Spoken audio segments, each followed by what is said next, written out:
Ver se tá funcionando os... Tá.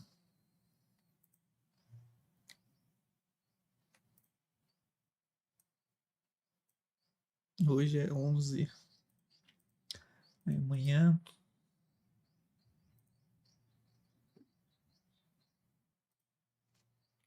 Deixa eu ver um negócio aqui.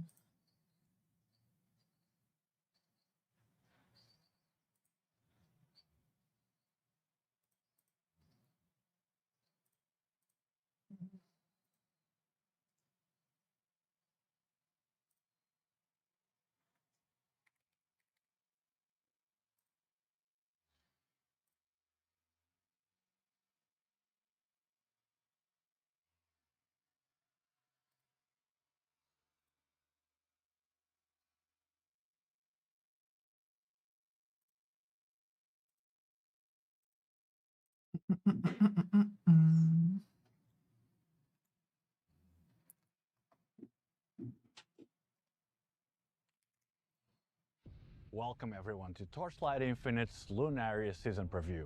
I'm Andre, your community manager. This season we're excited to bring you Torchlight Infinite's 3rd anniversary, and with it comes a ton of content, tons of rewards and events, and so much more. Saiu em inglês ontem, a gente já tinha visto, mas vamos ver a... permanent Netherrealm mechanic, a new summoning system, a brand new hero, Pois eu quero ver o Doom The Crown system conversando sobre that isso aqui, overhauls the velho. trade framework. Let's break it all down. Let's start with a new seasonal mechanic, Lunaria. The Lunaria gameplay is bringing a very straightforward and high-output farming loop. In the Netherrealm, you'll enter regions scattered with lunar stone statues. Walk up to them, use your lunar ring to cover as many statues as possible, and hit the strum button to wake them up. The awakened Lunaria creatures drop loot immediately on death, along with energy for your next strum. Very simple gameplay loop, just strum, kill, rise and repeat. Here's a quick tip, you can actually bind the strum button to a hotkey for a much smoother mapping experience. The more statues you awaken in a single strum, the higher your combo count. And combo count directly multiplies your drop rewards. More statues circled means more monsters, a bigger drop bonus, and a larger haul. While farming, you may actually randomly trigger lunar omens, special surprise events that shake up the loop. Here's what you can expect from them. When Lunar Radiance triggers, a gleaming golden statue appears on the map. The monster underneath drops substantially better loot than the standard statues. When Dark Moon's Descent triggers, a powerful enemy spawns mid-run. Take it down and it's gonna drop some serious loot. When Moonlit Revival triggers, every Lunaria creature currently on the map reverts back into a single statue.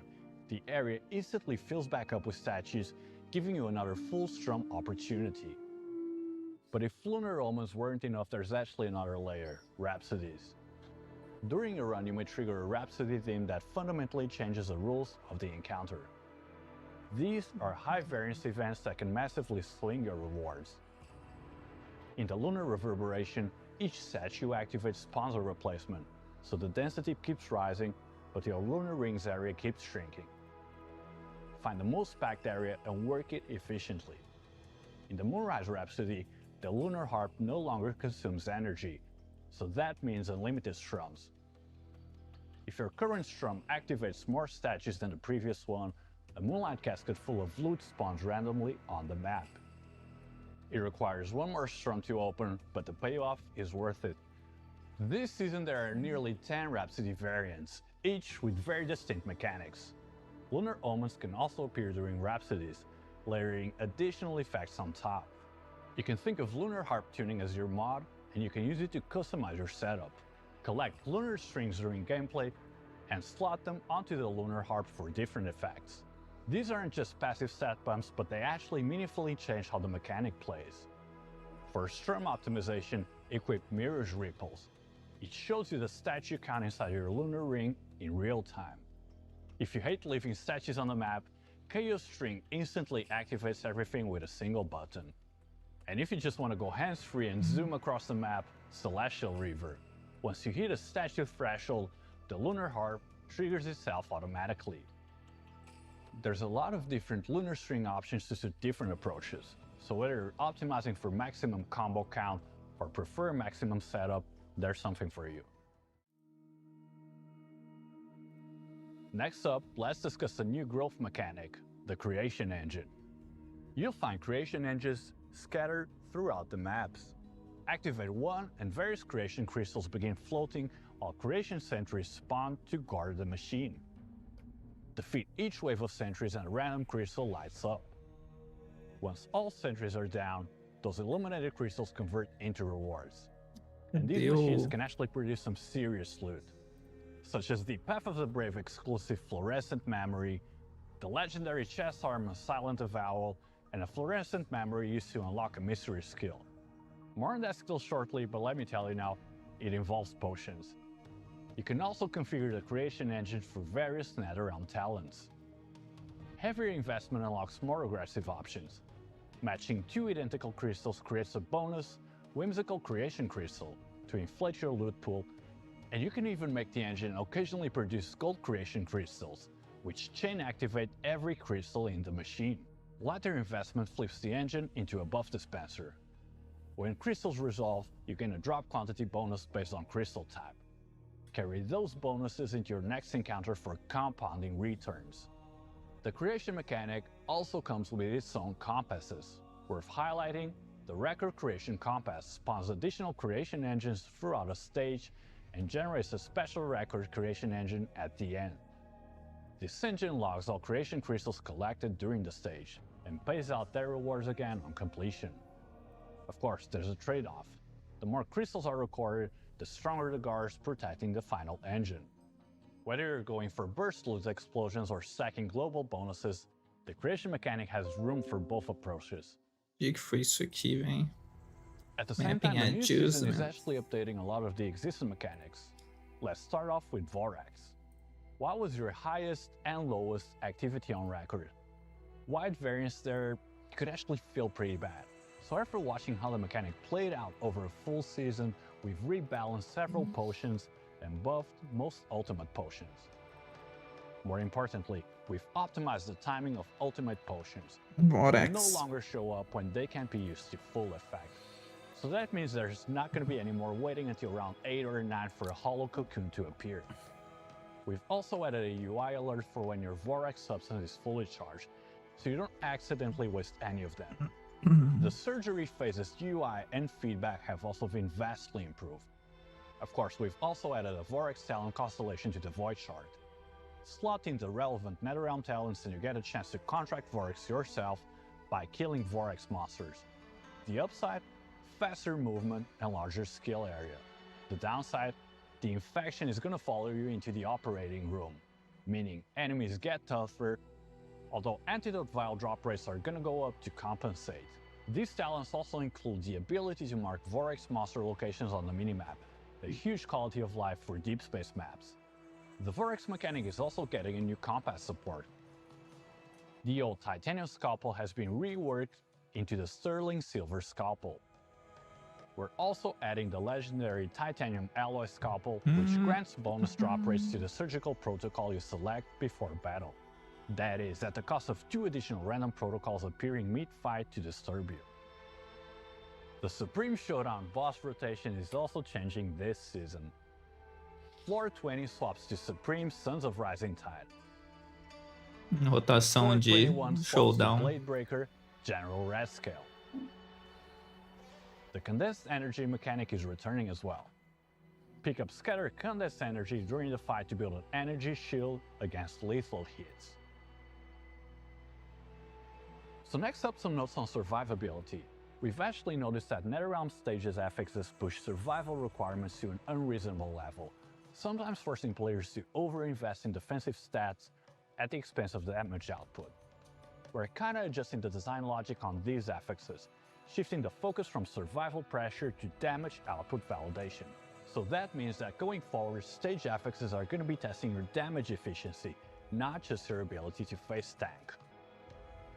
We've also noticed that as players have gotten stronger, the remaining time under 40 seconds condition in the Clockwork Ballet gameplay has become a dead zone. You clear fast enough that you're just waiting for the drop bonus to trigger, so we're going to be adjusting this threshold to 60 seconds. We're also making some adjustments to the 6 Gods mechanic to give it some more identity. The Gods Treasure Chest effect, previously in the Profound Talent constellation, is now provided by the Mystery Treasure Gods Compass. We've also swapped out 6 God emblems from the Treasure Chest drop table in favor of Astrolabs. We've also updated the God of Machines mechanic. You can now earn 1 stack of buff on completing the second round rather than the third. We've also fixed the Confusion card interaction in God of Might. Now, no matter how you're farming your embers, everything triggers exactly as it should. The Fluorescent Memory strategy was lacking compass options in the late game. To address this, we're adding the Brilliant Fluorescent Compass, which gives dropped Fluorescent Memories a 50% chance to duplicate. We've also updated the Focus Fluorescent Compass, so its effects apply to all exclusive Fluorescent Memory drops.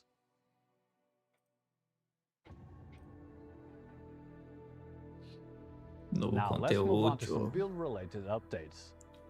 This season includes some hero trait reworks, new summoning mechanics, new dot mechanics, a brand new hero, and a progression system that overhauls the trait framework. First up, Lethal Flash. Since the mobility tag was removed from Path of Flames, Lethal Flash, which depended on mobility to replenish ammo, has been stuck in an awkward spot.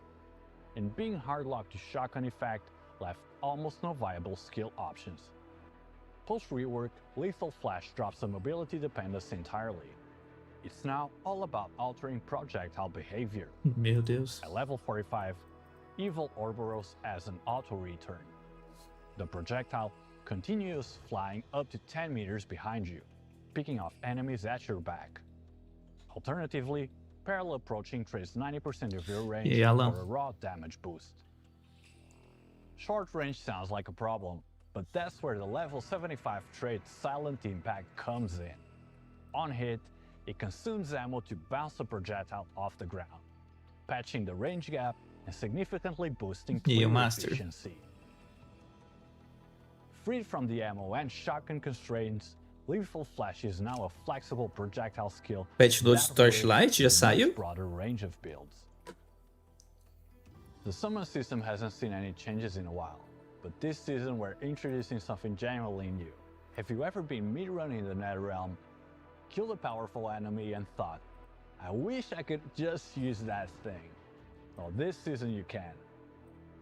Introducing Modularization, the new mechanic for synthetic troop builds. Ah, os caras fizeram build de Minion, velho, que doido. A replica with a portion of their abilities to fight beside you. Take the Trog boss second general. Modularize him, and you can summon his replica to deal ferocious Cara, isso aí vai ser shatter fist blows doideira. to enemies. Now, unlike standard synthetic troop minions, the Trog boss's damage scales with your strength stat. The more you invest, the harder it's gonna hit. The Medium Amber Automaton probably has a few painful memories attached. Its modularized form unleashes that same energy onto your enemies. Massive damage output combined with a debuff that reduces their damage output. Then there's the Ravager. Modularize it, and it's gonna unleash Ravaging Slash across a wide, rectangular area. Ravaging Slash guarantees que steep doideira. strikes by default, and your steep strike chance scales its damage even further. The Goblin Priest rounds out the showcase. Modularization lets him convert most cold damage to fire damage, while adding a percentage of cold damage on top of fire. To unlock module skills, activate the corresponding talent in the Profound Talent constellation. Then defeat native bosses in Netherrealm stages for a chance to obtain their module. By the time the Lunaria season goes live, there's gonna be a ton of options available at launch, including over 20 boss modularization options. But we've actually got a lot more planned going forward, including Planewatcher modules. Beyond their base effects, module skills also roll with additional random affixes.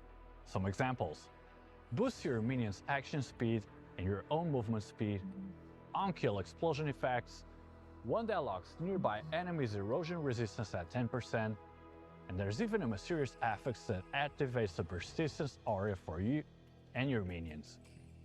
Honestly, worth running even if module skills aren't your core focus. We've rebuilt Chromatic Shot's base form. Each activation randomly selects an elemental type as the damage attribute, converting all other damage types to match. The reworked version also has a chance to trigger an explosion on kill, and now includes the... Rapaz, essas skills aqui da Sage ficaram doidas, velho. E o Crimson e Dark. Pede noite do TL, o Dark Torchlight. Pushes damage scaling from your primary element and boosts projectile speed with improved homing. A Chromatic Shot ficou doideira. Cycles through damage elements in sequence. Every elemental hit is guaranteed to apply the matching element, and it deals increased damage to targets that have all elemental elements on them. Dot builds have also been underperforming in practice. They ramp up quite well and feel smooth early on, but as content scales up, the steady output nature of Dot actually becomes a liability, slower time to kill on tough targets, and slightly behind on clear speed. So we're adding a new mechanic to address this, introducing Ill Omen, a new debuff mechanic for Dot builds. Stack Ill Omen to 10 layers on a target, and it takes some massive damage to it. Build de Dot. Normal and magic monsters are instantly killed. Elites take true damage equal to 30% of their max life. Apply Ill Omen using the Ominous Curse skill. When enemies are inside Ominous area and reaping damage across the health threshold, they accumulate... Caralho, 787 energia, que porra é essa, velho? Paths include reducing trigger thresholds, accelerating stack rate, and enabling spread on trigger, which creates chain reactions across packs and dramatically improves clear fluidity. The result? Dot builds gain real burst windows. Trash mobs die to the mechanic itself in late game, and bosses can be chunked down immediately, cutting down fight duration significantly. Of course, some new legendaries are also coming this season. Let's take the time to highlight two of them. First, the Strength Helmet Magma Skull. The lore goes that when the Great Flood receded, the skulls of fallen giants became the world's furnaces. Equip it, and your main skill is automatically supported by a level 30 Cataclysm. Plus, you can extra fire hit damage based on how many affliction stacks the target is carrying. Second, Wrath's Dreadcrest, another Strength Helmet. The lore, an undefeated champion hardened by endless conflict until his shattered skull was tempered crimson by sheer fighting will. Mechanically, it stripes out elemental and erosion damage entirely, pure physical only. The cost is real. Every trauma layer you carry deals true damage per second to you. 300 de dano por segundo, né? Per More trauma. trauma means higher additional physical damage and armor penetration. High risk, high ceiling. The corruption spilling from the Emperor's casket. It drained us of our myrrh, our chrism, and something much more. Caralho, eles resumiram bem a live da China, velho. Da China, da Coreia.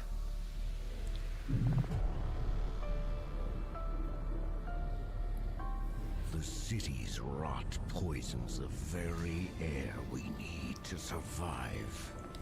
Vamos ver, a temporada parece que vai ser bem legal, velho. Essa mecânica da Legion aí tá bem chamativa.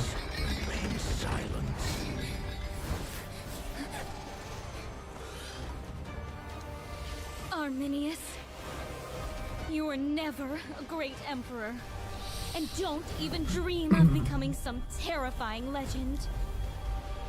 Now, get back into your coffin where you belong. Ashes to ashes, dust to dust. Esse finalzinho aí que eu não entendi. Salve a Tecelã. Sage abandons traditional healing skills entirely in favor of elixir-based mechanics. Her traits revolve around the scent bottle. E aí, Fê? If it can go in the bottle, it can be refined. Every hero can use elixir skills. But Sage uniquely adjusts the recipe inside the scent bottle dynamically based on combat needs. Todo personagem pode usar elixires, mas ela pode... A few examples.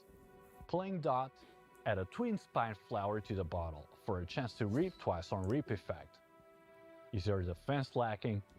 Sage can brew in rare defensive stats like injury buffer or convert physical damage to random elemental damage. Carai, converter. Affixes that don't usually appear on gear. In practice, one well-constructed bottle covers a meaningful chunk of your offensive and defensive needs simultaneously. Essa boneca, Sage velho. levels up, her options open up a lot. Now, worried elixir charges from kills are too slow, her brew can be set up so that critical strikes, reaping, or E even just Joninha, moving você can tá bom? automatically generate charges. The stimulant salt variant goes even further. It auto-triggers your empower skill on top of faster charging. Concerned about healing overflow, the Elixir of Immortality converts success life and mana restoration into temporary health and mana beyond your normal caps. And the more that converts, the higher your damage bonus. The more you're healed, the harder Jesus. you're gonna hit. Late game, you can even specialize Sage's direction. Fazer uma build de life per second para ganhar dano com ela. Max out life and mana, letting those base stats convert directly into amplified elixir effects. You can also go the mad scientist route, carry a second special flask and use it offensively on enemies, source rare ingredients, and Sage can brew legendary forbidden options from this flask. Some cause fallen enemies to explode for true damage, while others Essa skill ganha adicional, efeito base adicional. E aí, Obaco? O excesso de regeneração de HP do seu shield que você tem e seus summons podem causar um dano adicional. Tá com erro aqui. sacrifice energy shield recharge so that excess life restoration also fortifies your shield, converting it into additional damage output. Now, Sage's introduction is actually a perfect segue into the broader Elixir skill overhaul. Potions have always been kind of an afterthought, something you slam on when you're low on health. This season we're changing that. Potions are being separated from the restoration skill category and becoming their own type skill. Elixir Caralho! Unlike standard Separar skills, as poções das Elixir habilidades, skills da run on hora. charge points instead of cooldown or mana. Normally, you can build those charges by killing Legal, enemies. cara. With this system now on its own branch, the Elixir skills are getting a major expansion. The full roster Legal, is breaking down legal. into 3 categories. First, tonics. Things like life source and mana source stay focused on survivability. Os caras se dedicam mesmo ao Torchlight, viu, bicho? Da hora. Steadfast due for base armor, nimbleness due for base evasion. Colocaram várias poçõezinhas agora de efeitos diferentes. Muito massa. And then there are distillates, advanced elixirs with composite effects and complex mechanics, which can greatly shape your build. Some high-value elixir skills Coisa are being boa, pulled out of the Joninhas. skill Coisa shop boa. entirely.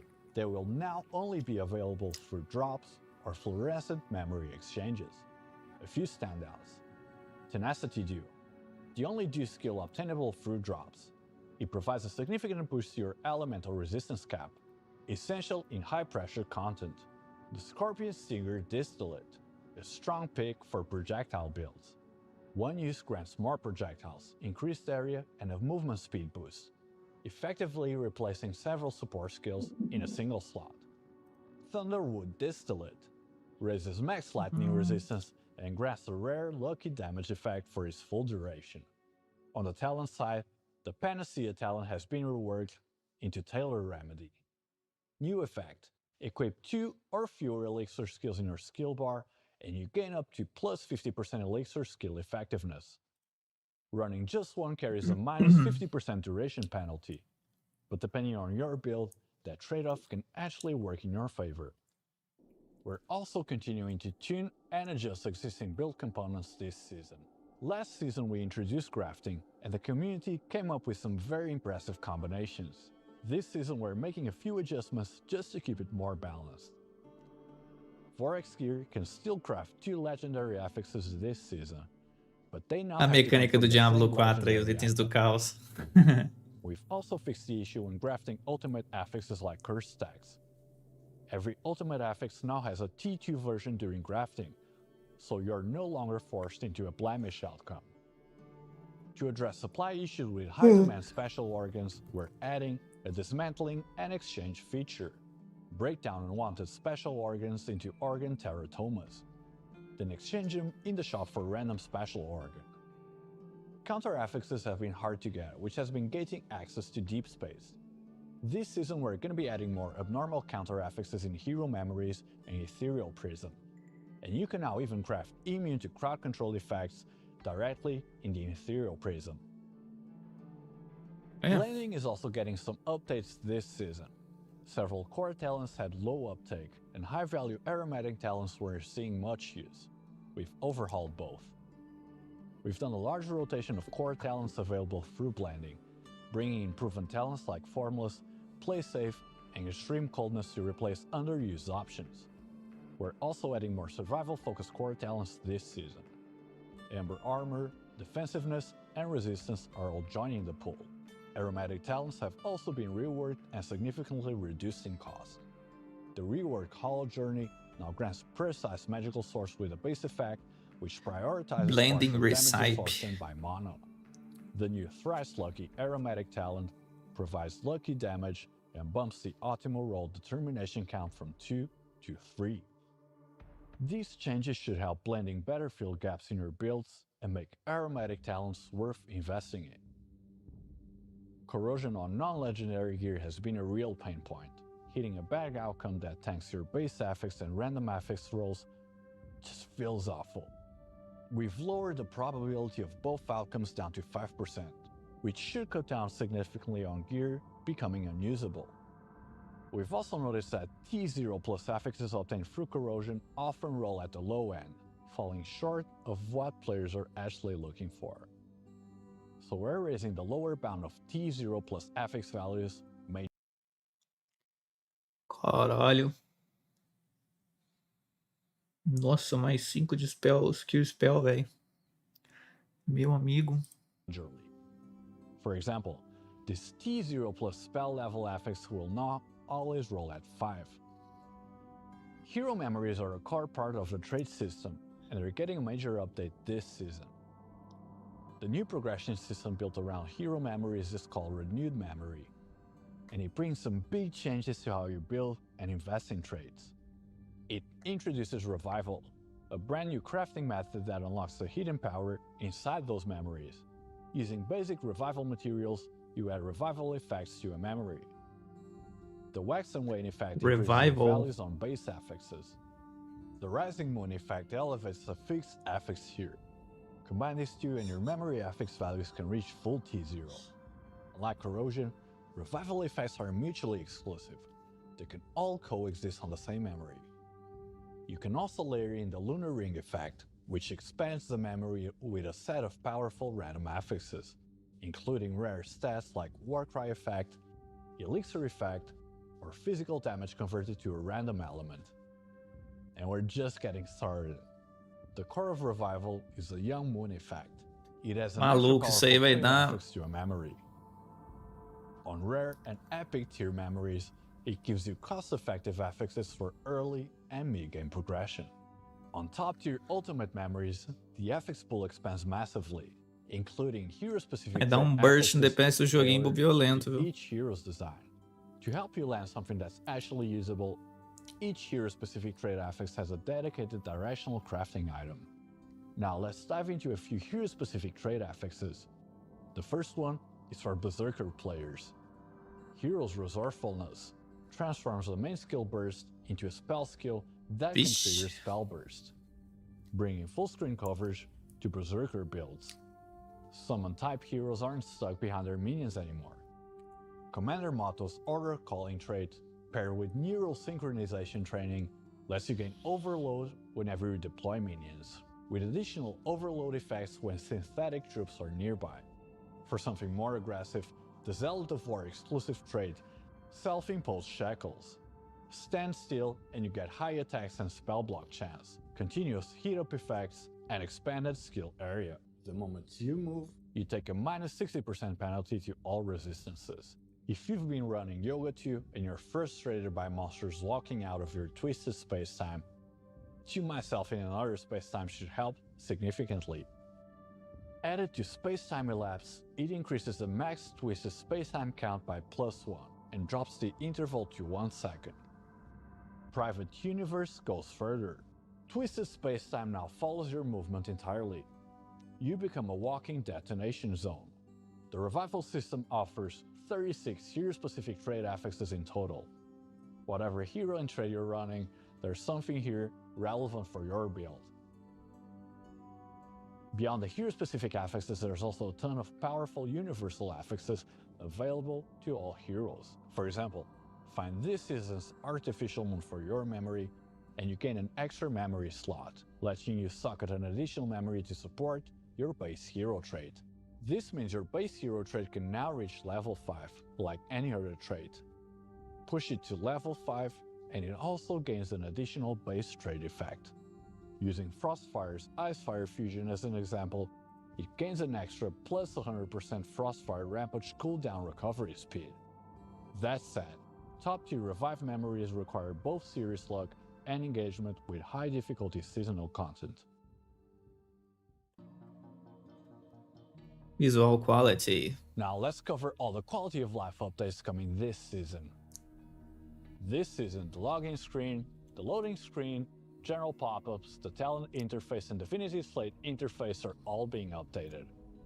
Of course, we've done our best to not mess with the way you actually interact with the game, so familiar interaction patterns are gonna stay the same. As always, we're gonna be monitoring your feedback, so let us know what you think. 2 existing character models are also getting visual reworks this season. Visual rework da Terra. Terra. Of the Gods trait. Ela vai ser reworkizada, não é skin Also, não. Erika's Windstalker trait. Both have been redesigned with improved proportions and finer character detail. The Coldness Tracer is also returning with a more imposing redesign and a brand new domain. The remastered arena is more detailed and atmospheric. Deixaram o Also boss do continue to primeiro iterate on monster and skill effect visuals across de the board. gelo ali pra mais bonitão. The logging and character selection music have also been fully updated this season. For our special anniversary season, we rearranged and re-recorded the classic Torchlight Infinite theme, preserving its core identity while giving it a much more expansive and cinematic feel. Ó. We've made general overall improvements to the search mechanic. For example, whether it's the trade house, the help menu, or any other locations with a search function, you can now separate multiple terms with a space to filter for items matching all conditions simultaneously. For example, type additional, physical, damage with a space in help, and you'll get all items and affixes that include additional physical damage, much more precise than before. As promised, Hardcore mode is also finally getting some quality of life. When a Hardcore character is defeated, all inventory items are transferred to a temporary stash for use by your next character. When this season Hardcore server launches, the check-in event will also go live, providing Hardcore exclusive time transition capsules. The injury buffer display has also been updated. When mana is involved in damage absorption, the injury buffer effect now shows up directly on the mana bar. Tá muito family friendly esse hardcore. Is also getting several quality of life updates this season. Filtering gear by base affixes now excludes dream interpretation affixes, making it easier to find dual base affix priceless items. Divinity Slate Search now support filtering by talent node type. Find slates with specific configurations like 2 legendary medium talents or 2 core talents. Reflection item listings can now be replicated multiple times without needing to relist. We've also added a quick purchase toggle. When you enable it, you can purchase items of that type while skipping the confirmation pop-up entirely. This can be very useful when buying large quantities of a specific currency. The Void Shard's planned tab cap has also been raised from 3 to 6 now. The 2 pages by default +1 for the Brilliant Gilding Season Pass.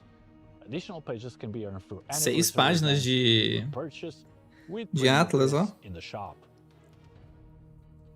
In order to further help you protect your account, we've also developed a function lock.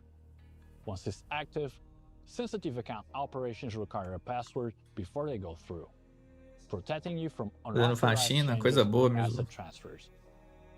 The function lock has 2 modes. Uma faxininha standard and semanal. strict, so you can control exactly how much is covered and locked. Deixa eu ver um bagulho aqui que eu ia ver no e-mail, esqueci, velho. Let's wrap up with events, pack spirits, and cosmetics. Complete the 7-day check-in event and you'll earn a legendary drop pack spirit selection pack. Overhaul packs have also been added to the selection pool this season. More exciting news, we're also running a limited anniversary event this season, the Midas Touch.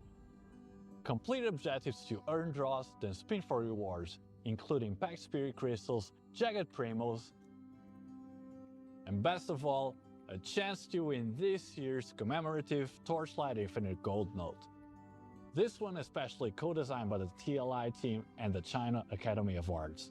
Also good news, this year we're actually making a lot more of them available, so your odds of winning one are even higher. We've also prepared a full event suite. First up, the 3rd anniversary celebration. Complete objectives for an activation medium selection pack and void shard plan tabs. For the login event lunar gifts, you can get a legendary drop pack spirit selection pack. And for a huge haul, remember to complete Traces to the Moon, where you can get rare drop pack spirits, upgrade insignias, exclusive weapon upgrade appearances, and most of all, up to 30 legendary battle pack spirit draws. New pack spirits are joining us this season. The seasonal drop pack spirit, Avatar of Moon. She has a chance to appear whenever you strum, applying a lunar magic effect that doubles or triples drops from that strum. She can also cast magic on random statues when you enter a gameplay area, granting a drop quantity bonus to statues within range. The new hero stage is also coming with your new companion pack spirit, the Elixir Fairies. These little helpers generate exclusive tonics for you, enhancing Elixir skill effects and providing bonus damage and movement speed during Elixir skill active duration. Next up, let's take a look at all the new cosmetics. The Scent Weaver is getting a new legendary outfit this season. The Netherblight appearance pack includes the Abyssal Wraith outfit, a universal restoration skill effect, weapon skin, body effect, exclusive trait effect, exclusive portrait, and a portrait frame.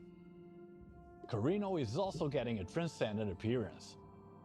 The Silver Moon Gunner pack includes the Moon Hunter appearance, split shot skill effect, weapon skin, body effect, and exclusive portrait. The Glory Across All Realms collection is getting the new ultimate back accessory, Burning Abyss. A dragon from the depths of the abyss coils behind you, absorbing enemy soul fire and unfurling 6 ominous wings. Also new to Glory Across All Realms, the teleport effect Moonlit Fox Dance, featuring a massive moon and a giant dancing fox. Caralho. A galera gosta pouco desses visual, né? Gritante assim. That's everything for the Lunaria season preview. We've covered the Lunaria seasonal mechanic, the renewed memory progression system, the new hero, the Elixir skill overhaul, the creation engine, and so much more. This season also marks 3 years and 14 seasons for us. So thank you so much to all of you who have been with us along this journey. The Lunaria season is right around the corner, coming April 16, and we can't wait to see you all on launch day. That's all for today. Stay tuned to the final patch notes and more news coming soon. Seigezinha. TL Moon 0417.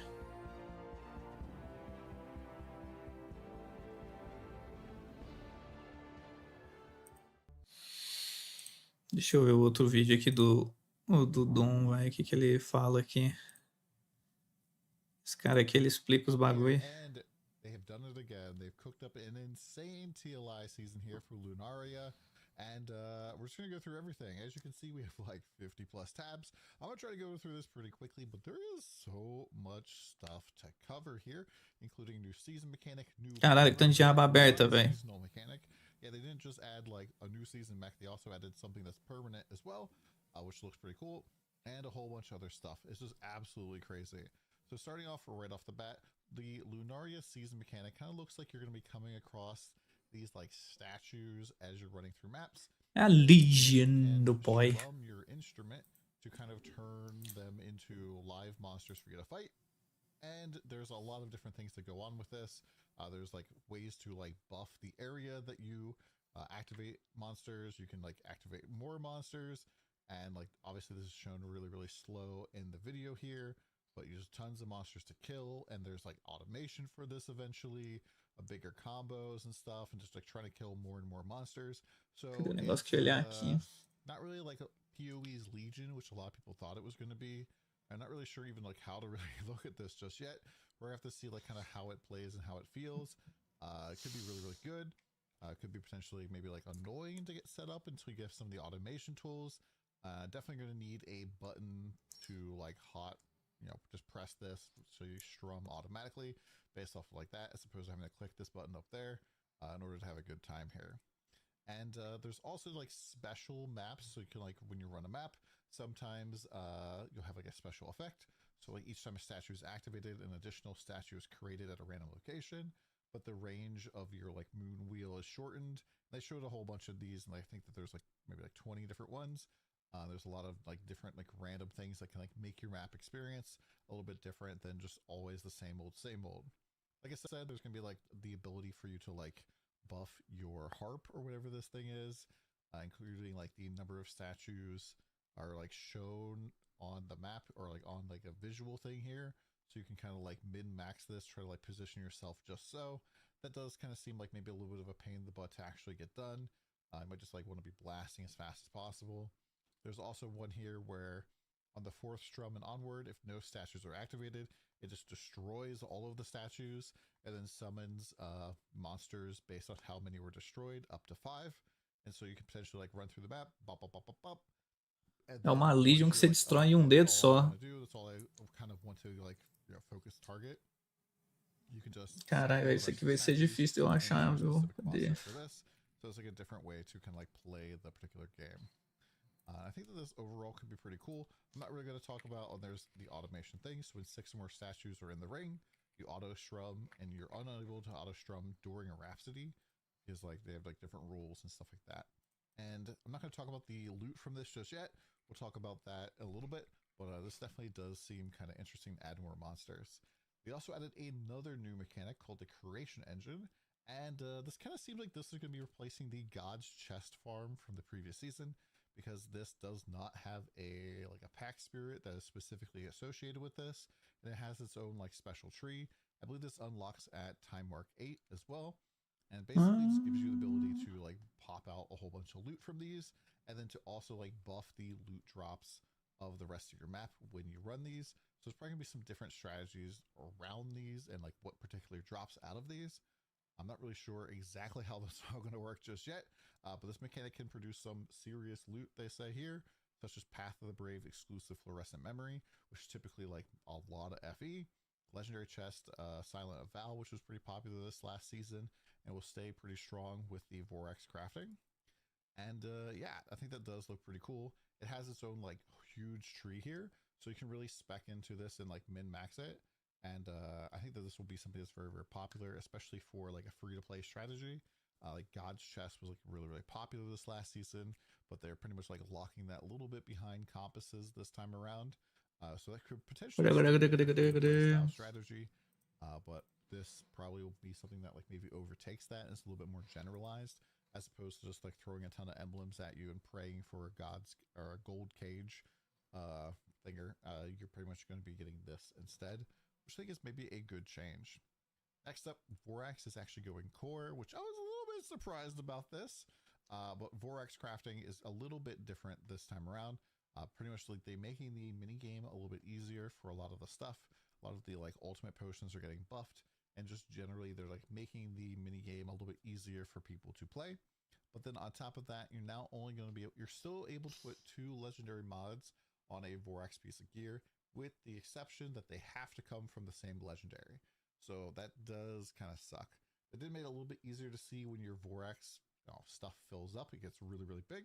But I think that making it so that you have to have it from the same legendary does like murders a lot of builds. Like I know my Erica 3 build, you pretty much needed to have, Cicada plus something else. And so now that's like not really something you're going to be able to do anymore.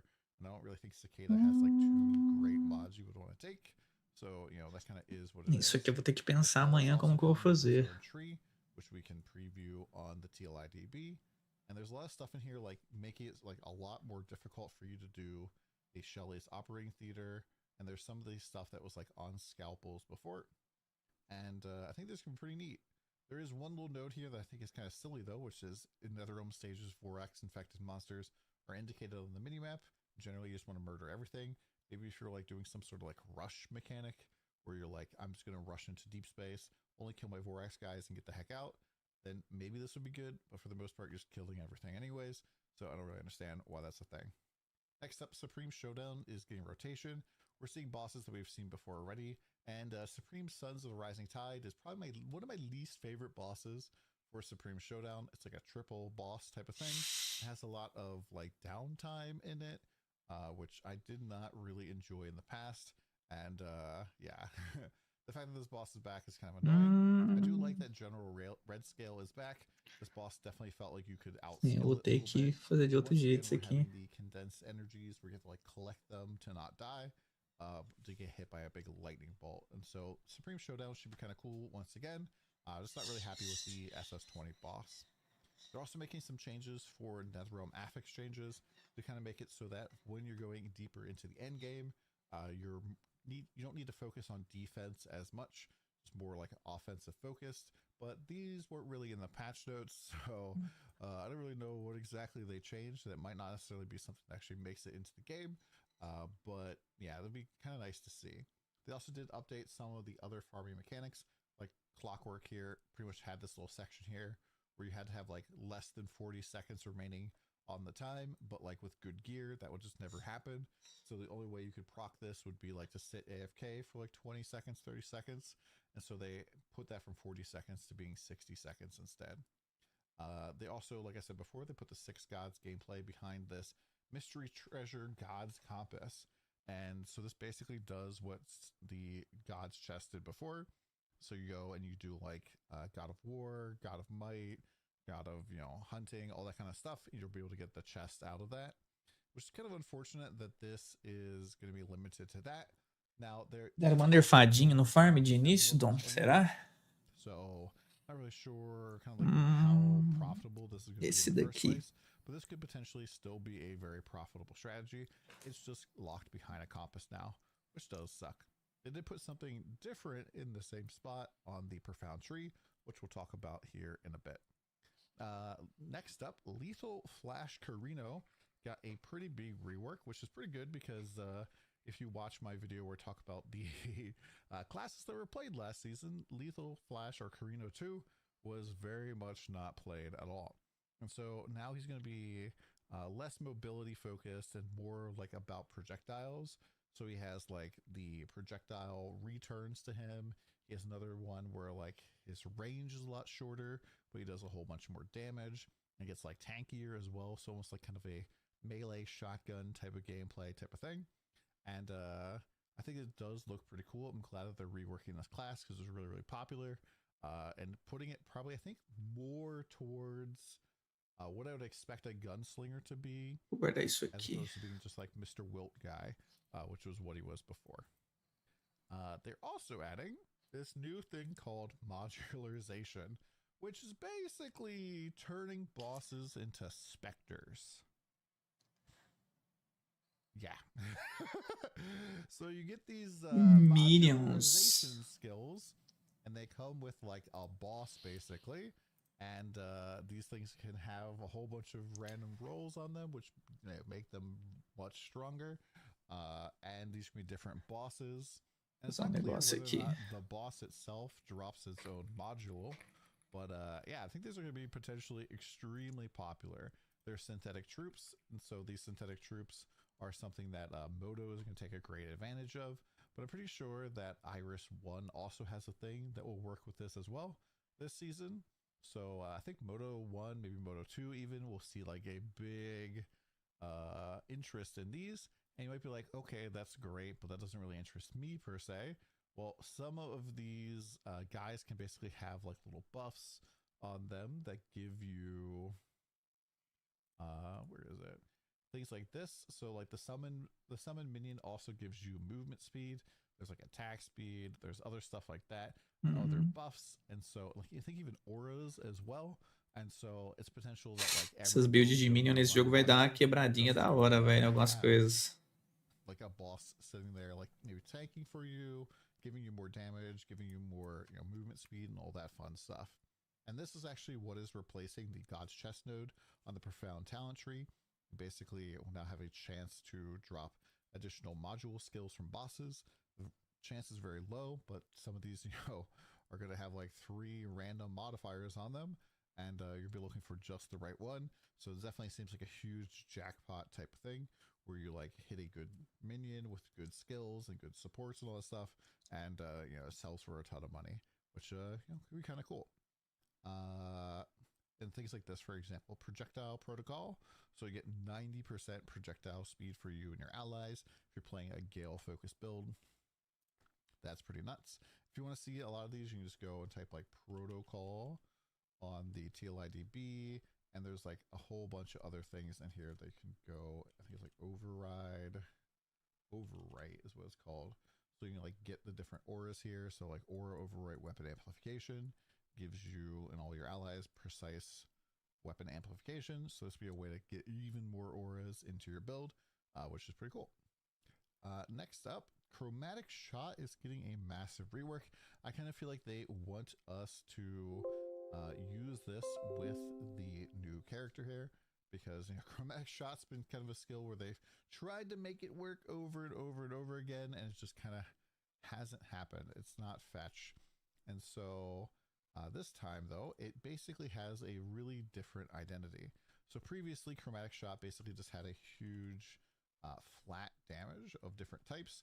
So you would do like flat fizz, fire, lightning, cold, erosion. Você tem um site de calculadora. It just has big flat damage. Tem um POIDB para ter um TLDB também, velho. Da hora. Convert all damage dealt by the next skill to a randomly selected elemental damage type. This means it's probably not going to work well with Trinity, but this also has shotgun, and basically you can like do tri-elemental damage with this, and there is a thing that allows, like one of the supports allows it to like rotate through. I believe it's this one. So the support skill now only selects damage types in the fixed order: cold, fire, lightning, and then when it deals elemental damage, it inflicts the corresponding elemental ailment, and then does more damage to things that are afflicted with all of the elemental ailments. So this could be really quite crazy in terms of damage. And also the light chaser thing here makes it so that you get additional damage ratio from your main stats skill. And Chromatic Shot scales with all 3 stats. So you could potentially do a tri-stat scaler with this, and you get additional projectile speed, which probably, you know, scales well with other scalers, which is just, you know, very fun. And I think that this is going to be a very interesting skill to keep an eye out for. Definitely something that I'm considering maybe using as a starter or just like a leveling skill. We'll see kind of how it goes. I believe that the new character does have this as their starter skill, and you can kind of see like it has a new cosmetic as well, which is probably going to come from the battle pass. And yeah, definitely very interesting. Next up, we have this thing called Ill Omen. And Ill Omen is a buff for damage over time builds, because apparently they weren't overpowered enough. But basically, the max stacks of Ill Omen is 10 stacks. And you Ill Omen é um negócio de dot. Okay. Whenever the cumulative damage over time dealt to a monster reaches a trigger threshold. So if it's not an elite, that's 7% of their maximum life. And if they are an elite, that's 5% of their maximum life.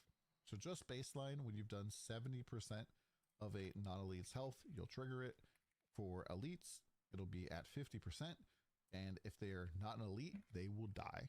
So basically are going to be calling non-elite enemies at 30% health, which is pretty cool. And then, yeah, which is a lot of damage, I think. You can also make this so it scales faster. So you could probably get this so you're like culling non-elites at 50%, just really blowing through monsters there. And then the true damage here for elites is 30% of their max health. Now it's not clear whether or not this will bypass the damage cap. I'm kind of assuming it must. Otherwise it would be kind of weird. But supreme bosses can only trigger Ill Omen one time. But this does seem like a really nice big step up for damage over time builds, especially if you scale into this. But this does come from a curse. Basically, they replaced the dazzled curse, so it no longer blinds, and now applies this effect. And so you kind of are down a curse there. They're also adding some new legendaries, stuff that's going to like be buffing different build archetypes, stuff like Magma Skull here. You get like the I forget what the True Flame effect, like on a helmet effectively, and your main skill is affected by Cataclysm, which I think applies that Ill Omens thing for you, which is pretty nuts. There's a new hat here that is all about physical damage. So basically, like, you only do physical damage for the most part, negative 99% elemental and erosion, and then you are kind of like taking damage for putting trauma on enemies, but you're doing like a ton more damage. And I can see this like Ralph's Dread Crest really popping off for a particular archetype of build. I can't Acabou sort of botando think of what I negócio would aqui. play it with, but you take 3/3 true damage per second and 40% additional physical damage lembrei. built for every stack of trauma up to 3 times. And you also get armor penetration potentially. So I think this definitely could be something that really pops off for some builds. Definitely a whole another archetype inside of this here for sure. Next up, we have the brand new hero, the Scent Weaver Sage. She is a little bit funky, and I was really a bit confused about this character at first. Alquimista, velho. Parece da hora. A bit of a deep dive into it so far, but I'll probably do a whole separate video talking about her mechanics. But basically what she can do is she can buff the new tonic and elixir skills by adding additional base effects to them and just really popping off with them. Things that like give you more charges or give you like an offensive or a defensive mechanic, and you can choose one from each of those different types. And there's another thing that's like later in the season that allow you to actually get 2 per section here to really buff these up. And you can actually get 2 different potions that can potentially be used here. And it does look like this here, they're just using chromatic shot, just blasting through the map, going incredibly fast. And I think that this definitely has a lot of potential to be very strong. This is another class where it's replacing one of your skill slots, like Erica 3 was, where you're replacing your, I think your first skill or whatever, third skill there with the Vendetta skill. This is going to replace, I think, your second skill slot, so that you basically are having like a different potion thing there, which I think is pretty neat. This also leads right into the fact that they're revamping like the recovery skills. Basically, there's going to be different potion style skills this season that will be available from the shop here, and then some of them are going to be drop only. And you can tell which ones are drop only because the dews and tonics are ones that you can get from the shop, but anything that says distillate is going to be a rare drop. So even if you're not playing this class, or you're just not interested in using them, these distillates will probably still sell for a decent little amount of FE the first couple of days, with stuff like me, like the Scorpion Stinger one being very popular. You just keep your eyes open for that. And yeah, I think these are going to be pretty wild for sure. Some of them can give some pretty crazy buffs, like Steadfast Dew here, giving a lot of armor. These don't have a long duration, so if you really want to like scale off of these, you're probably gonna be looking at using Sage. They did get rid of Blurry Steps and made it into Swiftness Dew here, and this is very similar to like how the restoration skills have charges as opposed to a cooldown. So you're gonna want to find ways to build up your charges to really blast these off, which could be a whole archetype there itself, definitely within there. And yeah, they showed off a whole bunch of these. There's in the patch notes as well. And there's just a lot of different things that could go with it. For the main talent for this, they did rework Tailored Remedy, so restoration effects from Elixir skills cannot be removed. One of the differences between our current restoration skills and the new ones is once you get full life or full mana, they stop working, and Tailored Remedy will prevent that. But this, has 50% less duration when equipped with no more than 1 Elixir skill, but then you get 50% additional Elixir effect when equipped with no more than 2. So yeah, definitely pretty interesting to see how this works out. Now, there's also kind of a big kind of balance overall here with grafting going core. Like I said before, you're able to still graft stuff on here, but you're pretty much going to be need to be taking stuff from the same legendary. So you have Ghost Slaughter, for example, stuff like that is gonna be pretty fine.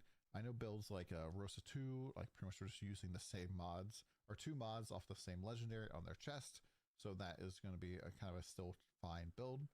They also allow you to go and take some of the kind of less valuable special organs, and you can break these down now to get these teratomas, which then you can trade in for a random one. So a little bit of gambling there as well. We also have ailment counter affixes being more prevalent on hero memories, just making it easier for you to get into deep space. I think this is going to be pretty good. It's going to be very interesting to see how some of these kind of play out for deep space. There's been a lot of builds that don't even really care. Deep space. But there's like new red Nether Realm modifiers, which are going to be even harder in deep space. So it'd be kind of interesting because they've said that they don't really have to build as much defense. They're making it a little bit easier for you to become immune to these different ailments. And then some of these new red mods are very difficult, which I'm not going to go through right now because they're in the patch notes if you want to see them. Next up, we have some of the new stuff that is going to be on belts for aromatic talents. Some of these are pretty crazy, including this one here, Hollow Journey. Gives you level 1 precise magical source, which makes it so that magical source gains an additional base effect of 20% of damage is taken from mana before life, which means that if you're a Rosa 2 looking in the end game, you could potentially do a whole bunch of aura stacking, and this could be most, if not all, of your scaling for that. All of your mind over matter damage taken from mana before life could just come from this belt effect, which could be kind of neat. Next up, corrosion optimization. So pretty much they are making it so that the bad options of mutation and chaos are going to be a little bit less likely to happen. And I believe that like 5%. I think desecration is still at 15%. And then they put the extra percentage over on. Eu quero ver se eu consigo jogar isso daí, ô Fê. For I think nothing to happen, and then the chance for something kind of bad happening when you're corrupting your actual gear is reduced now. Now, personally, I kind of think that Void is kind of boring. I think that all of these should be positive. Like if you're looking at the Vorax corrosion stuff, it's all positive for the most part. So quero ver se eu arrumo isso aí pra jogar. They also made it so that when you hit a tier 0 on or hit a tier 0 plus when doing these, the bottom end is always going to be higher than the top end of the previous mod. So you're never going to have an issue where you're like, tier up your tier 0 and the value goes down, which always felt really freaking bad. Didn't like that. Next up, talking about the season scaling mechanic, which is renewed memory. And honestly, at first glance, I thought that this was bad, but it has a lot of stuff going on with it. There's a lot of stuff going on, and I think that this is going to probably open up more new builds than even Vorax did, and especially because it's not all going to be like everybody's armor stacking or something like that. There are crazy builds, and there's crazy modifiers for every single class. Every single hero trait has something kind of crazy that you can get from this, and the less popular your class is or hero is, se não me engano, eu acho que o chinês tem que comprar ele, velho. Isso que é foda. Which is pretty nice. First off, I don't necessarily understand everything how this works just yet. Não comprar eles, tem que comprar a conta pra jogar. You can take a hero memory and you have one kind of enhanced moon memory, and you get additional effects for the base effects, additional base stats. Get a random affix on it. The fixed affixes can go up, and then you can kind of have like everything hit as well, which is pretty cool. And then you can add, some of these random affixes can be like now. É tipo meio que uma vibe do Ion, sabe? It has its own memory slot, which has like slightly reduced percentage affixes, and you can level up your main talent up higher, and there's special new effects that happen with them. So if you can put like a +2 hero trait in there all the way to level 5, you get even more, which is pretty cool. There's also these different things here that are like heroes resourcefulness, for example, here. So this is for Rayhan 1. It's like kind of messed up here, but its burst is changed to explosion and allows the activation of spell burst. And the conditions for triggering all instead of being attacks are now just like hitting it in general. And then the basic traits, the effect of generating rage with melee skills is just hitting, I think, generating rage on using a skill instead. So you pretty much can turn the normal Rayhan train character into a spell train. So yeah, this looks kind of crazy. And if you think Rayhan 1 turning into a spell train is the craziest thing, it's not even close. I would say it's probably the one where Moto 1 becomes the main character. One of these basically makes it so that when you use a summoning skill, the player gains this overload buff, and I think you can get this like above 400% multiplicative damage. And so Moto 1 just kind of becomes the boss. He just runs around murdering everything.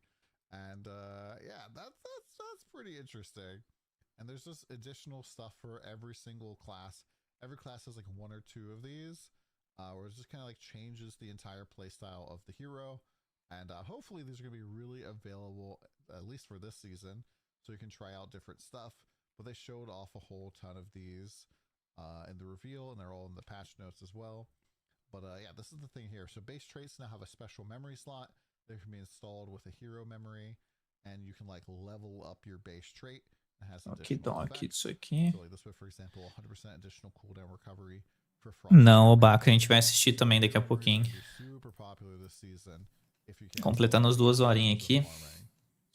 A gente vai lá. A gente vai lá ver. Like, I think that farming pirates is going to be extremely popular this season. Next up, they have a whole bunch of UI updates. Like we had a whole bunch of UI updates last season, but you can kind of see here the character selection part. It looks brand new. We have a new passive section here that looks all brand new and fresh. Tô aproveitando aqui, tô fazendo umas thumbnails do ESO. Fui convidado para um bagulho de ESO. E aí eu já tô deixando as thumbnails prontas, sabe? Which I think is pretty good and pretty important. They also have gone and reworked 2 characters models. We kind of like knew that Thea 1 was going to get a model update here, just because, you know, in the trailer. Só que dessa vez é com vídeos, mas vai ser legal. But the other hero kind of surprised me, and that is Windstalker Erica. So Erica 1 getting a whole new model as well. Maybe eventually we'll get like Erica 2, Erica 3 getting brand new models.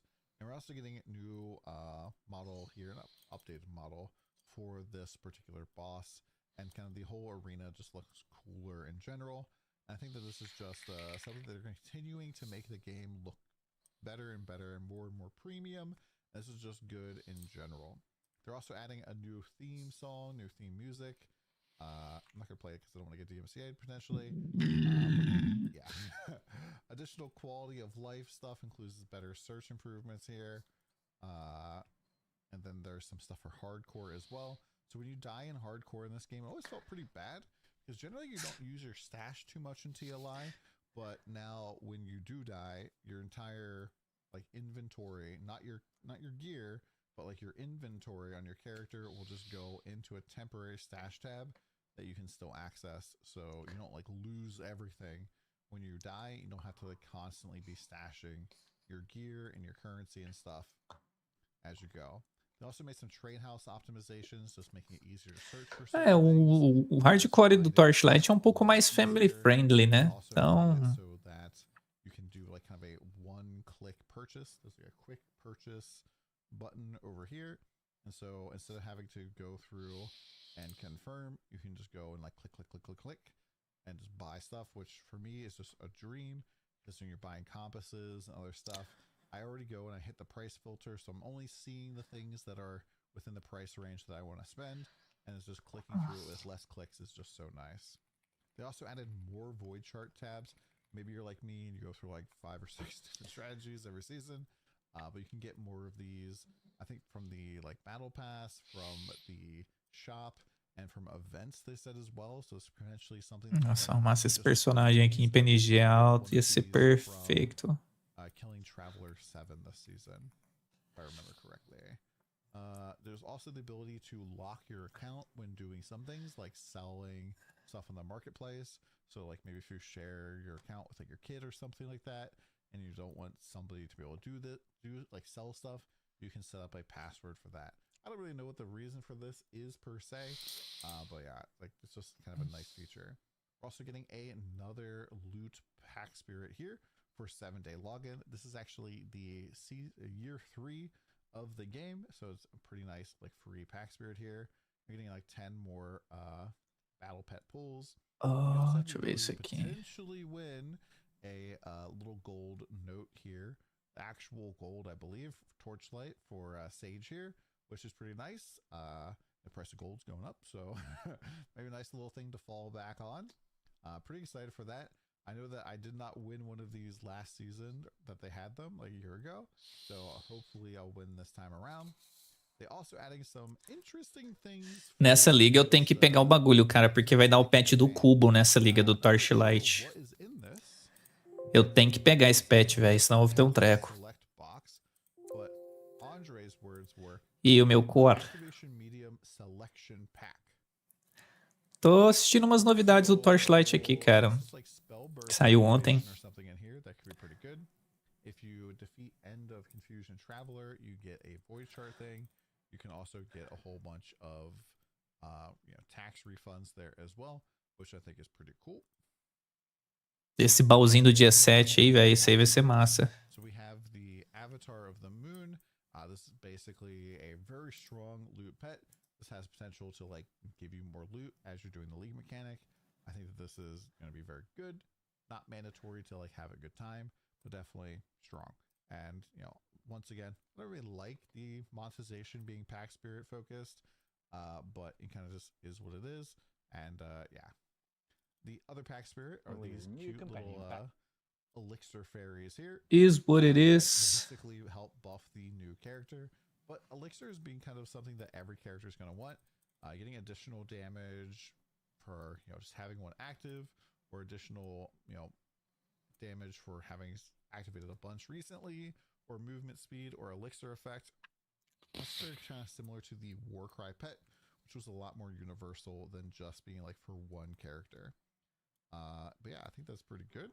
Next up, let's take a look. There's other new cosmetics as well. And first off, we have the new cosmetic for the Scent Weaver.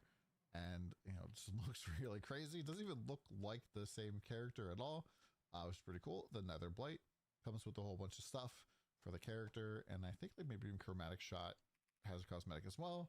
And then, as I called it, Carino has a gender bender skin, and so it's like this cowboy, white cowboy, Silver Moon Gunner outfit, which I think looks pretty cool. Silver Wing for the split shot skill. Split shot being very, very popular skill. So yeah, I think this is a great cosmetic. We have a new cosmetic too for the ultimate appearance. I don't ever really even pull on this banner, but I think that this, something that a lot of people do like. There's a new portal as well, and that's pretty much it for the season update. Now there is a code that you want to go and put in the game, PLMoon0417. All you have to do is go into the game and click escape and then redeem code. You just put it right here, and you will get it in your mail right here, which I've already done the claiming for that. But yeah, I'm very hyped for this particular season. Keep an eye out for my breakdown of the new character, breakdown of the season mechanics, breakdown of my tier list for like which builds are super duper strong. But I think part of that's going to be very difficult to tell this season because some of the hero trait stuff. I'll probably do a whole hero memory video as well. But I'm super hyped for this. I hope you guys have a good time with me. I'll be streaming. Por enquanto, sim, o Geraldini. On the 16th for the season. Hello everyone, Don the Crown here, back with my mathematical tier list, or we're calling it the no bait tier list. This series is basically about how much I dislike making tier lists normally, and so what we've done is figured out a mathematical way to approach making a tier list, because I find that for the most part when you're watching a tier list video, the like personal opinion and experience of the person making the tier list matters a lot, because it's very difficult for people to go and play all of the builds, and so they tend to rate the things that they're familiar with, like typically a little bit higher, or if it was bad, really, really low, and it's not really based on fact or how things actually went. And there's been a lot of times where when I've gone and counted all of Depois vai ser 6. level 95 or level 94 and level 93 the first couple of days of the season, that I've been incredibly surprised by the actual numbers, because it didn't line up with what my opinion was. And so, yes, we have gone and counted all of the people that have hit level 95, level 94, or level 93 on the second day of the season. And we did some of this by hand. We also did use TLI HeroRank.com. Big shout out to them for developing this tool. Helped out quite a bit for some of the later stage stuff, getting like the level 93 stuff. And also we've gone by hand and counted how many people have cleared Supreme Showdown 20 on different builds, and Supreme Showdown 21 3-star, just to get a general good feel about how things are going. Now, starting off right away here, let's talk about the top 5 most played classes in Vorax season on day 2 that hit level 95. I think this is important because it gives you a good idea of what builds people felt were going to be strong, and then they didn't roll off of this build. They were like, they stuck with it. They actually leveled up a little bit, probably got to like tier 8, maybe profound at least. And you'd be kind of surprised with some of these. So in Asia, we have Gemma 2 and Erica 3 really leading the pack. Moto 2 right in the middle. Carino 3 and Erica 1. Carino 3 kind of like being popped up here, something that I normally haven't seen before in the past. But like Moto 2 and Erica 1, even Gemma 2 are kind of like old standbys by now. But Gemma 2 kind of like coming back with her big buff this season. Now, Europe, Gemma 2 also very, very popular, but even more popular in Europe than it was in Asia. Rosa 2 also very, very popular as well. And Erica 1 very popular. Erica 3 less so. And then Iris 2. Europe was very much more stacked. Participate. Specifically Rosa 2. In fact, it had like 90% of the Rosa 2 population this last season. I'm not really sure what's in the water over there, but apparently they love them some Rosa 2 right now. We'll see if that still holds into the next season, but very crazy. And lastly, in America is the smallest region. 2 once again leading the pack. Erica 3 up there, Erica 1, Iris 2, and Yuga 2. So we can see quite a bit of a brand new character as always. Gemma 2 leading the pack. Rosa 2 kind of being popular in just Europe. And then Erica 1 having an appearance in all 3 regions here. And Iris 2 kind of popping off a little bit. Moto 2, Carino 3, and Yuga 2. Kind of a little bit of surprise here. But if we look at kind of like how things were played previous seasons, we can see some trends. So day 2, by the way, of level 93 is another stat I wanted to get this season. And the reason I wanted to get this is because I'm not really sure that I hit level 95 on day 2 on Erica 3 this season, because I was dying so much. Tô vendo pra notícia do pai, é ótimo. Time on Erica 3, but we can kind of see that she does do a little bit better at level 93, and so obviously people were like staying alive like a little bit less on Erica 3 compared to other classes. Caralho, a game tava top players, velho, olha. Rankings, especially in Europe here. And so this is definitely something I wanted to get, and it'd be interesting to have this data moving forwards. Now, if we compare this to level 95 day 2 in Overrealm, you see that like Thea was pretty much the number 1 with Rosa, Iris, Erica 1, and Bing, and they pretty much like, it's just all the same, like all the way down here. And so we definitely see a little bit more diversity this last season. And I think that this season's going to be absolutely crazy. this upcoming season. Just absolutely crazy with the diversity and different options here. And it's gonna be really difficult to have a like stacked lineup like this again. Likewise, an Outlaw, very similar to how it was in Overrealm. Thea 3 being very popular, Rosa, Erica 1. Those like kind of the old standbys. Now, this is kind of what the full chart looks like here. As you can see, there's some things that are like very, very high, some things that are not. Gemma 2 is really popping off very, very high. And surprisingly, like I said before, 475 Rosa 2s that hit level 95 day 2. 402 of you were in EU. If you're one of those 402, put something in the comments down below. Like, what build guide were you guys following? But it's just absolutely crazy, man. Erica 3, I was really surprised here to actually be number 2, just because it was kind of rippy this season. I think Vorax in general was just a rippy season compared to other things. Basically, like, I would just go through the map, I would get to Vorax and just die. So my XP was just, you know, floundering at that point. And you can kind of see this like in the difference here between 93 day 2 and 95. The Erica 3 actually pops up quite a bit there as we let's keep skipping forward one. As it, you know, we go down in the level requirement, Erica 3 actually does do better. So there's probably like a little bit more people playing Erica 3 than it kind of seems like. Just kind of pushed down because of XP loss from 95. Now, if we're looking at Supreme Showdown clears for this last season, this data was taken on March 4th.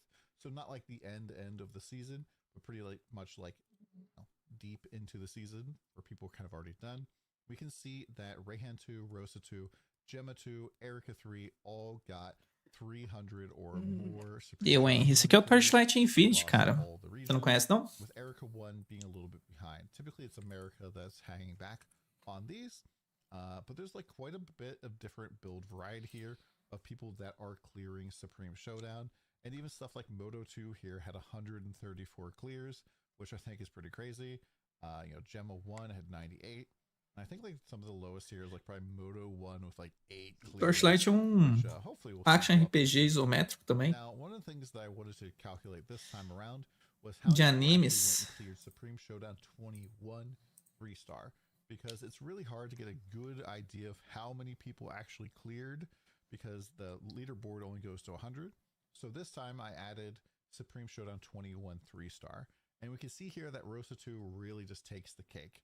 She's super stinking tanky, so powerful, and basically just could stand in all the stuff and doesn't really care about anything. And so I think that probably a lot of the people who beat SS20 could just waltz right into 21 and, you know, beat the fight without really having to do much upgrading or trying. And so I think that's kind of what you're seeing here. Now you might notice that over on the side here, Erica 2 is kind of popping off with 117 clears. And a big part of that is the armor stacking meta. Armor stacking became kind of super everywhere this last season, but a lot of people are playing on Erica because you can go really, really fast. And so that's why you see a lot of these clears.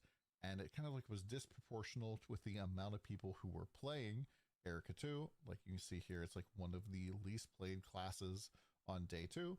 And it's really noticeable here when you go to ratio by class. So this is a ratio of how many people cleared Supreme Showdown 20 versus how many people were playing it at the start of the season. And we can see like Thea 2 is like super stinking high, but she only has 33 kills. Whereas Erica 2 has 235 kills. Which means that like this class definitely popped off a lot later. And really with armor stacking not really being nerfed too much, I would be surprised to see similar numbers for her like this again, simply because she can be a pretty fast character. Seems like the new character Sage could also potentially be really fast. So maybe like Sage will take that spot from her. We won't see her pop up as much, but I think armor stacking meta is probably still going to be a big thing. Now, this was my prediction for the Vorax League from the last video, kind of what I thought it was going to be. And this was the actual results here. So we can kind of see that Gemma, I didn't really think was going to be as good as she was or as popular, but she really just did squeeze up into the actual... A Erica 3 não foi tão popular, velho, que doideira. Assim, foi popular ainda, mas... So I took a score of like their ranking for how many people hit 95, how many people hit 93 by day 2, 94 by day 2, and also like how many people clear Supreme Showdown 20 and Supreme Showdown 21 3-star. put a little bit of math and stuff in there, a little bit of the like a whole bunch of stuff, a secret formula, if you would, to get out the final numbers, and they are in actual order here. So like 1, 2, 3, 4, 5, 6, so on and so forth. And so just because something is like down here in this section doesn't mean that it's not viable. It just means that it's just less played, and there's like kind of maybe less resources for you to go and do a build around. And you know, you could definitely still clear Supreme Showdown on some of these, especially with like how armor stacking works. You could probably have slapped armor stacking on Moto 1 and gone and killed Supreme Showdown, no problem. But would it be as good as it would have been on like any of the other builds that really take advantage of that? Probably not. And so for the most part, I feel like I did a pretty decent job here. And so we're going to go into what I felt about the patch notes. So this is the part where it's kind of like my opinion, but this is kind of like how I felt classes kind of shook out here. Now, I do want to note that Eu achei ela da hora também, full Flicker Striker Zona, velho. Irada. a small or sizable buff from the hero memory stuff that we saw for this upcoming season. And some of those classes have some absolutely bonkers, insane, brand new meta build kind of stuff that we can do with the hero memories. But Rosa 2 se torna ainda intocada ali na linha 2. Sandlord season, we had a very similar system on your belt where you could have extra passives on your belt, and very few people got to use these because they were so incredibly expensive. I think Thea 1 ones was like worth 5 eternities or something at one point, and so just nobody used it. Likewise, we thought prisms were going to be not very available, especially inverse images, and so inverse images are actually pretty available. So it's kind of hard to tell how much these are going to affect the meta and how much they are going to be available, but I can guarantee you that there's going to be they're going to pop off this season because of those effects, but it's kind of like too hard to predict at this point. So I'm kind of just going to ignore them for now because it's not really sure how available they're going to be or really like how effective they're going to be. So that said, this is kind of my thoughts here. We have a lot of buffs. So Carino 2 basically got completely reworked in a lot of ways. He's no longer going to be sitting at the bottom of the barrel like a little chump. He's now potentially going to be one of the more played characters as people just love playing Carino. And he did get a brand new gunslinger female skin. And so I definitely expect to see him quite up there. Iris 1 and Moto 1 also got a bunch of reworks. There's some more minion stuff in there as well. There's going to be like minions that maybe just everybody is going to be using that like Moto definitely probably will take even more advantage of for Moto 1 and Moto 2, which is why Moto 2 is here. We don't really know if he's going to use those new minions to blow them up. If he does, Moto 2 might be up in the tier list even higher. Thea 1 and Thea 2 both finally got their rework. I kind of expected this like a year ago when Thea 3 came out, but I guess better Nate than Lever. And so I think both of these classes are probably going to see some new builds and some new progression, although I don't really know if Thea 2 is going to pop off as much as Thea 1, as spellcasters kind of tend to be a little bit more popular, but yeah, both of them could kind of be up. Yuga 2, I think, has also gotten a little bit more options with the ominous stuff, and he didn't get any nerfs, which is a good thing. Whereas Thea 3, these two kind of compete for the crown of mind control, if you would. Thea 3 did eat more nerfs to her hero traits. É o controle mental que tava mostrando nas play ali, então. Maybe got a little bit of some buffs as well. But I think a lot of people, even like Shady Broker, for example, who is kind of Mr. Mind Control, said that he thinks that Yuga 2 is better for mind control at this point. And so that is something that like people might, you know, go and play mind control even more on him. And then the Ring of Blades skill that people were liking on Thea 3 did get nerfed even more. So it has like a minus movement speed thing, which does kind of sucks. Bing 2 got several nerfs. I still think that Bing 2 is maybe a little bit overtuned. He has a lot of cool stuff, and Spellburst in general I think is really strong, especially once you get Solid River going. And Solid River got a buff this season, so I think that Bing 2 will probably still be fine, but I think that it'll be interesting to see how much the nerf affects them. Carino 3 got like a tiny slap on the wrist. I mean, armor stacking also did get nerfed, but like some of his trait did get smallly nerfed. I think it's not going to affect the fact that he's like one of the top characters. Erica 2, a little bit of a nerf with armor stacking nerf, but I think the real big nerf to Erica 2's like upcoming popularity is that Sage could potentially have like way more movement speed than her. And so that's really why people play Erica 2, is because they just want to go fast, and Sage could be really quick. Erica 3 got slaughtered so bad. Like, I played Erica 3 last season. It was fun. I enjoyed the build. It was the hardest League Star that I've ever had, and they nerfed the build, they nerfed the skills, they destroyed the Vorax. I can't really recommend Erica 3 next season. I think it'd be very difficult, and I'm sure there's some cool stuff that you could do with it, but I don't really think Erica 3 is going to be a very good build. So yeah, kind of sad to see that. We talked about Thea already. Rayhan 2 got some of his life stacking nerfed a little bit. He's still just so stinking strong, it doesn't matter. Rosa 2 got several different nerfs, but Rosa 2 once again is like one of the strongest characters in the game. Had the most Supreme Showdown 21 3-stars, so I think she's probably just fine. Gemma 2 got a little bit of É, a Rosa 2 ela é intocável. Essa boneca desde quando ela saiu, ela anda quebrada. Não quebrada, ela anda muito sólida. Damage scaling or the damage like modification or something. It's not really clear if that's a nerf, a buff, a change, an alteration, or what it is until we actually get into the game. So this could be like very, very good or very, very bad for him. I also kind of seemed like in the preview video, he was like hitting more enemies with burst than normally. It used to just kind of like the burst would get stuck on one enemy, pop, pop, pop, pop, pop, and then you couldn't really hit anything else. So if they did fix that, that could maybe be a buff, maybe be a big nerf. Who knows? We'll find out.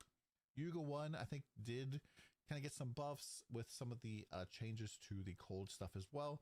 Whether or not it's like huge buff for him, I can't really say just yet. Rosa 1, pretty much her main build with the like ground shaker did get nerfed. Whether or not it's like a crippling nerf is kind of a, you know, some people find out as well, but I do think it was a little bit of a bad nerf. And then pretty much everybody else down here, including Selena, pretty much did not get touched all that much. And Bing 1, I think, is just generally a character who I don't know what they're doing with this guy yet.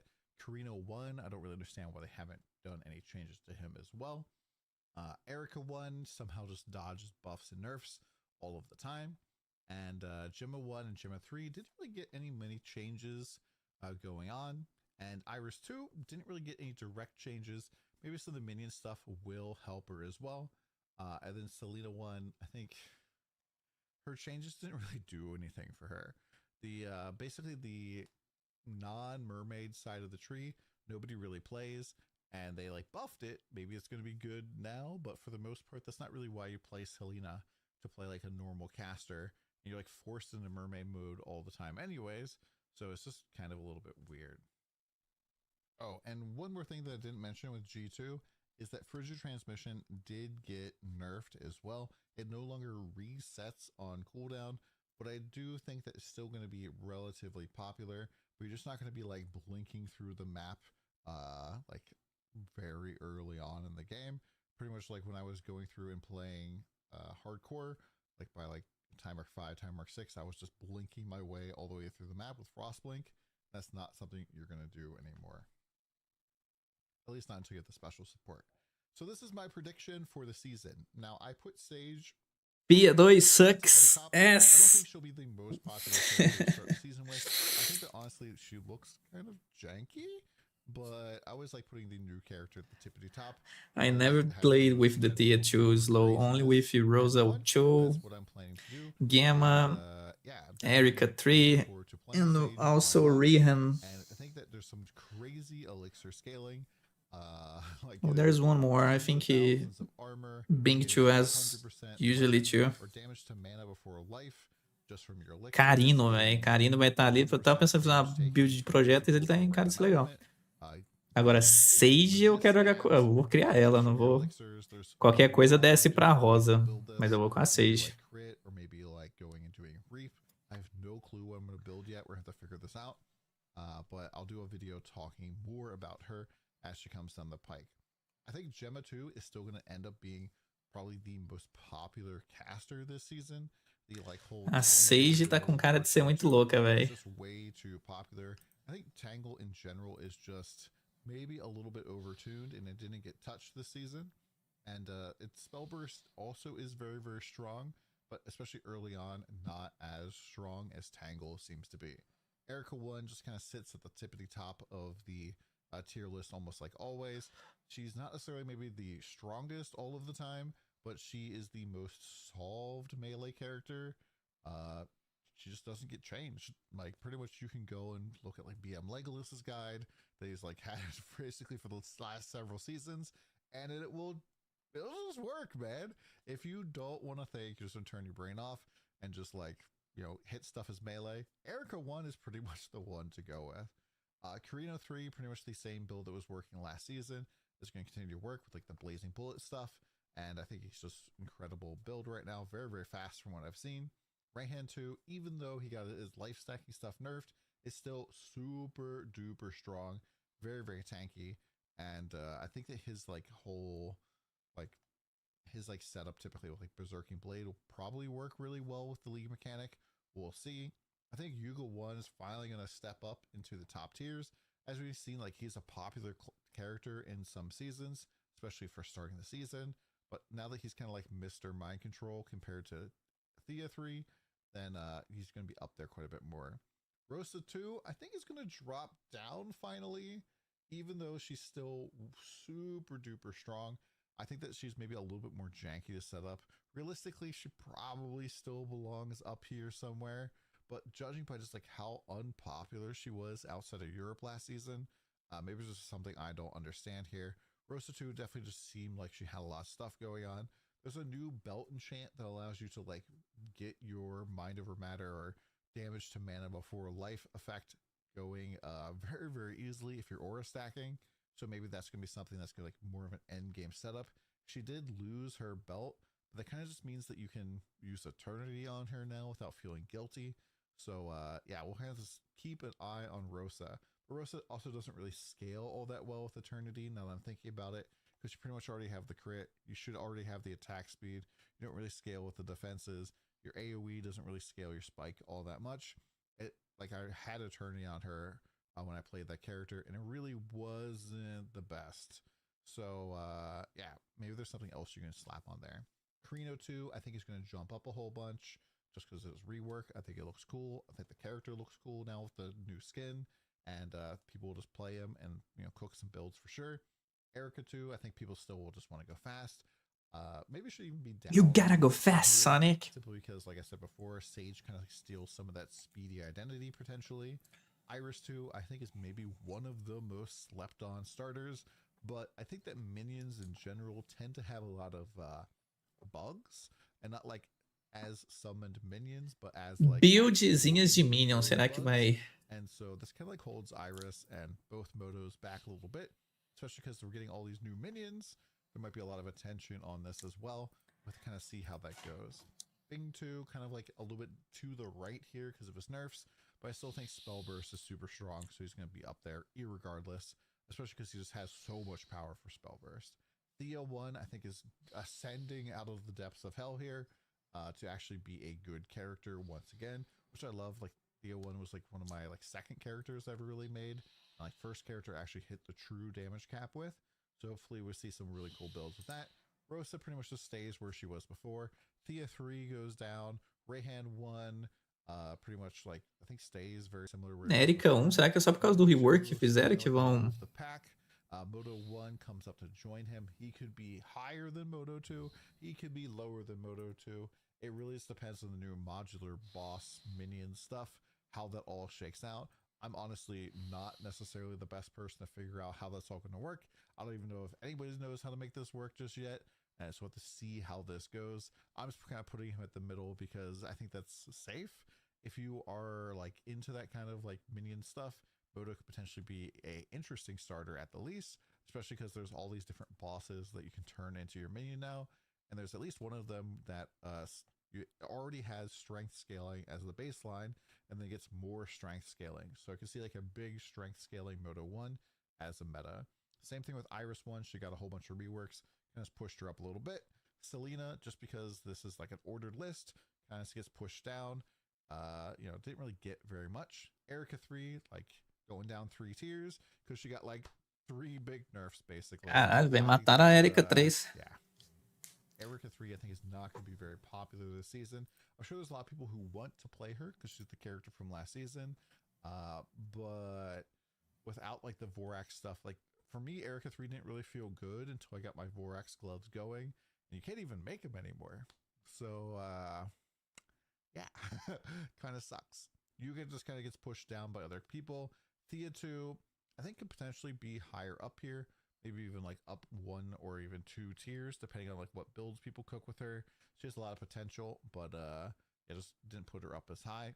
Gemma 1 and Gemma 3 just kind of get pushed down naturally by all of these other builds kind of getting pushed up. Ele é divertido, geral. One sitting here at the very bottom going, XD, when are you going to remember about us? We exist here. When am I going to get my rework? We'll have to see how that happens. I'm going to guess that next season that Bing 1 is going to get a model rework. Because like one of the only like. Ele é bem divertido pra você jogar entre os jogos aí de temporada que a gente tem, sabe? We'll see some changes to him at that point as well.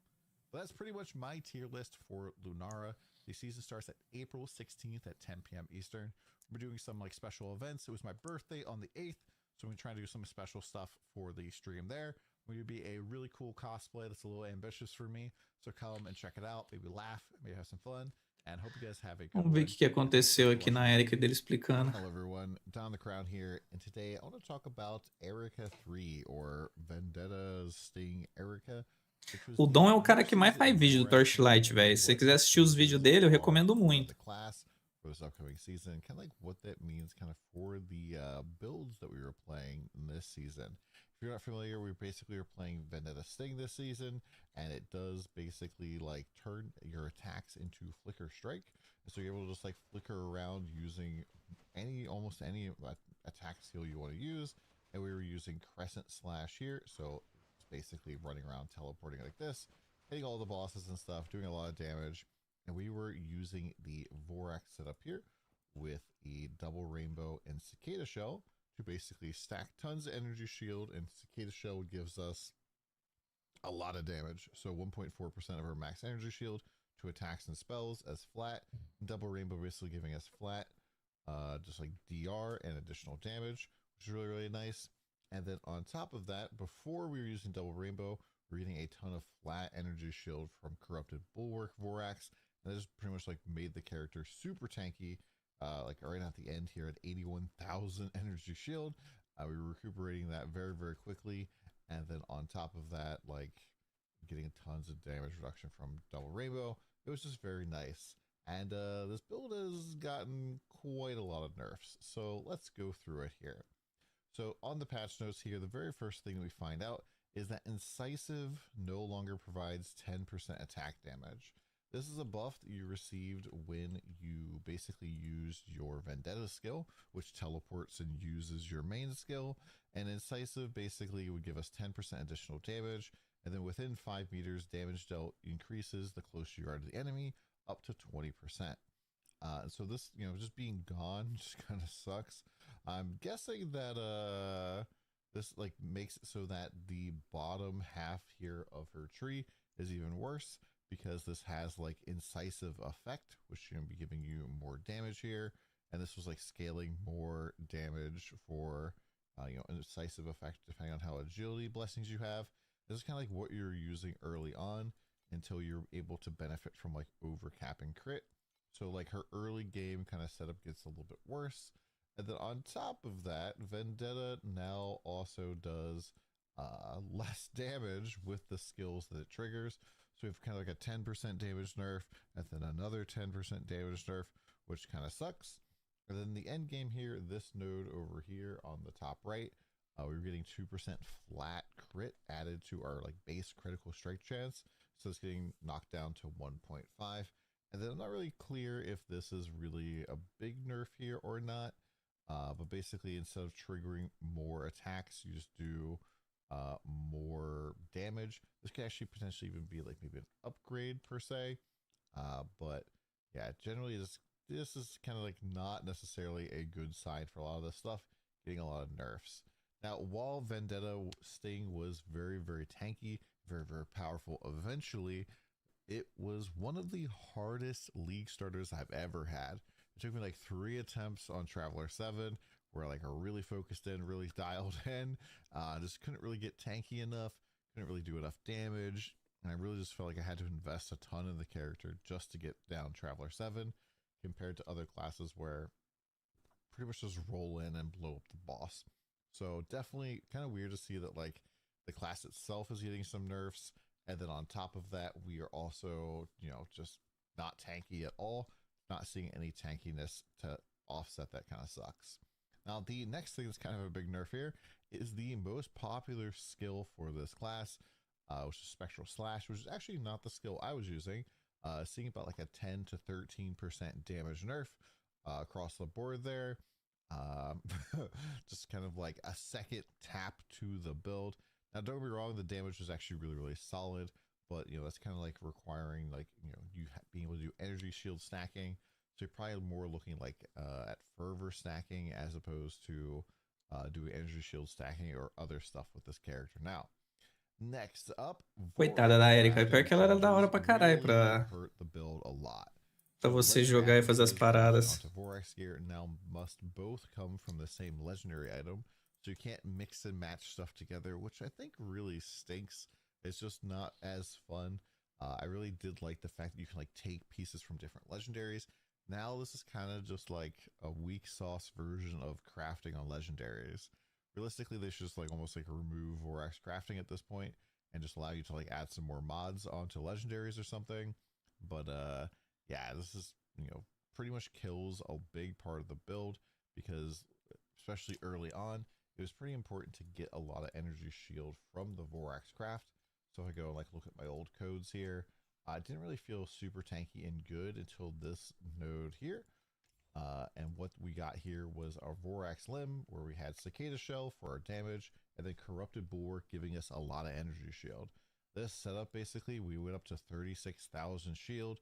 We were feeling very good, very tanky, very much alive. Nossa. You're not going to be able to do that anymore at all. It's like completely not going to work. You can't, you know, combine the two together. You have to do like 2 lines from Cicada or 2 lines from Corrupted Bulwark.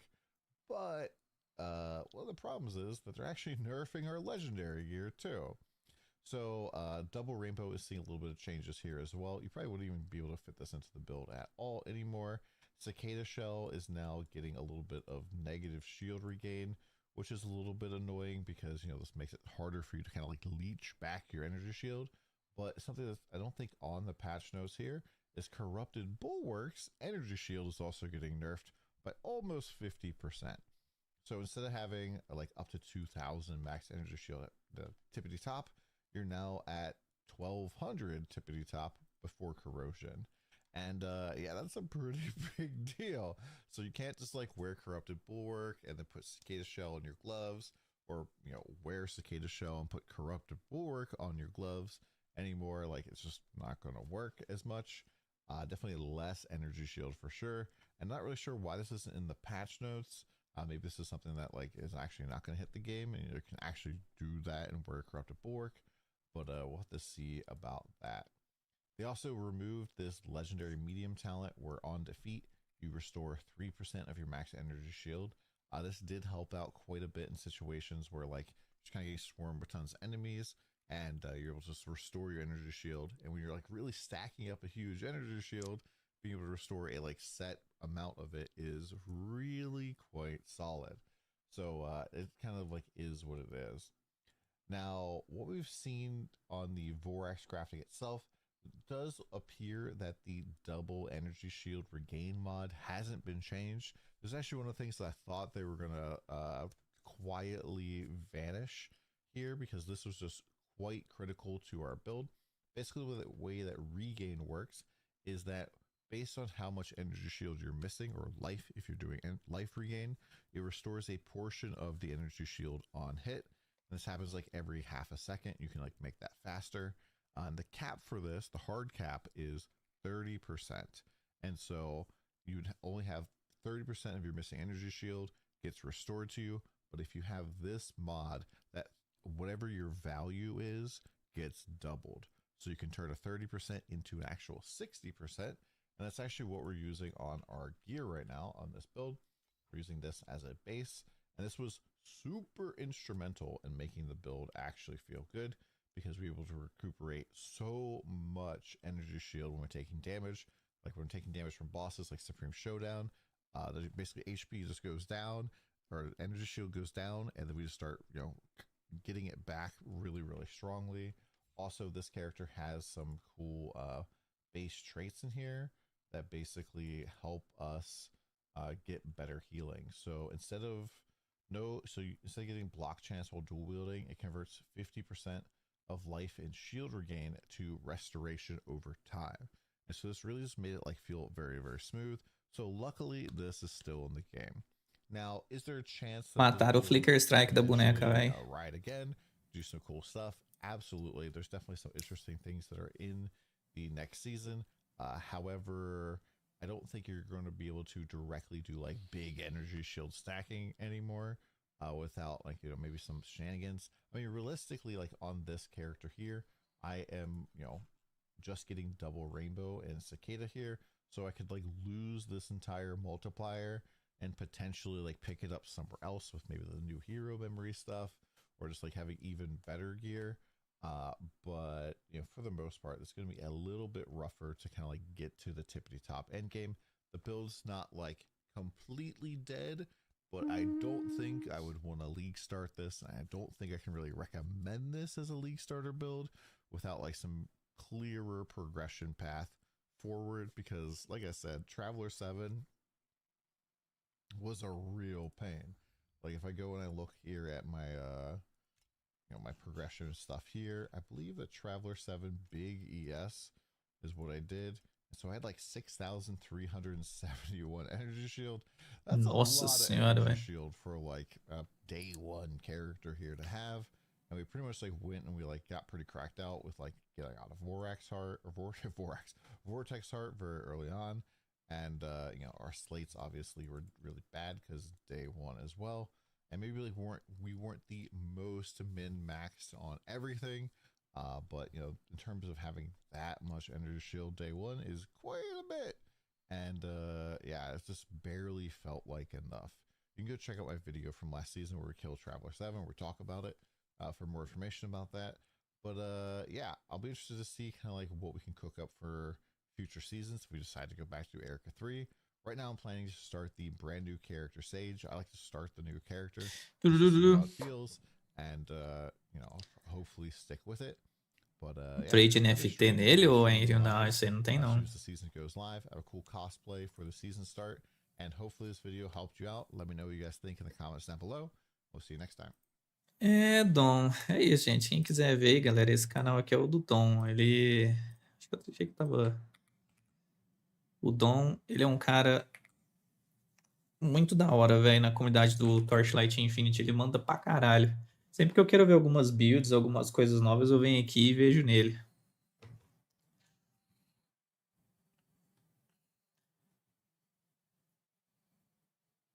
Ele joga muito, cara. Caralho, ele parou de fazer vídeo. Diablo tem 11 meses já, velho. Loucura, tia.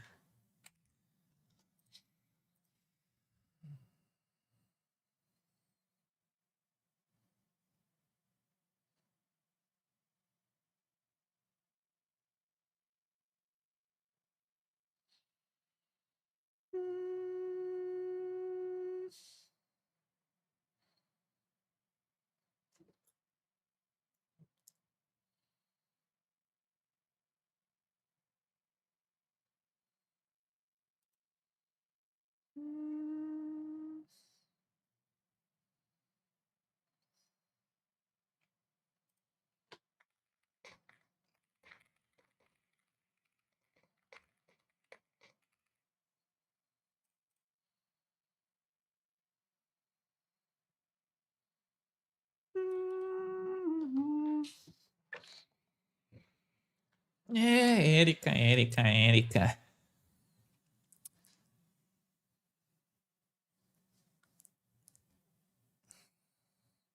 Não tem mais nada.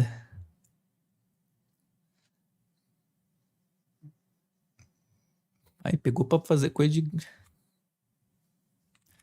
Supreme Showdown? Deixa eu ver isso aqui. Are you real? Or just a persistent afterimage in one of these eyes? Esses boss aqui são doideiras, viu, velho? All that you see in this world is but a faint reflection of the truth. Esse boss aqui é doideira.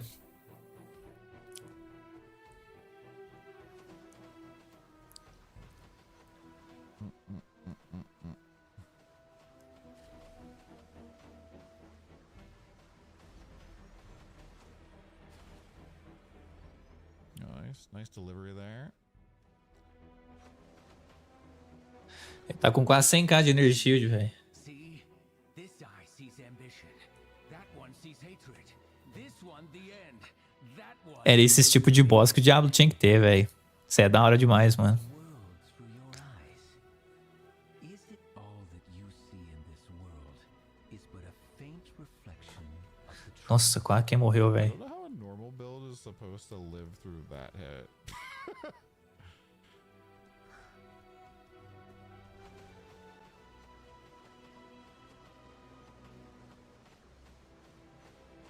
Chegou na primeira fase? Chegou. Your eyes.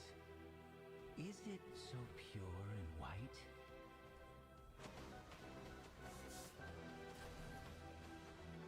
The worlds through your eyes. Is all that you see in this world is but a faint reflection of the truth?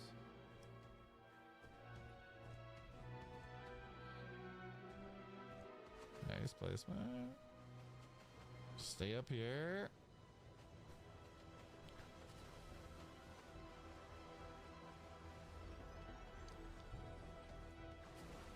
Oh my gosh. We actually got Nossa. Na troca de número, velho. This eye sees ambition. That one sees hatred.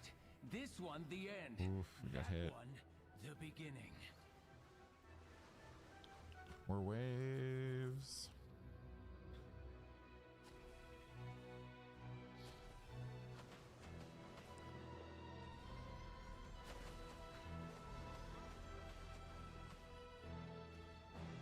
Ooh, he didn't teleport to me that time. See? See?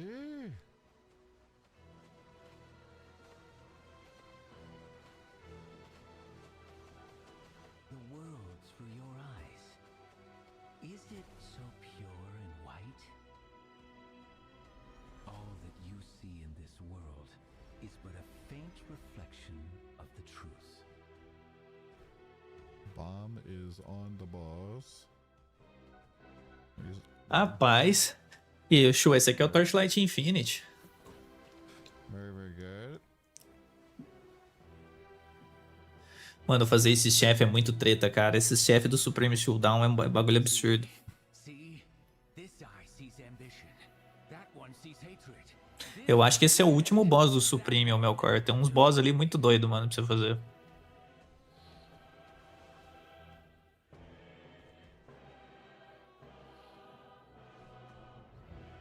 É isso aí que falta no Diablo, cara. Esse tipo de chefe, tá ligado? Que você vai e faz esses bagulho, mano. É muito louco, velho. Oh! Nossa! Caralho, ele ainda conseguiu deixar de novo. Tem mais um desse aqui, ou depois desse? Through your eyes. It all that you see in this world is but a faint É muito irado. Como é que ele vai entregar isso aí pro boss? Ah, tirou.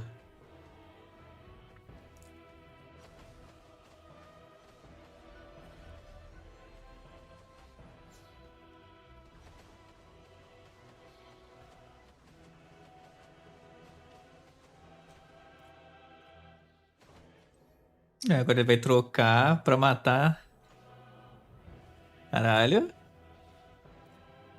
I don't think that was enough damage. Voltou pro... My aura's turned off.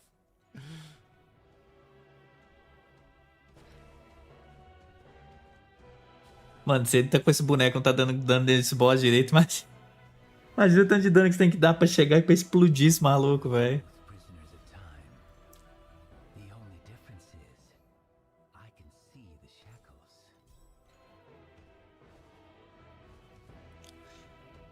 Hit him! What? Ah, ele chegou numa porcentagem ali. Tuf, matou. It didn't hit him. It was like looking around, like, oh, Cullen Strike, safado, velho. Olha. there we go, man. There we go. Nice, Dom. Nice. Unfathomable nightmare. Caralho. Esses chefes, bicho. Papo reto, esses chefes aí, eles são. São muitas loucuras, viu?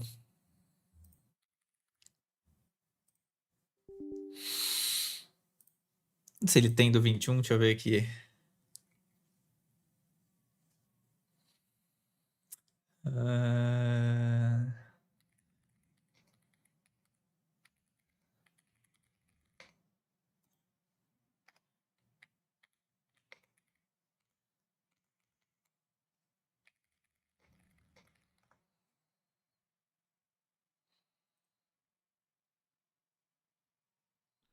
Mess around with that later. ele tem, mas ele tem com a tia.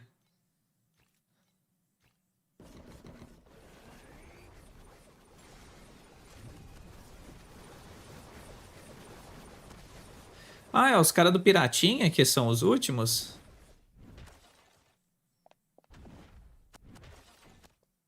Meu amigo. Ou é outro? Esse aqui não, pera, esse aqui é de 11 meses atrás. Deixa eu ver aqui. Vorax Season Tele Final Supreme Showdown Boss. Aqui. For like 300 FE. Ah, é o Corvo nessa. Arco e flecha nesse jogo você tem que equipar a arma, ô goiano. Mas eu acho que não tem arco e flecha, tem pistola e skin só, velho. Oh.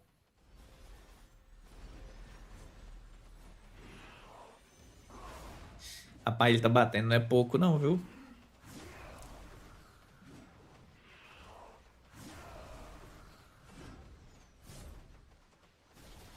Tem besta também, pior que eu não lembro de arma assim. Eu não...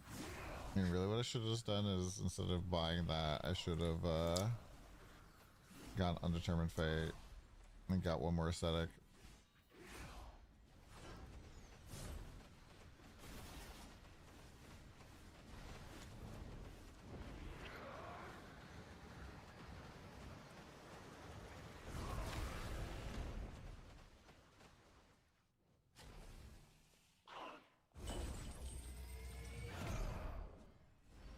That was fast. Bicho bem diferente as mecânicas dele do normal. Do it on 4 here.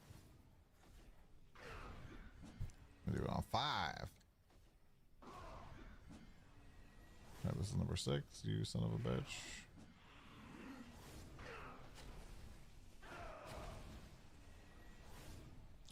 Rapaz.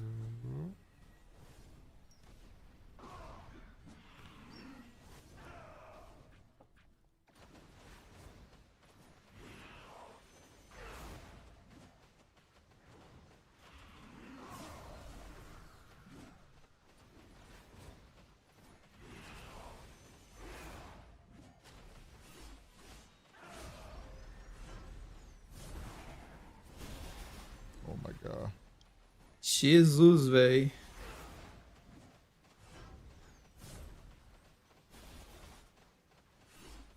Você tem que ter um life regen de shield desgraçado, velho. Vixe.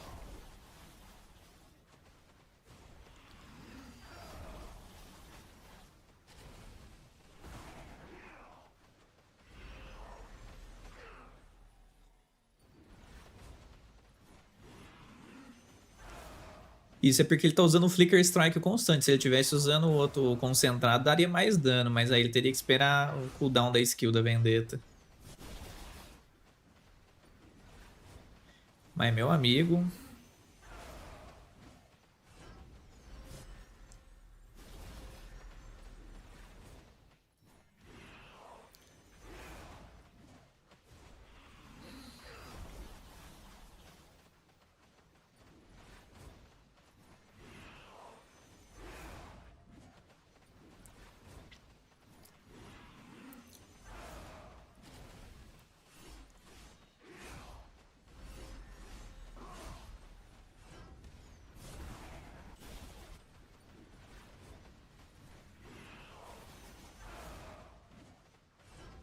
Se eu já cheguei nesse lugar aí, não. Eu cheguei muito longe disso aí, velho. Isso aí é build muito absurda.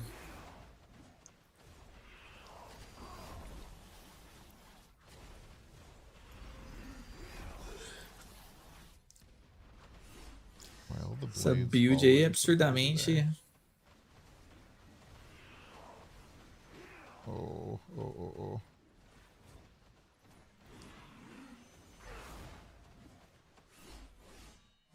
Será que ele já vai dar HK? I can't tell if this is good enough. I hit him a little bit more.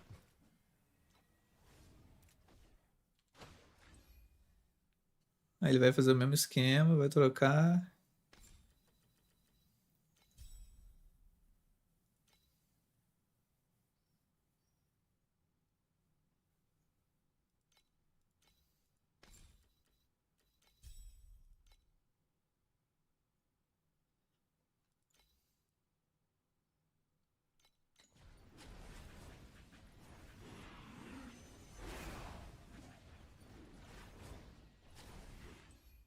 Not enough damage.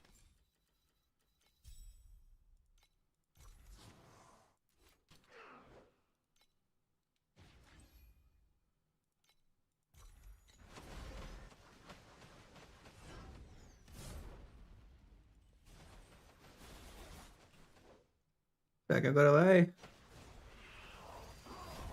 Vai apagar o bicho, quer ver? Apagou.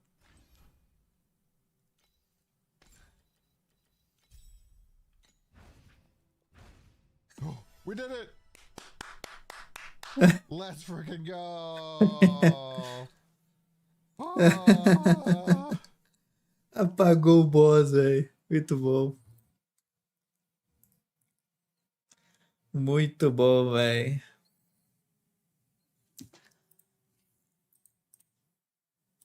Deixa eu pegar meu negócio aqui. Muito bom. Só um cullinzinho strike. Tlim. Acabou com o bichão.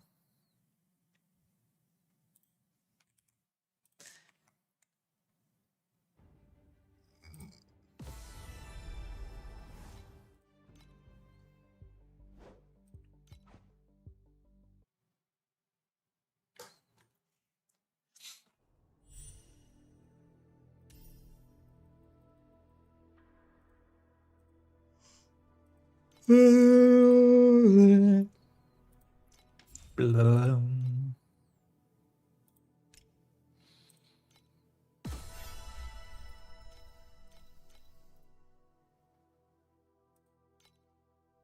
Hoje é o primeiro, segunda, terça, quarta, quinta, sexta, sábado.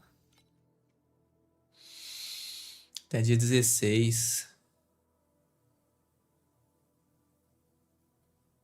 Fuck. Isso aqui eu não posso perder não, velho. Vou ter que...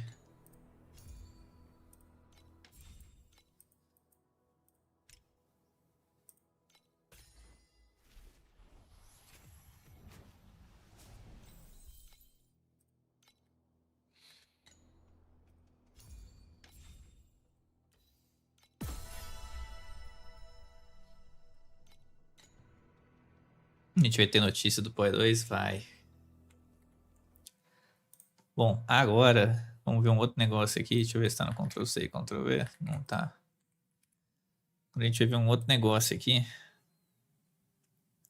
Que é um MMO novo que tá chegando aí pra nós.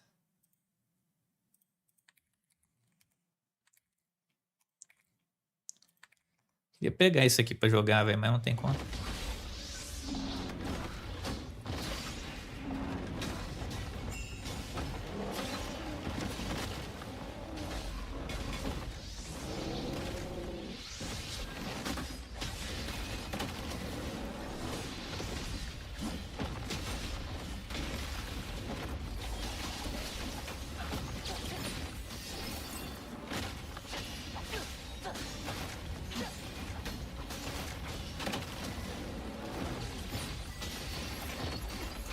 Mano, pior que tá da hora essa porra aqui, viu, velho?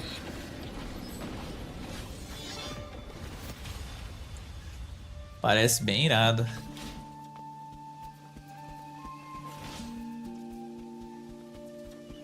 Não sei se é MMORPG, né? Mas que tá da hora, tá.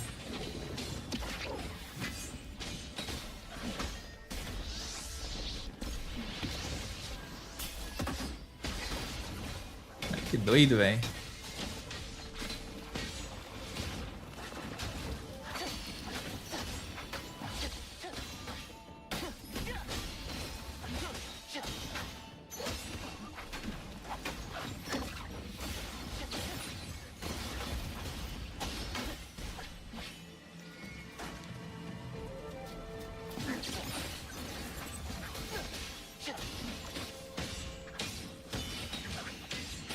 Já jogou Honor of Kings, ô meu core? O LoL... O LoLzinho deles. Esse jogo aqui é do universo do Honor of Kings. Esse aqui é o Honor of Kings World. Um RPG deles. Como é que será que nós faz arrumar conta pra jogar esse aqui, velho?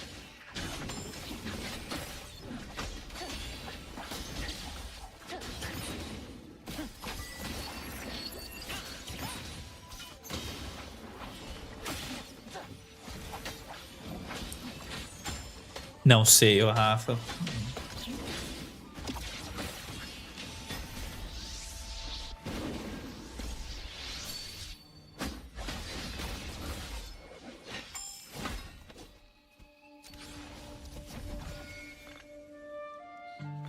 Interface do Genshin Impact. É padrão pra ele essas interfaces, né, velho?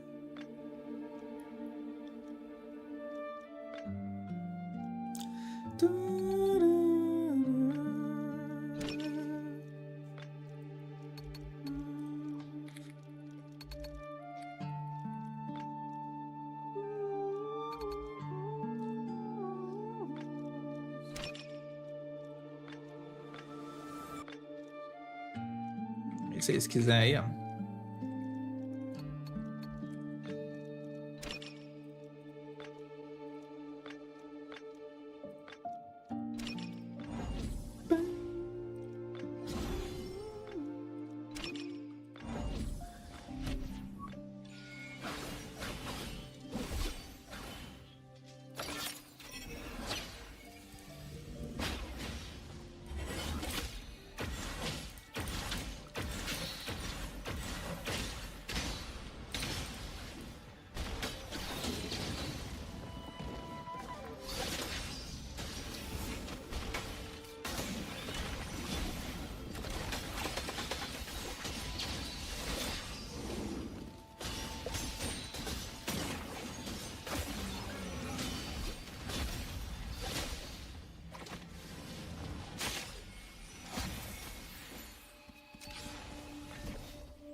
Me gosta, hein? Granblue Fantasy Relink aqui, ó.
Oh!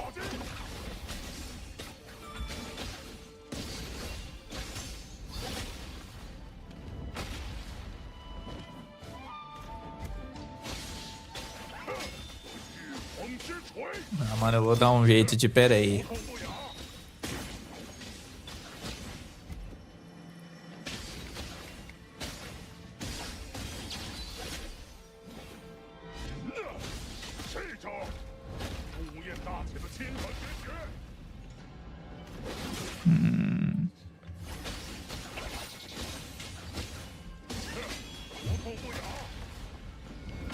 Fuck.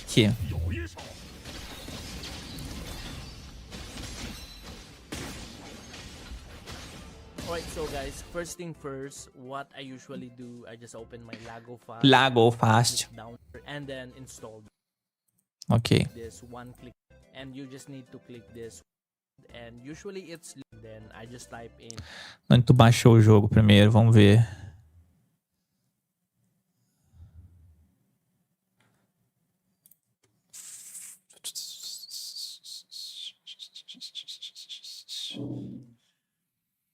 Vamos ver aqui. Yeah, motherfucker. Vamos baixar essa porra, vai. Vamos ver se nós consegue jogar.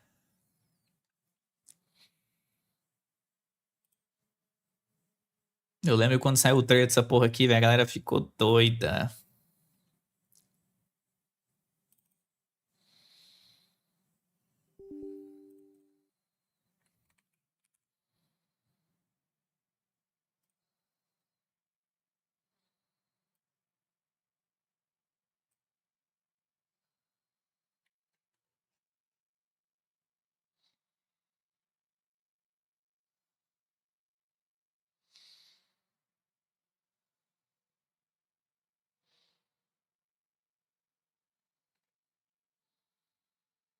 Deixa eu ver um negócio aqui.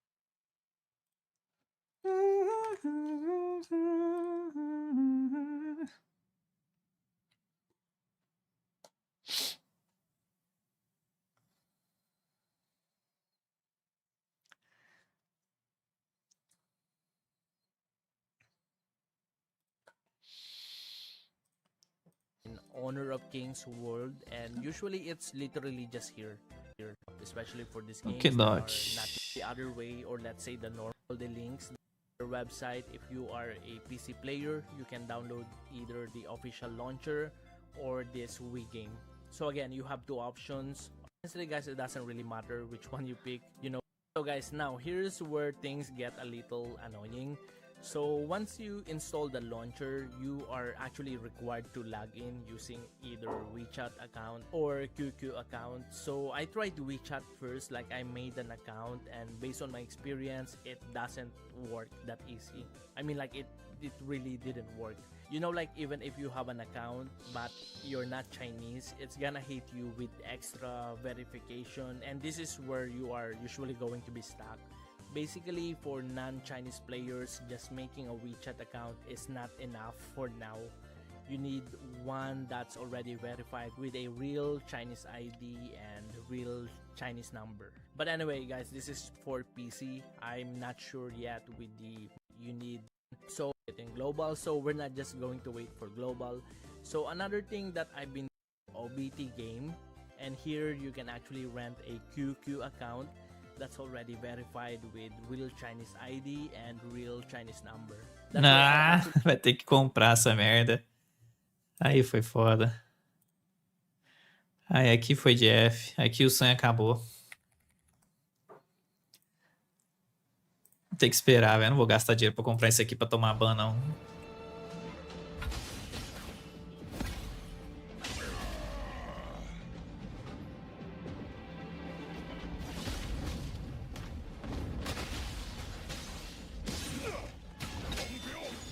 Caralho, tá dentro da hora, velho. Olha. Aí que louco, velho. O matinho pegando fogo, mano.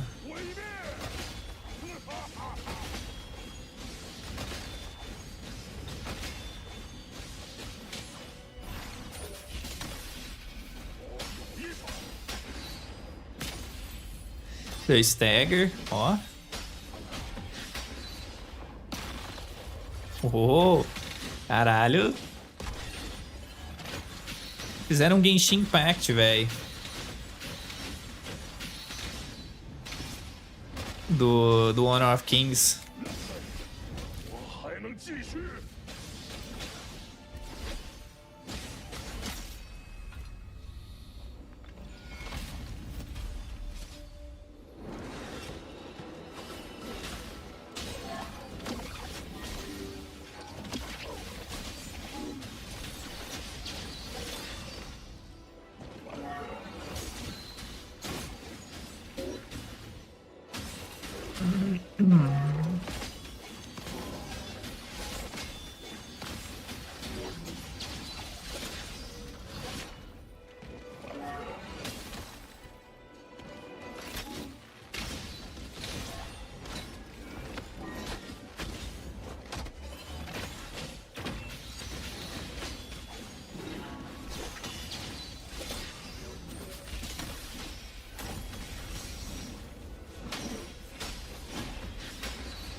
Tem que comprar a conta, o Froze, pra você jogar no servidor chinês.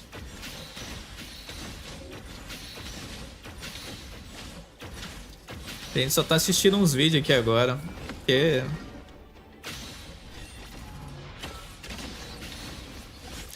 tem IP block, né? Então...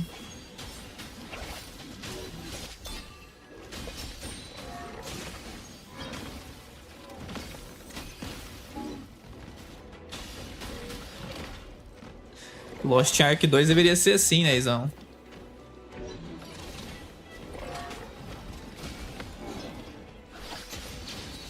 Eu quero ver aqueles Lost Ark Mobile lá, velho. Não saiu mais nada.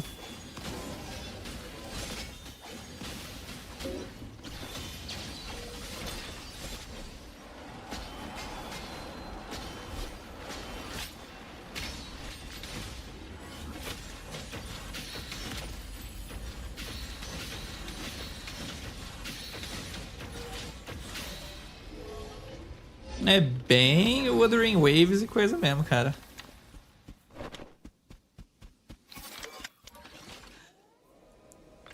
Eu lembro disso aqui, velho. Tinha um trailer. Como é que era? Honor of Kings World First Trailer.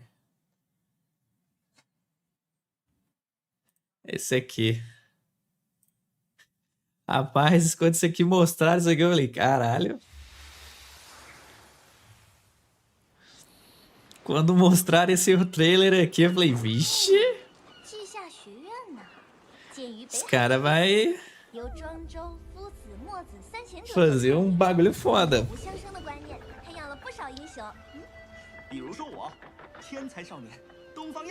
Tom Pandian.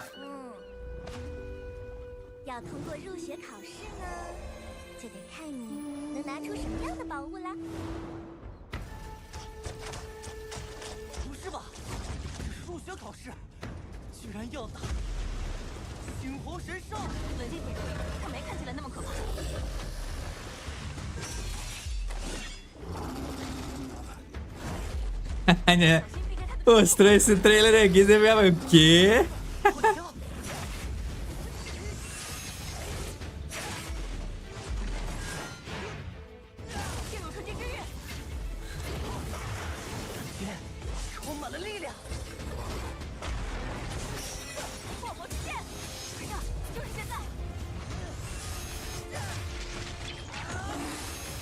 É meio Monster Hunterzão com o Wuthering Waves que ele virou, né?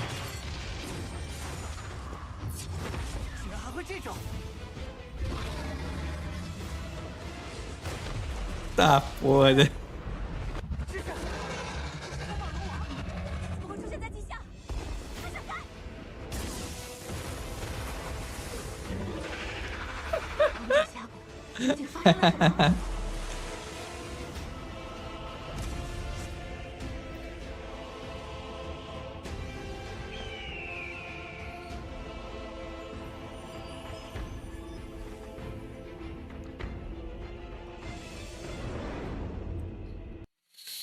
Muito bom, velho.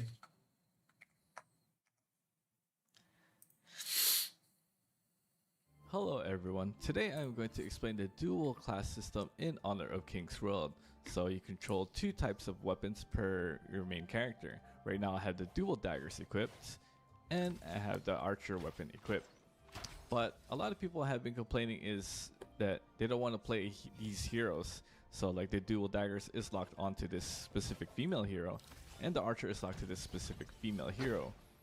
So you can actually turn this off if you go to pressing escape, and then we go to our cosmetic section, and we go to our over here. Maluco, a criação de boneca é pica mesmo, hein? Vixe.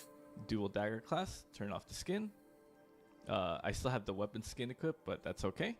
And this is our main character right here. So our main character, if we go back to outside the menus, you can see that our main character, Maluco. every time we swap characters, we are still our main character. So our main character is fully customizable, and some of us just want to enjoy our main character, and like, you know, we spend hours customizing our character, which is a good thing because the game actually offers a lot of outfits for your main character. See, if you go to customization, you can see you can unlock some outfits for free, and this one is a gacha outfit. Yes, there's a gacha in this game. The gacha is mostly cosmetics right now. So we got some Os gachas são outfits for the female cosméticos. here. This one is a PvP. If you reach diamond in PvP, you can get this outfit with 20 tokens for PvP, which is pretty easy if you play a lot of PvP. And we have this outfit right here. This one is also Não sabe ainda, ó, this one is Tandara. also gacha. You can see that gacha here. Maluco, I'll o show you gráfico guys da real criação quick. de boneca aí é I've been pica, trying hein? to pull the outfit, but I have no luck. Could you view the male version too? Esses bagulho Vuxia. I'll show you guys what's in the gacha after this animation. Ih, Licão. So you can see that the gacha only has cosmetics so far. And then the super premium gacha. This is an outfit for Novo. He is also one of the heroes in the game. Caralho, pra tu pegar esse maluco deve ser caro. Only purely cosmetics. Ai, deve ser caro. Female. Very nice looking. I really want this skin, but I don't know how much it's gonna cost me. So this skin comes with like the border icon, unique emotes. Oh, okay. So pretty cool, right? So this is what's in the gacha. All right. Now let me show you guys what else is in the store. We have well, we don't want to dye anything right now. Oh yeah, I do want to equip my characters back to normal, so let me equip the skin. And also this is a premium skin for my character right now. But if you want to unlock the default skin, you can do so for free, depending on, like, for her. If you click up here, if you want to unlock her skin, perform a counter attack after a perfect dodge 30 times. So if you do this 30 times, you will get her default skin that you could equip instead of the premium one. So if you don't have the premium one, your character is going to be stuck with the main character look for now. Alright, so that should be it with the cosmetic part section. Now let me explain the different kind of, like, the job system, right? So I told you earlier in the beginning of the video that this game uses a dual job system. So we have the first job. Na verdade, eu acho que tem uma forma de eu jogar, cara. So if you want to switch to Primal Flow is the starter class, which is a longsword. And then we'll swap our second job to, like, let's say the healer girl right here. Okay? Eu acho que tem uma forma de eu jogar isso aqui sim, cara. You will see that our skills on the bottom right has changed. We have the healer class right here. And then press tab. This is our main character's job. O Lago Fest. Pretty good in PvP, I would É, say. véio, eu só preciso recarregar ele, mas deixa eu ver um negócio aqui. Cara, o Lago Fest é sensacional. Se ele tiver, eu consigo jogar. Não hoje, amanhã, provavelmente. Mas eu consigo. Deixa eu ver um negócio aqui. Isso aqui é mano, isso aqui é a melhor parceria que eu fiz no meu canal até hoje. Esses caras aqui, sem brincadeira, eles são muito pica. Esse softwarezinho aqui, ele é muito bom, velho.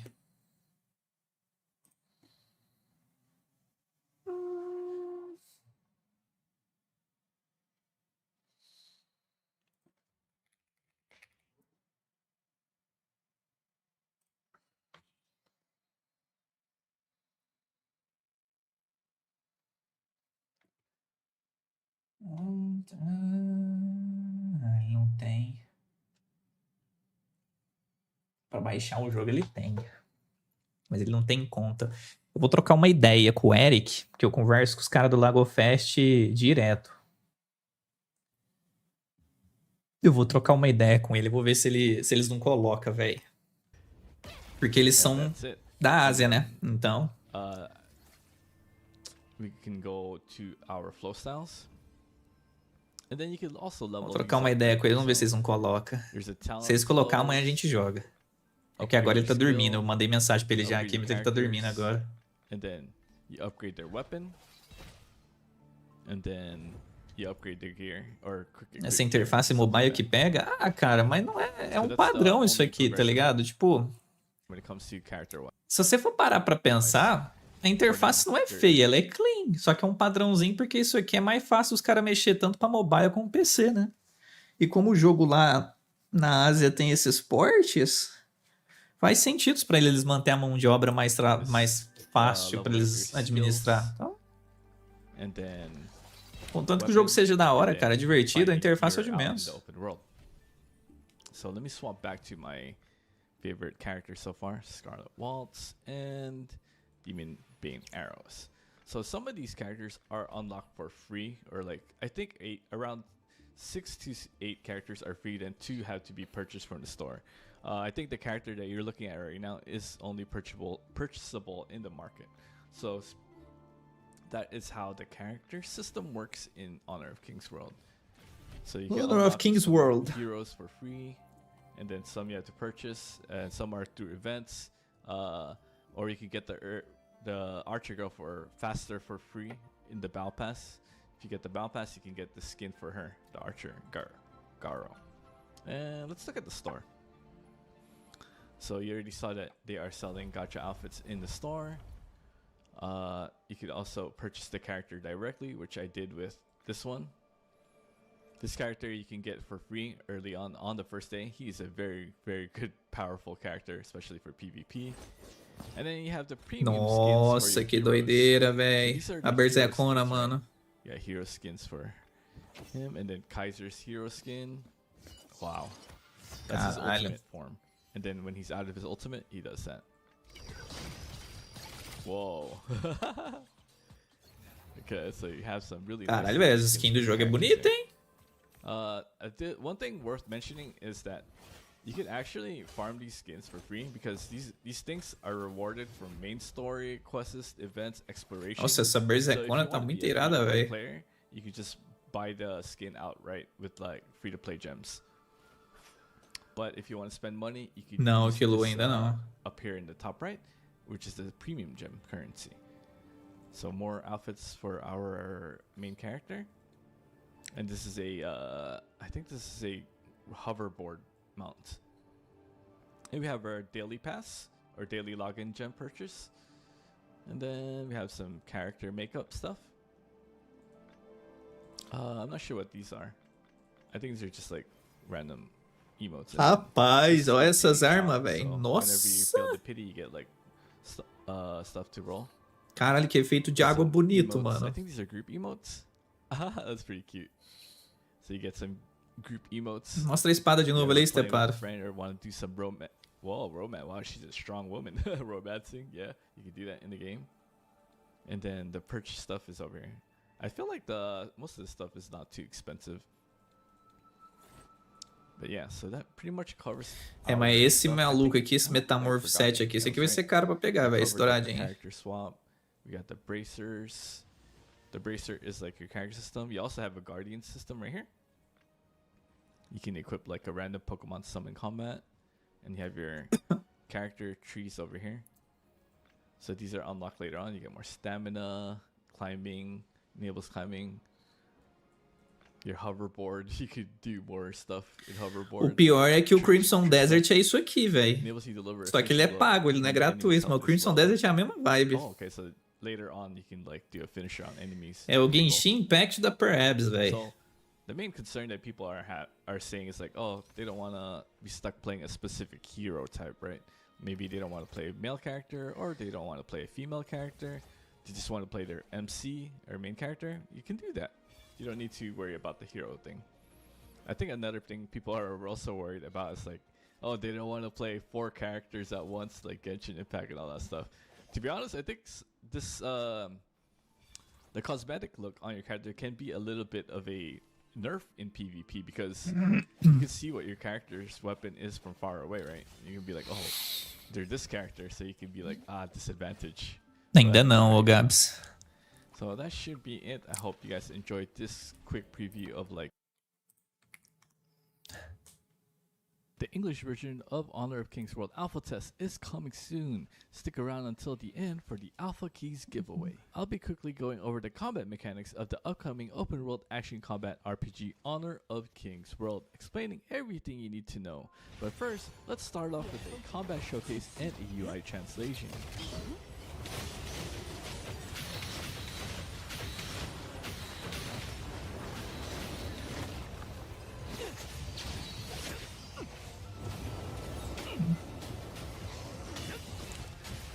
O visual do jogo tá muito irado, velho.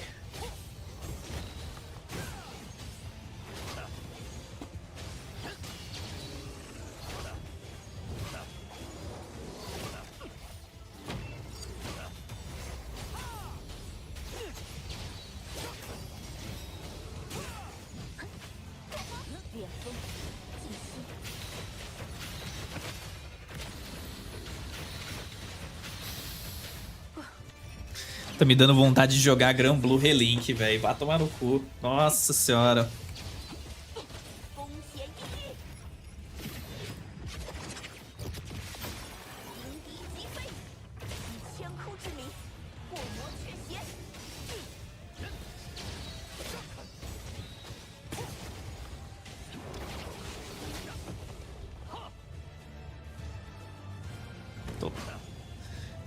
Rapaz, da perna mechanics.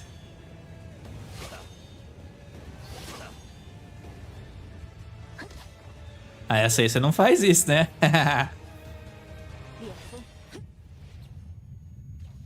Caralho, velho, que doidão, mano. Parece o Infintie, velho.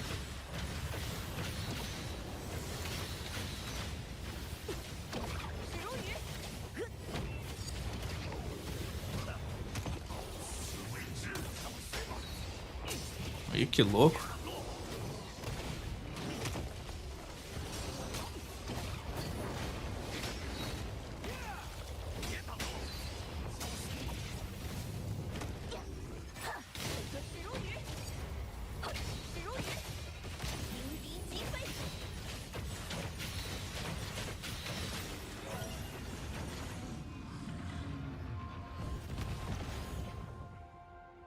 The game lets you create and customize your own character who defaults to the flow-born style.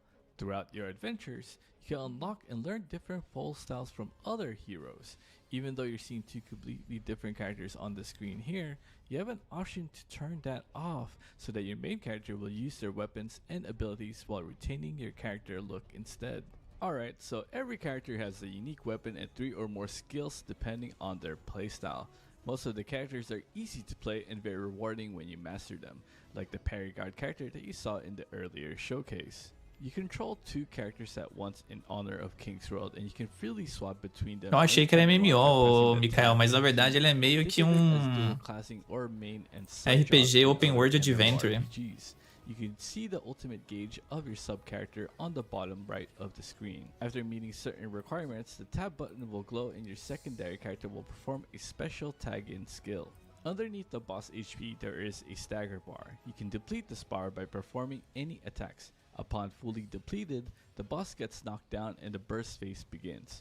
you will see a sword icon on top of the boss HP. You must reach this threshold to perform a special Q to E attack at the end of the burst phase. To do so, you and your team members, and if you're playing multiplayer, must spam all their skills and ultimates within this time window.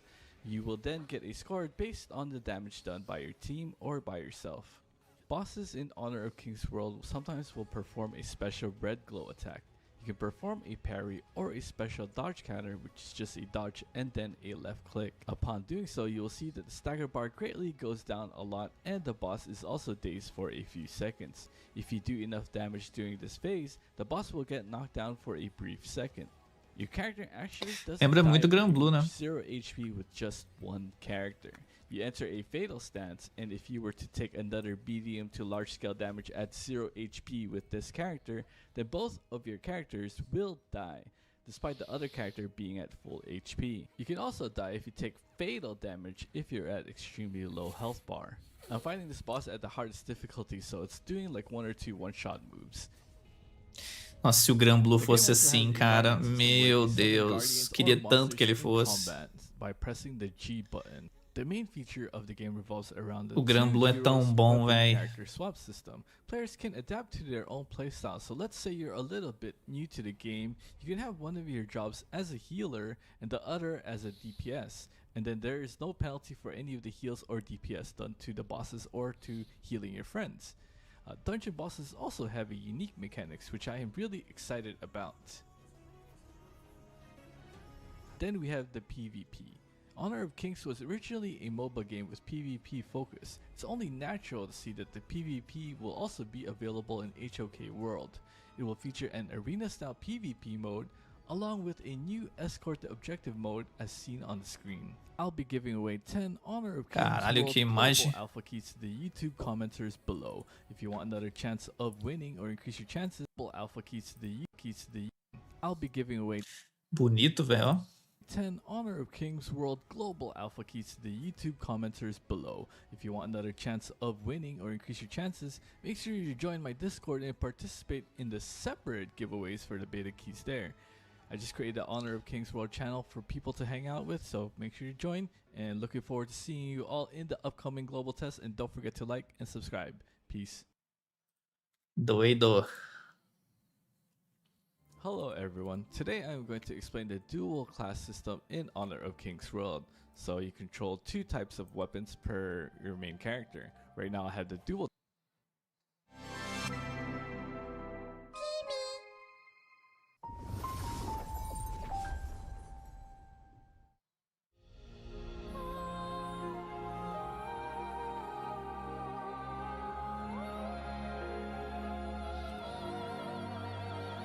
Essa pega, hein?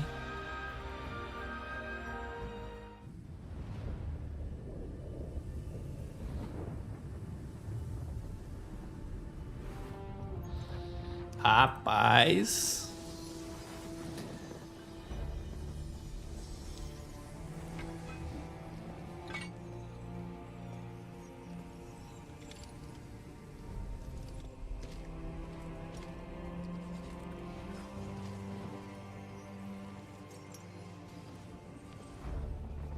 Tem como jogar sem comprar? Tenta aí, ô Froz. Se funcionar, você dá um alô.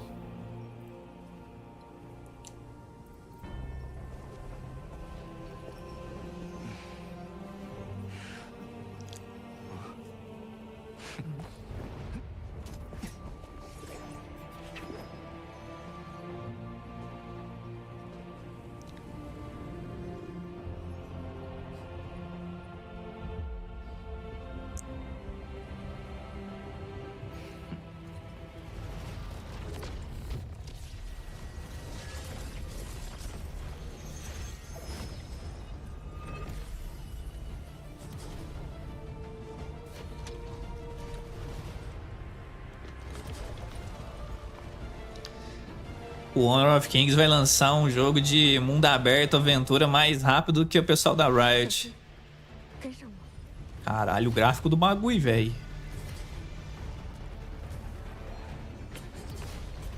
Beleza. Carai. O gráfico desse cara aqui tá pica, viu?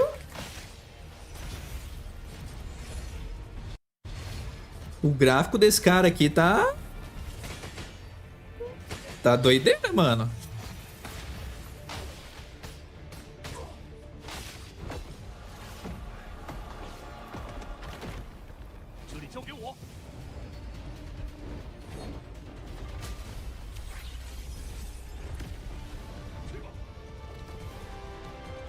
Isso é gráfico do jogo mesmo, cara. Olha isso. Nossa!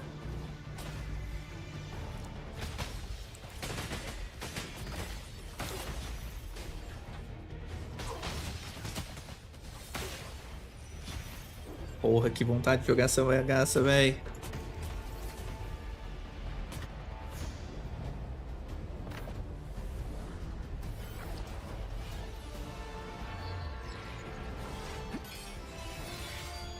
O Vux é total, é. Spellblade?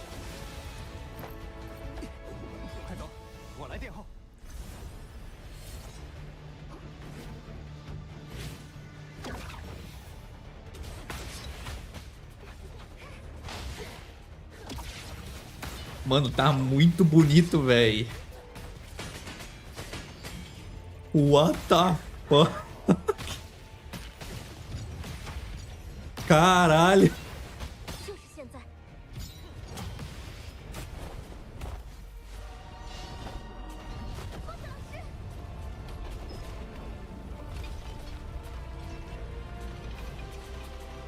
Tem até Gundam, cara. Olha esse jogo, mano. Olha esse jogo, velho. Tem uns Gundam, cara. Tem mecha. Para. Que foda.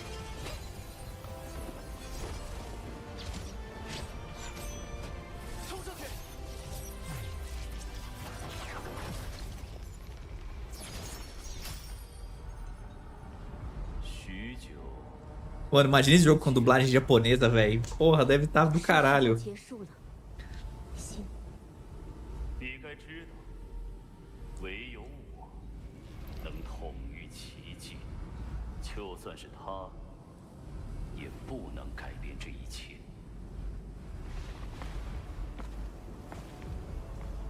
Não, Adonis, esse é o Honor of Kings World.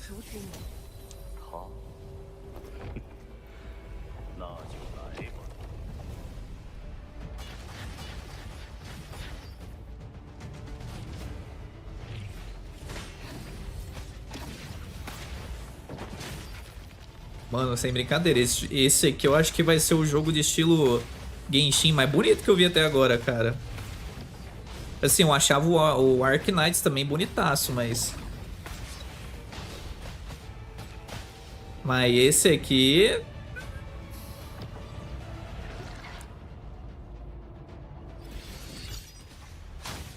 Porra, esse aí tá bonito, velho.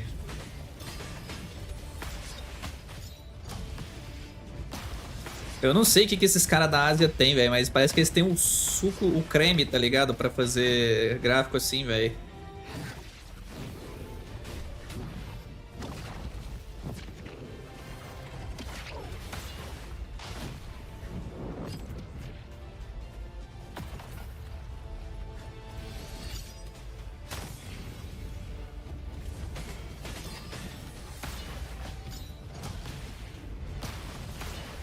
Mas é por causa do cenário, ô Mark. Agora o cenário mudou, pô. Mas aquilo ali é gráfico do jogo.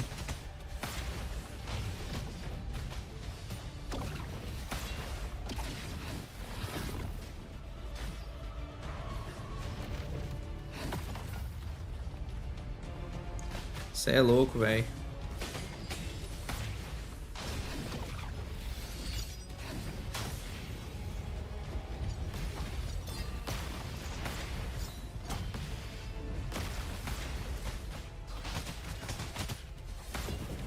O combate também tá clean, viu?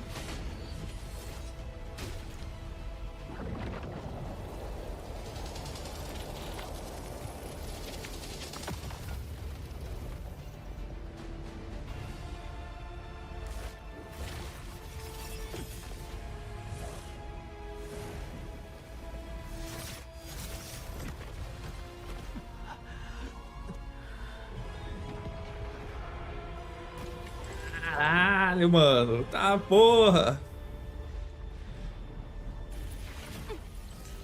Essas introduções é muito doida, velho. Olha o Geno do One Punch Man.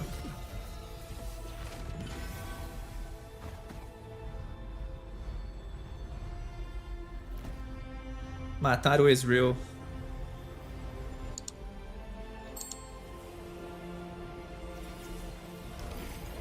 Vai virar bem 10.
Caralho, viado.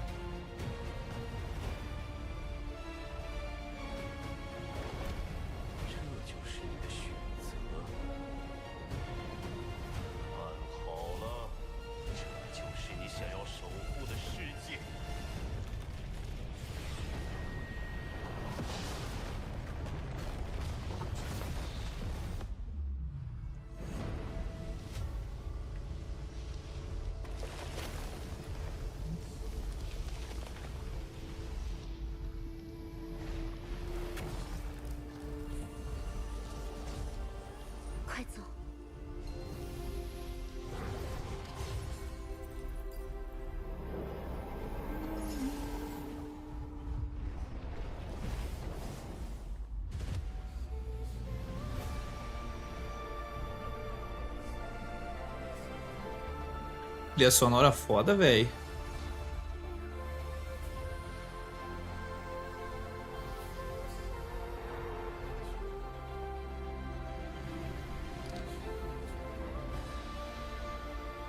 Na real, então quer dizer que todo mundo morreu e aí ele meio que vai herdar os poderes através do reloginho ali da galera.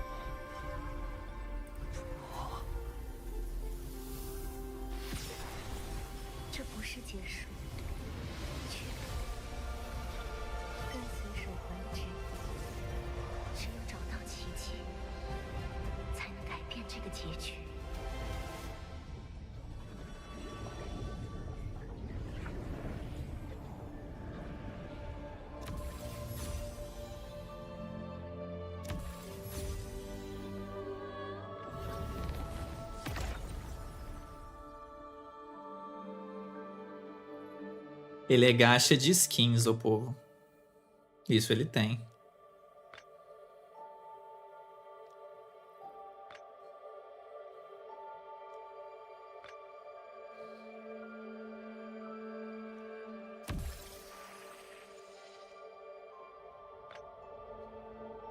Mano, o gráfico do bagulho tá...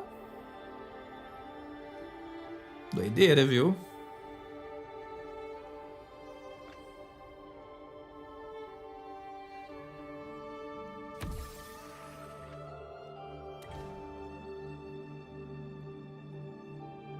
Criação de boneco tá bem cabulosa.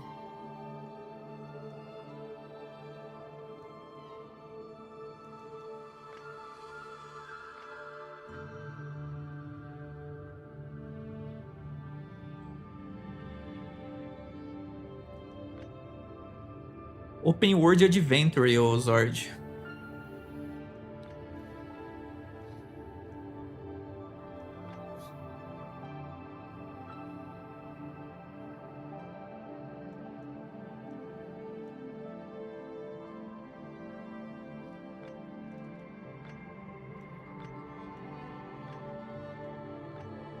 A parte de criação, eu vou tentar dar uma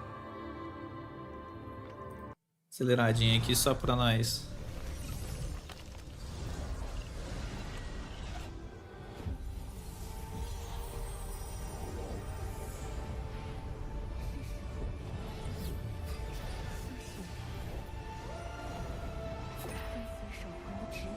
Mano, o OST de jogo me pega muito, cara, quando ela é bem produzida de forma cinematográfica.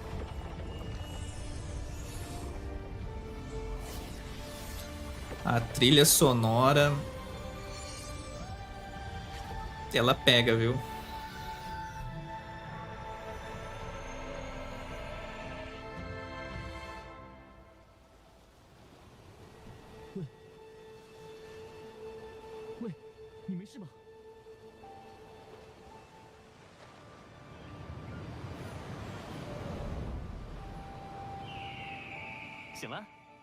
Mano, o gráfico de jogo o gráfico de jogo tá muito bonito, velho. A baleia. 没什么啦，忽然海面出现个人影，任谁也不会放着不管吧？不过，你还是什么都想不起来吗？脑海里一片空白， Caralho. 除了跟随手环的指引。 O cara deve ter feito o início, 他是这么对我。 aí ele voltou, botou tudo no máximo e foi gravar de novo, cara. 剩下的事之后再说。 Mano, isso aqui tá muito absurdo. 我们快到了，看，奇迹近在眼前。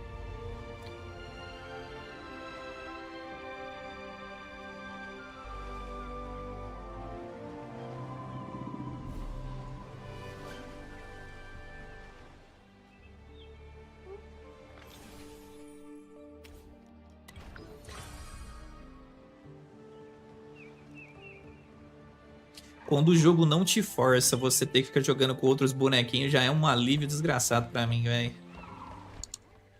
Quando você pode jogar só com um bonequinho, você já fala assim, caralho, is the game. 万物与我为。 过来吧，我给你介绍一下，这位是西施，是我星之队的伙伴。哎，东方要说的人就是你介啊！绍这么容易？还有一场历练等着你呢。你捡来的人，你怎么不负责接引啊？ 嗨，我这不是还有夫子交代的特别任务吗？总之，拜托你了，谢谢西施了。啊，我这人怎么这样啊？算了，那我先带你熟悉一下环境吧。东方耀还 Essa 没 porra 告诉 deve 你 ter até com 我们 ray 跟这件 tracing, 是怎么 cara. 回事吧？哎，这个笨蛋。 Olha. Os raios solares entrando nas árvores, velho, que louco.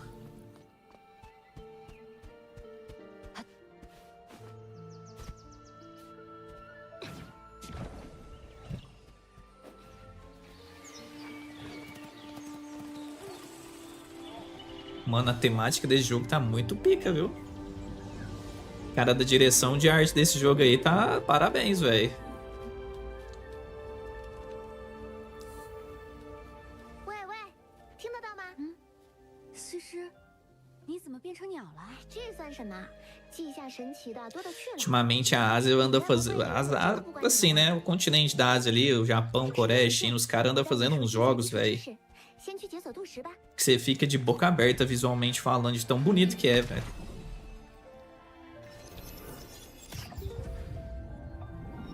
Se não me engano, acho que a MiHoYo tá fazendo um outro jogo também, não tá, velho?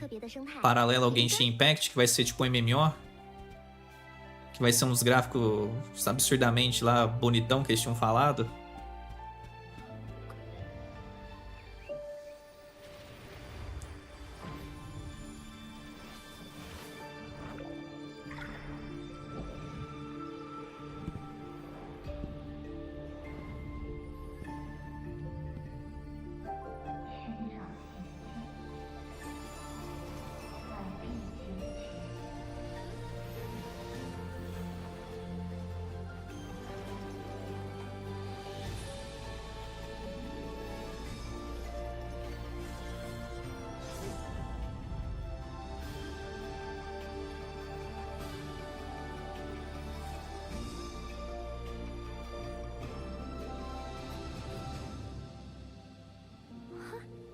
竟能将流凝聚成武器。你对流的运用方式还挺特别的嘛。 Caralho, vou mandar isso aqui pra Thay, velho. A Thay vai ficar doida, que ela também gosta.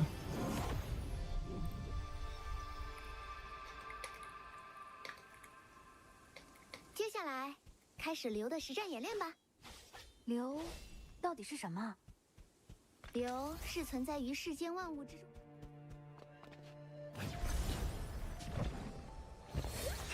为你介绍记下另一个特产——试炼机关人。别担心，这些生 O combate tá juiced, velho. Olha. 释放出来的能力也是独一无二的。看看你如何运用吧。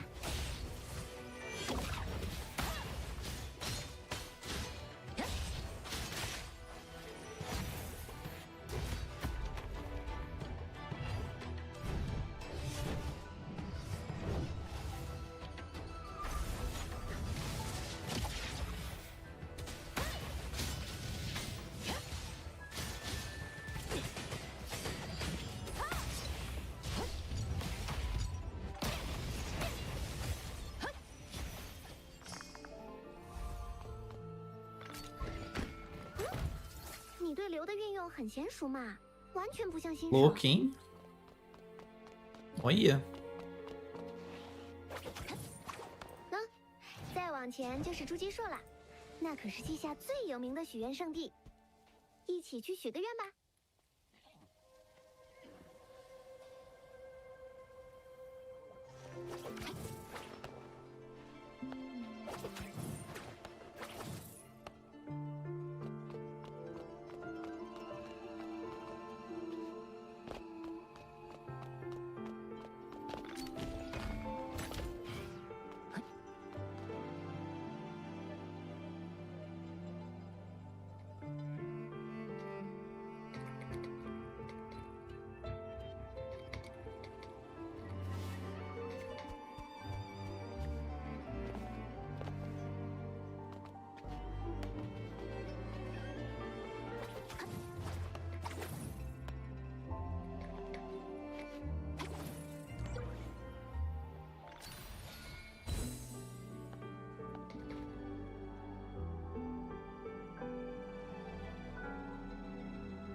O vídeo desse cara aqui foi o melhor até agora, velho.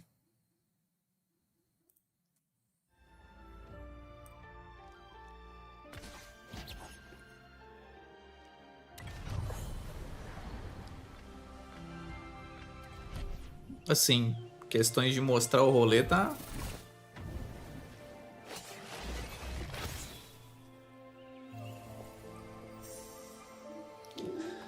Você conseguiu, Frost, jogar aí? Pelo Lagofest? Desse jeito que você tinha falado?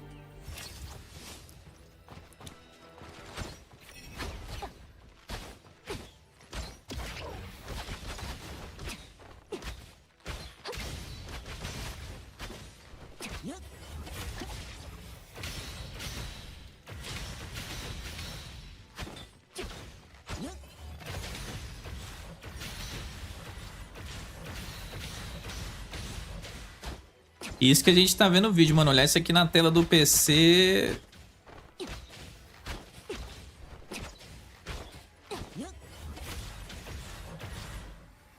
Deve ser outra coisa, cara.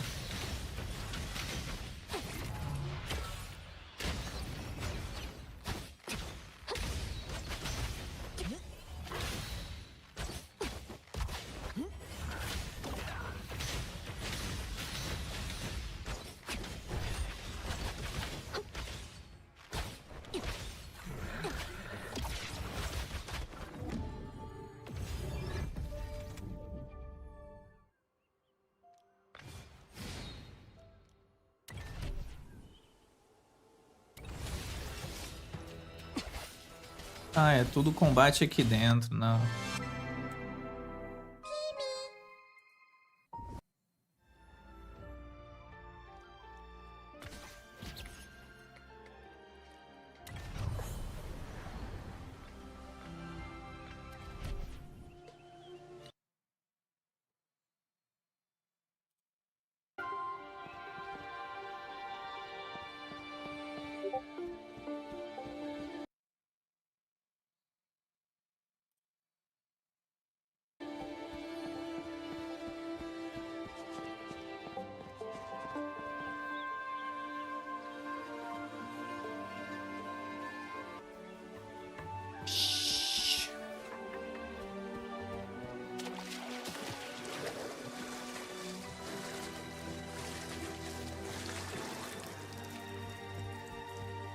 晴天终会到来。 Rapaz.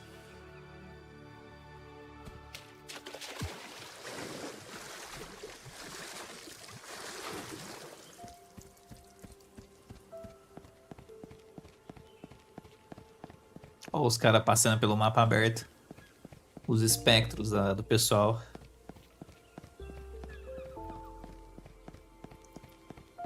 Tem um ali fazendo puzzle. De fato, você acha jogador mesmo, Fê, aí, ó. Você ainda consegue interagir com ele, que o Fê tinha falado, cara.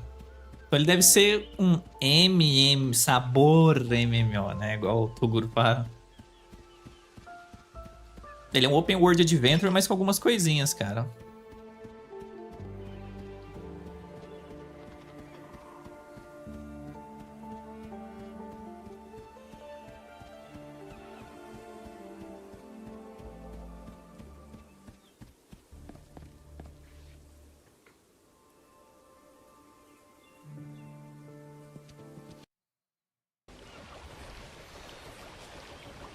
Os gráficos estão bem bonitos, viu, velho? Olha. E aí, JP, eu tô bem, cara. E tu, tá bom?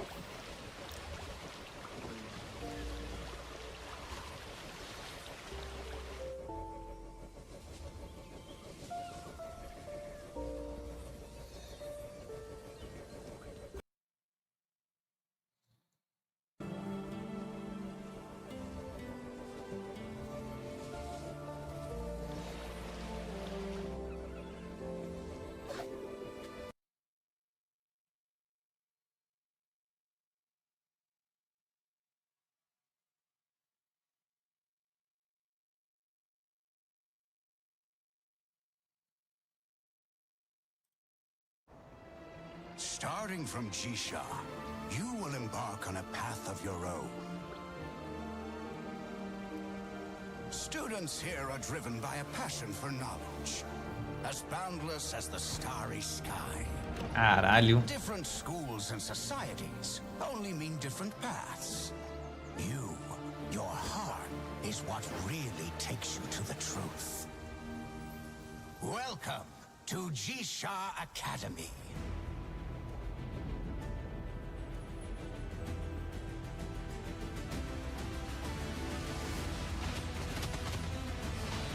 Você tem que usar o Lago Fest ou Start.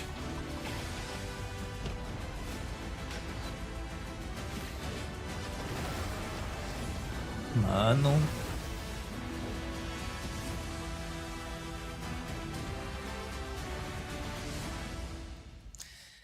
Pior que esse jogo aqui pode dar muito bom, velho. Falando assim, porque tipo, o Honor of Kings, o MOBA deles é bem famoso, velho. Esse mobinho aqui é...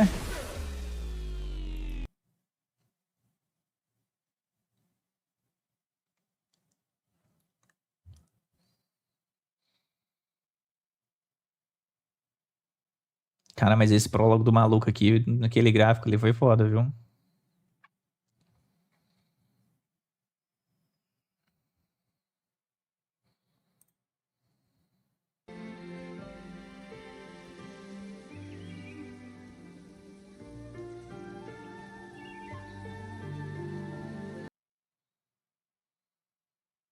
O vídeo desse cara foi reupado. Ele pegou o vídeo de algum lugar e reupou. Esse vídeo não é dele.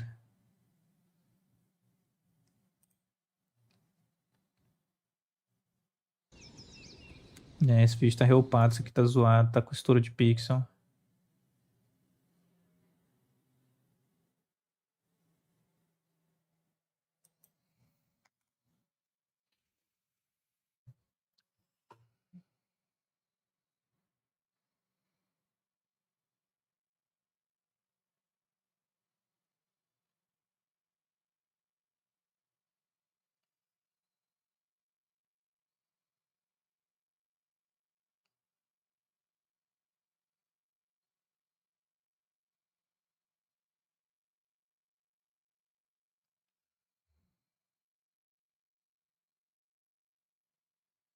Doideira, velho. Olha, ele acabou de postar, velho. 5 minutes ago.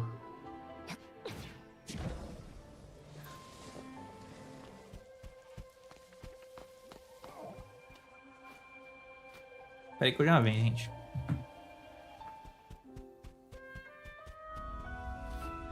就算远离树枝，筑基花也永不枯萎。这才是筑基树。喂，新来的朋友，就是你。哦，嘿，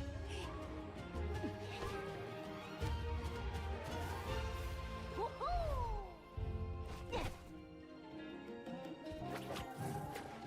有没有觉得这名字听起来很耳熟？没错，长安的大密探就是我堂哥。长安密探。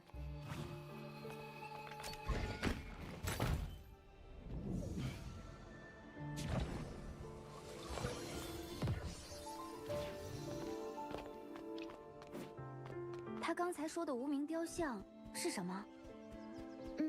听夫泽老师说，那是很久以前为了纪念一个非常重要的人而建的。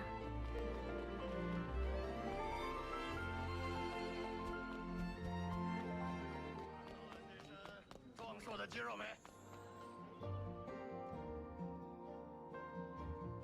可是新毛老师说过，放心吧，我心里有数。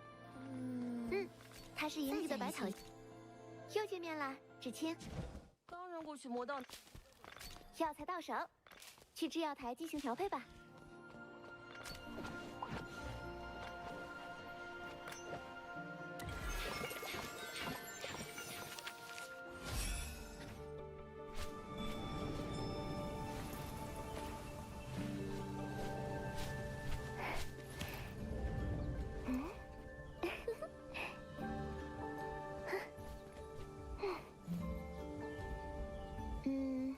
你对流的操控方式很特别。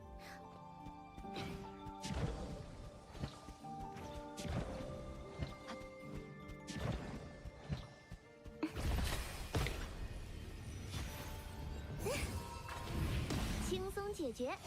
英雄请切。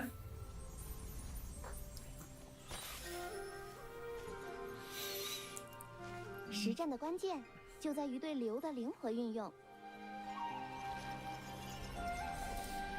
Pode fazer o que eu falei, tô jogando já. Como é que você fez, ô Froze? Tipo.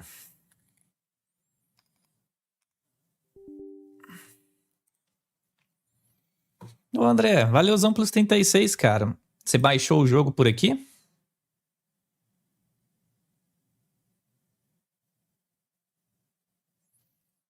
Pera aí.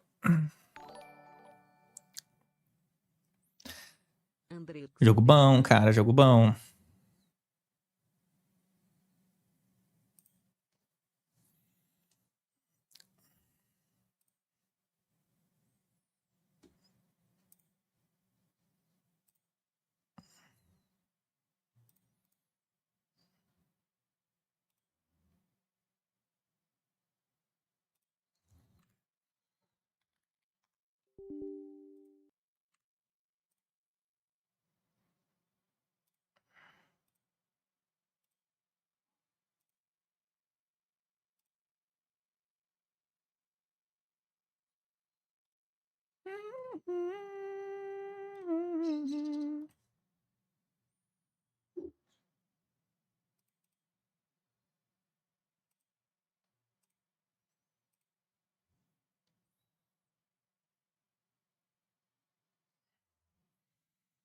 É para ser o CN.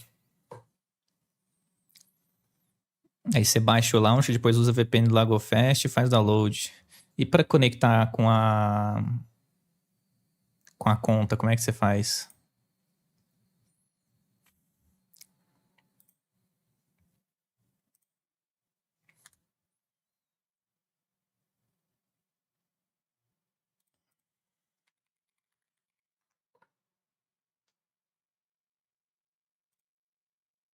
Pode ser BR mesmo a conta?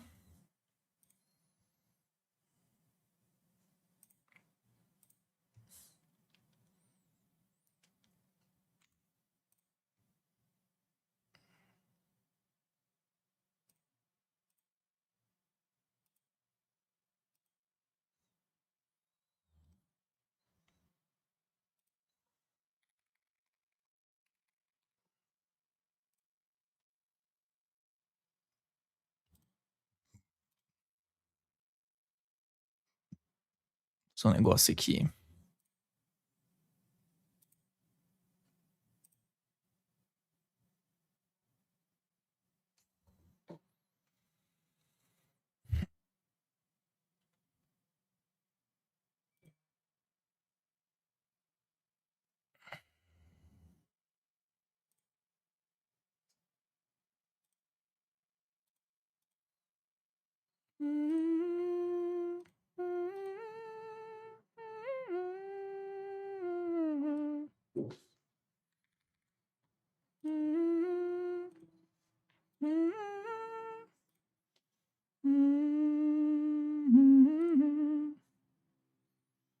Isso é BR? Ok. Bom saber. Deixa eu ver aqui. Como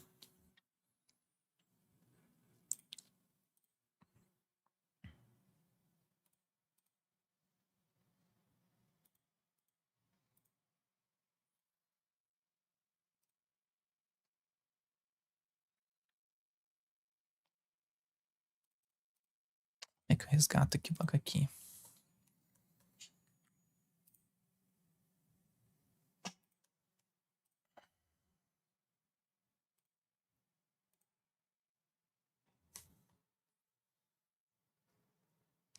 Aí tô baixando aqui.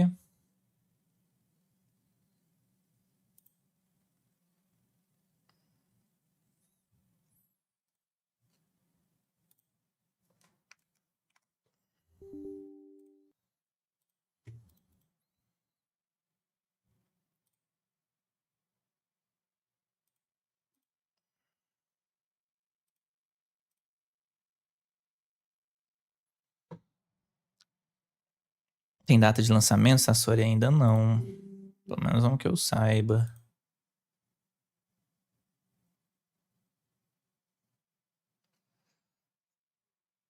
Ah, o WeChat. Eu vou ter que criar pelo celular a conta nesse negócio, né?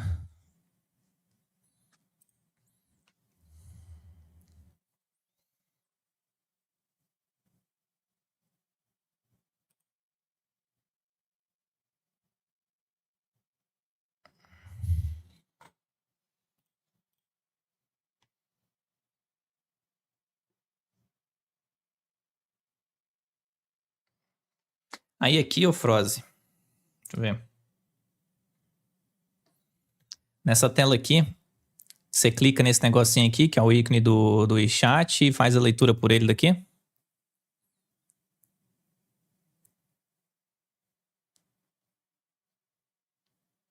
Fechou. Pera aí, guys. Deixa eu fazer um negócio aqui. Vamos ver se a gente consegue jogar.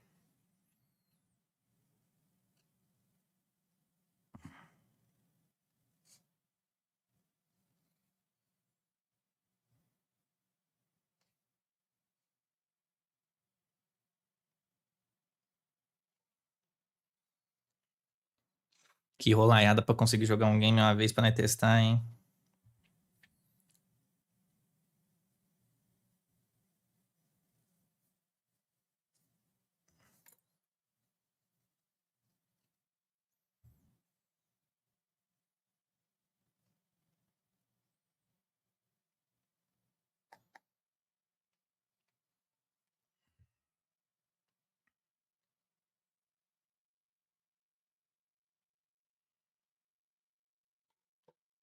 Hum...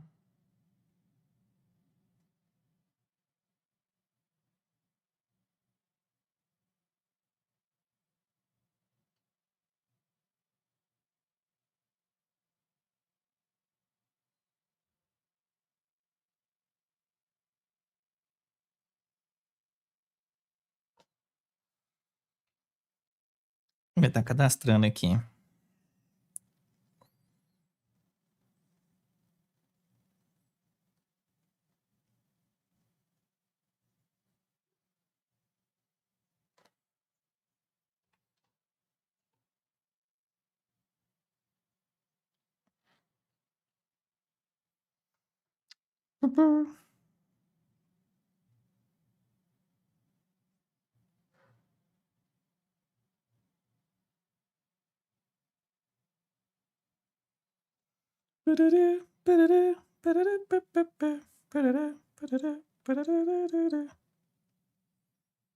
Vamos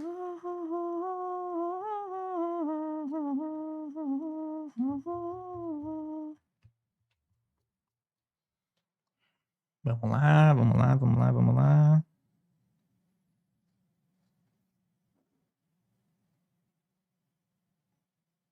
Conta criada.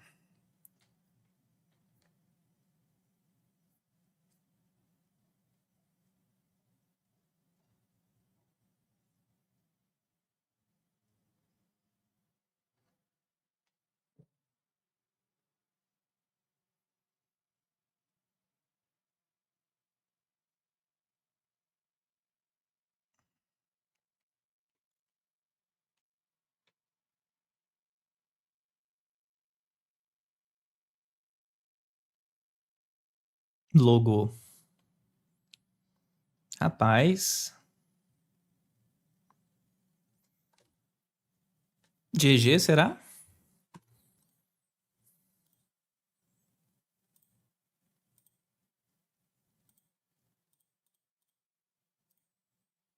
GG. Agora eu só preciso saber onde que eu mudo o diretório de instalação desse jogo aqui, velho.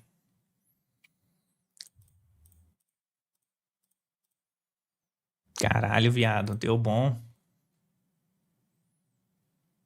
Deu bom mesmo, povo. Aí, ó. Logado.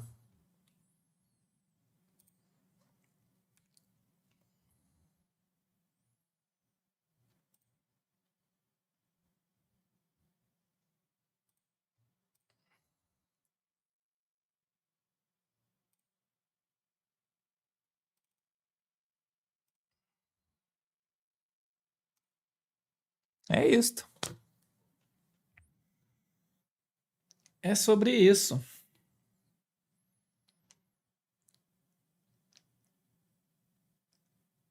Tá, deu erro. Eu acho, não sei. Não, tá baixando. Caraca. Ele vem aqui depois e... Plup, plup, plup, plup, plup, plup, plup, plup, plup, plup.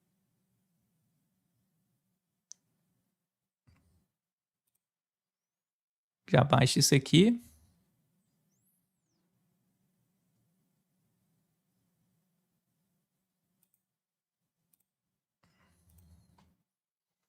Baixa esse aqui também.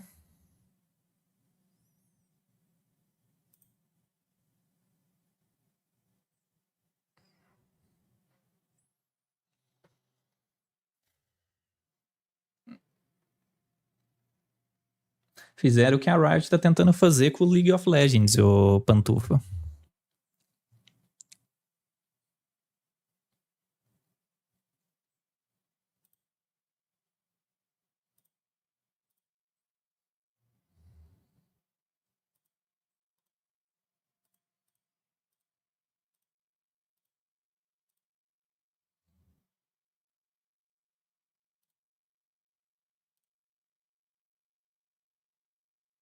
Será que vai ficar dando erro no meu negocinho aqui, velho, pra baixar?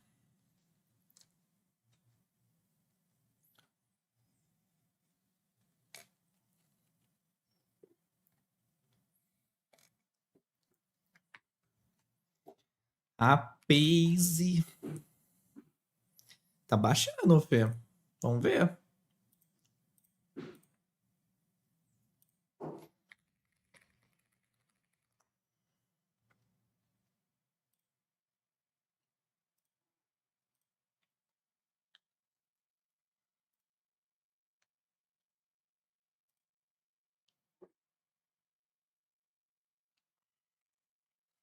Só que ele fica dando isso aqui. Eu não sei o que é isso aqui, velho.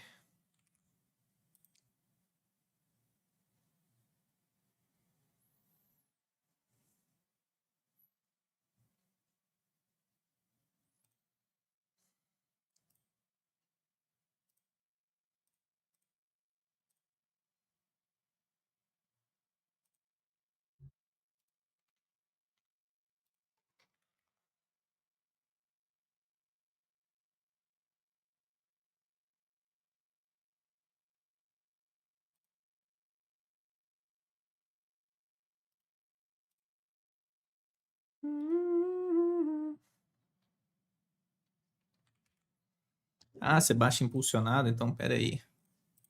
Tem isso aqui também. Tava esquecendo disso.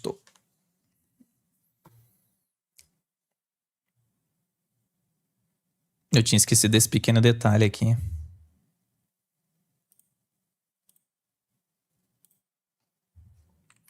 Tinha que ligar aquele rolezinho ali.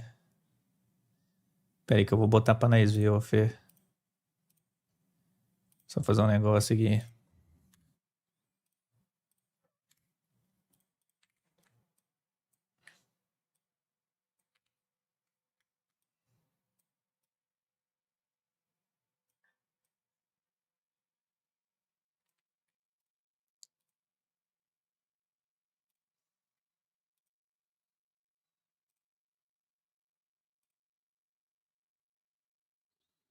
Deixa eu só fazer um negócio.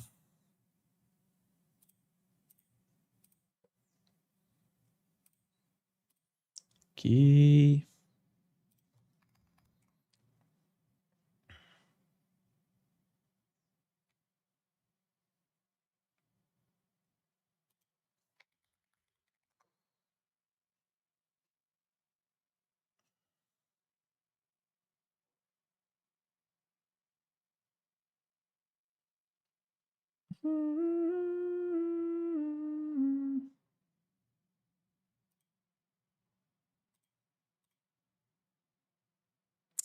Não é pra abrir isso aqui, não.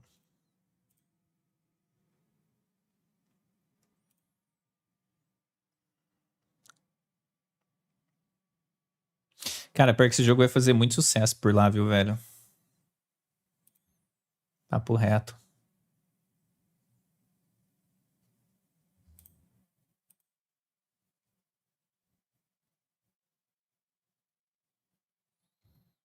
Tenho certeza.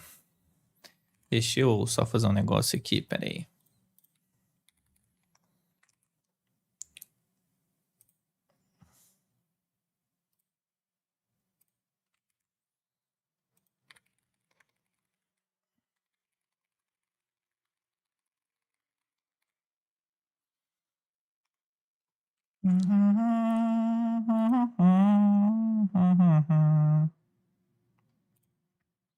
Tema de housing, caraca, velho. Tema de housing é interessante.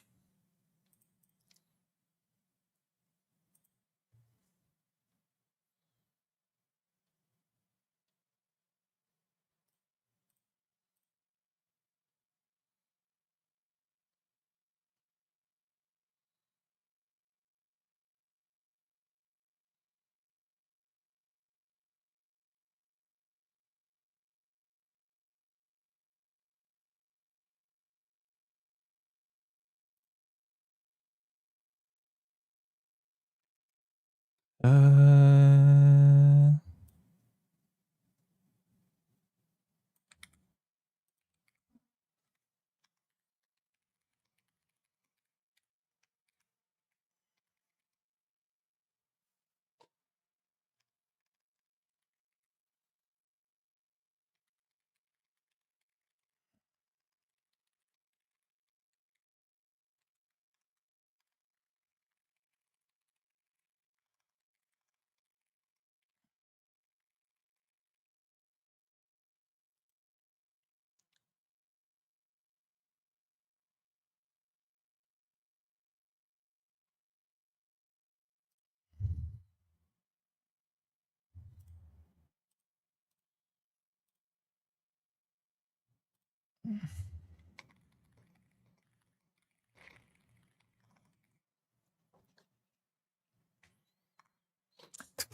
Tô só pedindo pro chat fazer um negócio pra mim aqui.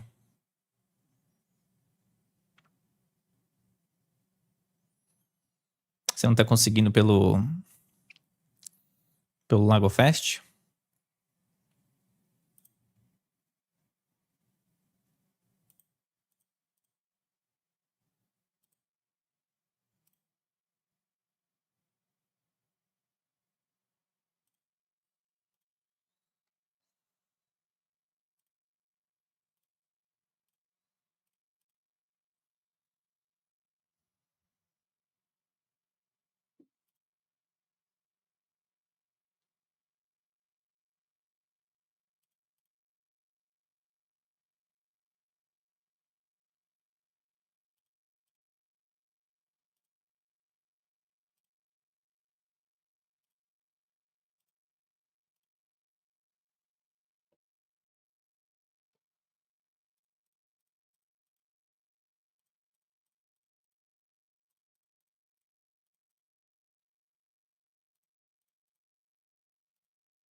Pera aí que nós já descobre isso daí, como é que nós faz.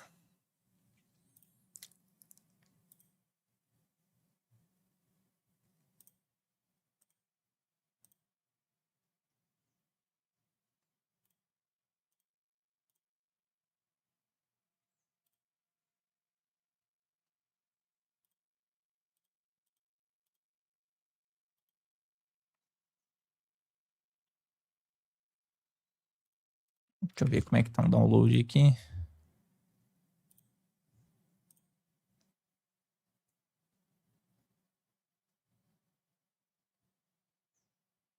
Já baixou 30 GB já.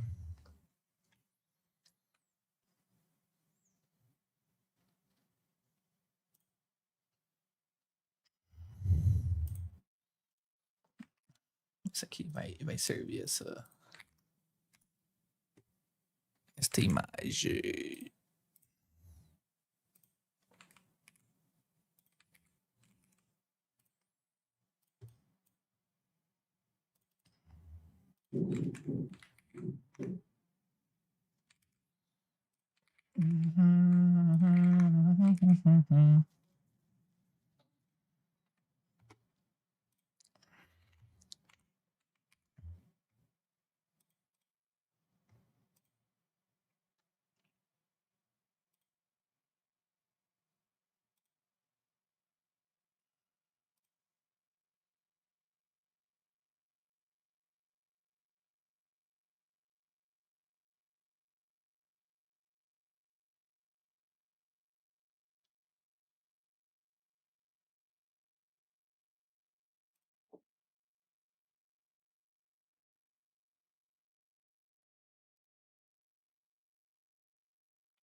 Tô com a música do Vaquinho na cabeça, velho, do Ezo.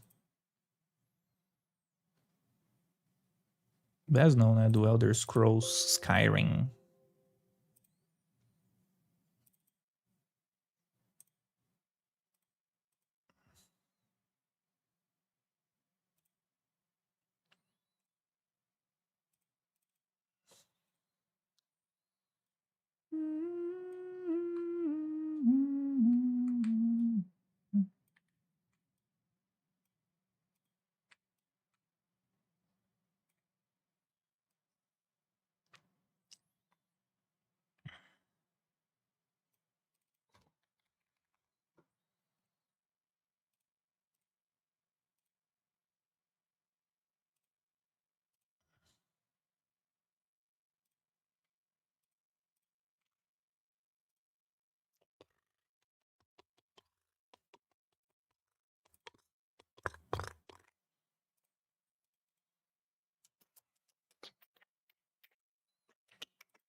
Not as he knows what in what I...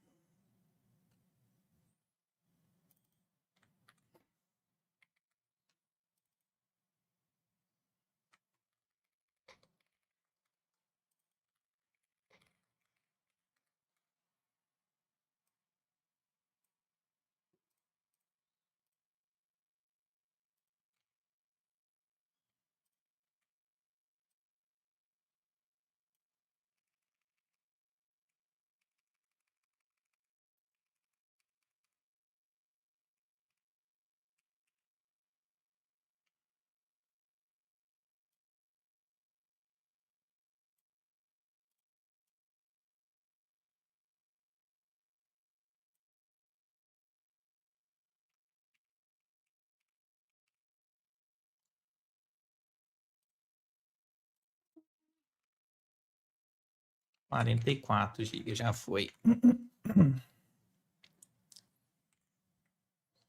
Fechou, Fê. Eu só tô fazendo um trequito aqui.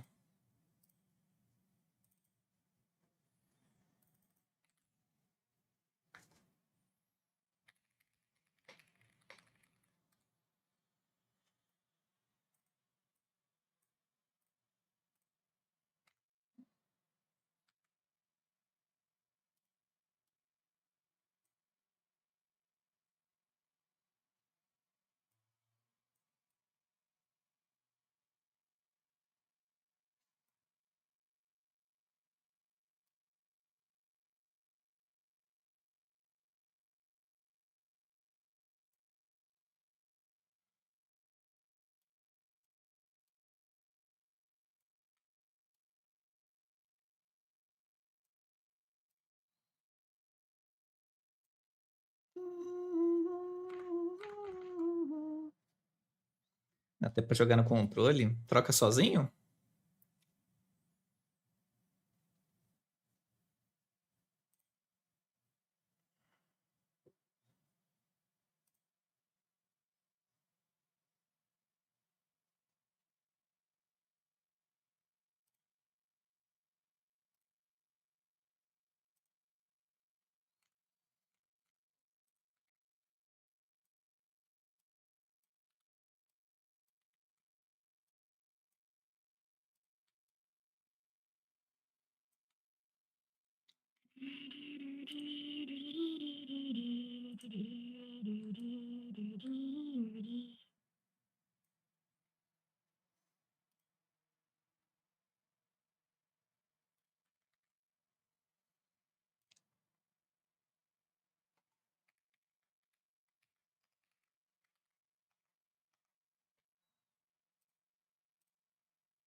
Deixar isso aqui.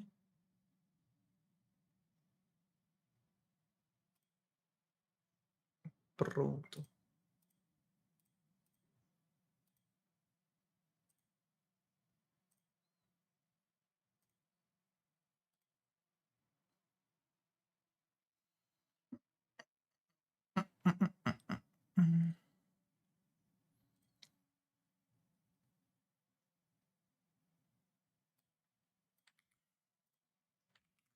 Esse aqui do Stepar, eu acho que ele tá jogando a versão do CBT de inglês, cara, oficial.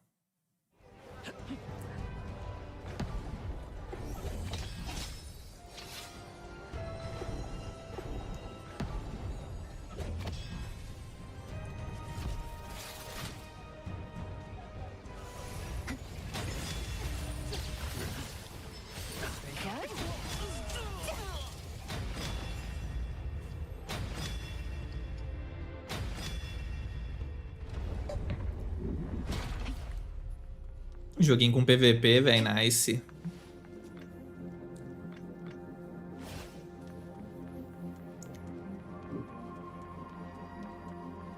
Joguinho com PVP sempre é gostoso.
O negócio aqui vai ser aqui, o YouTube tá...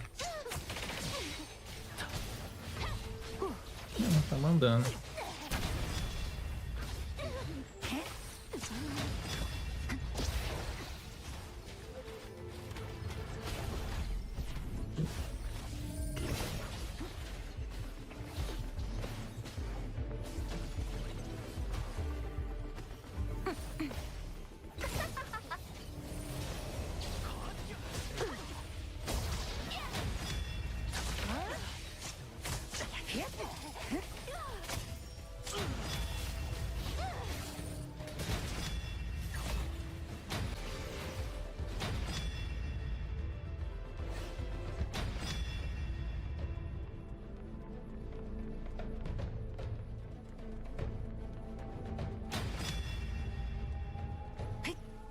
Não, o PVP desse jogo não tem influência de item, parece, ó, Jeff.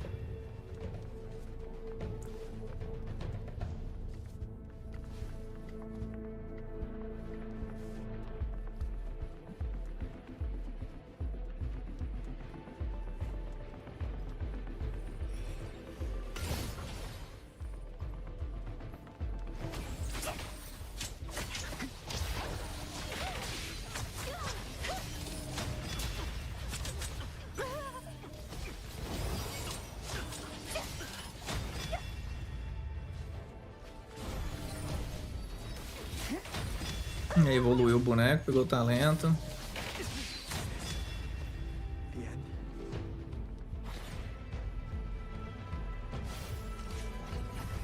É porque o jogo ele leva... O PVP dele é a mesma vibe do MOBA, pelo que eu tô percebendo, só que sem item. Você vai upando o seu boneco na partida ali de PVP, ele vai ficando cada vez mais forte. E aí... Quem matar mais ganha mais poderzinho, tá vendo?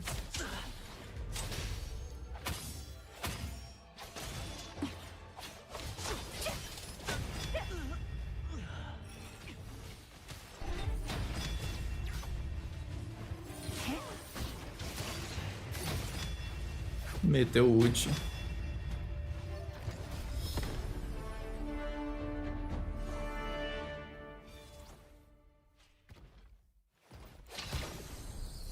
Ele tá no bronze, velho.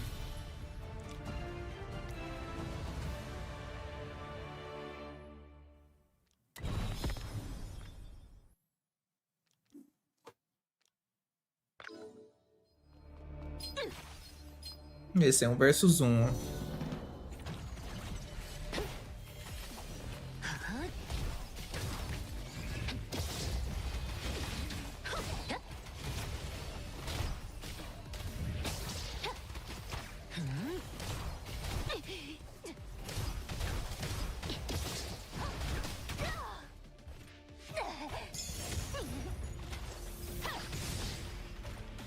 Aí você tem os dois personagenzinhos seu.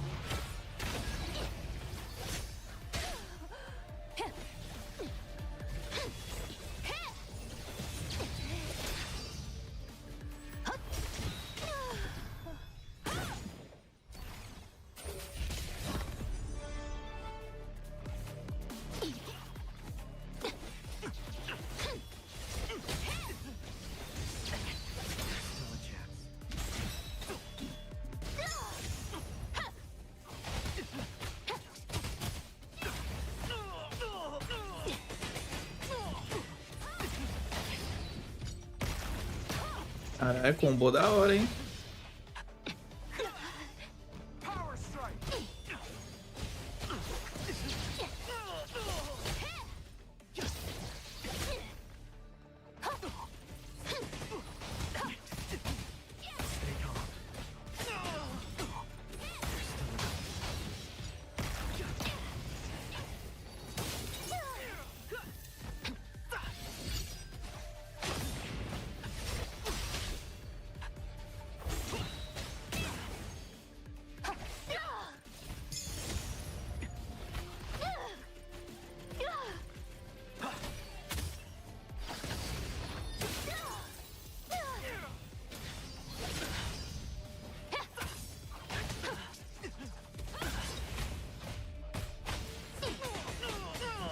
Aí tem a bolinha ali, ó, que ele vai quebrando, hein?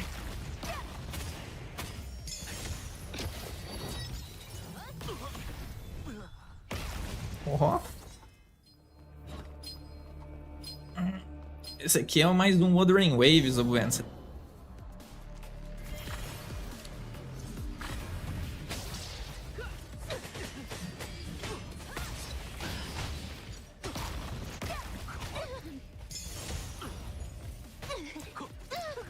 Ele só gravou as que ele ganhou, cara. Aí é foda.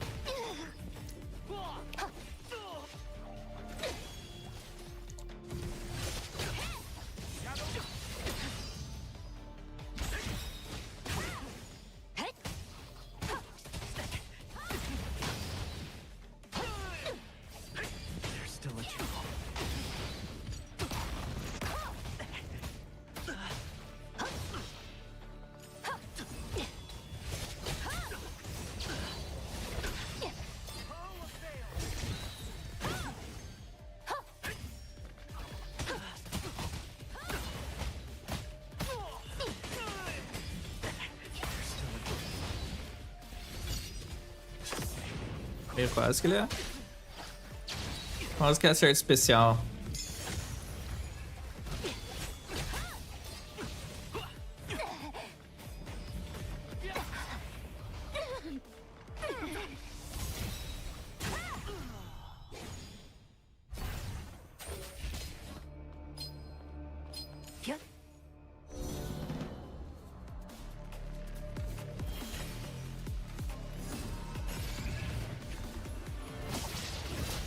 Provavelmente, velho, essas adaguinhas devem ser coisa de healer.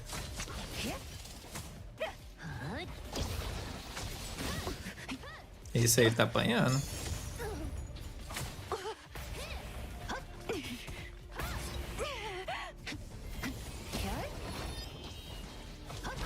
Esse aí ele levou na jabirosca.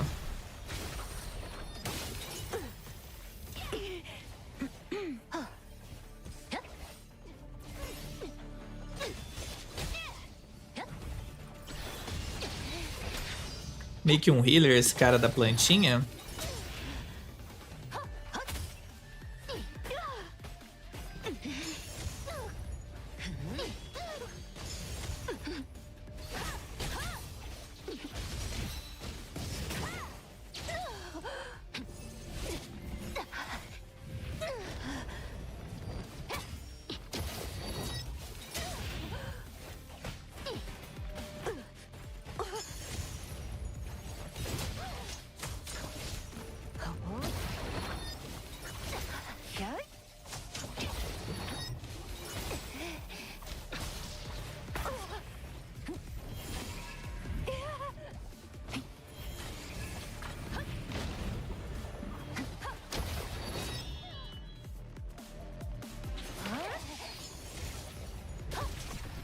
Pegou, matou na ult, ó.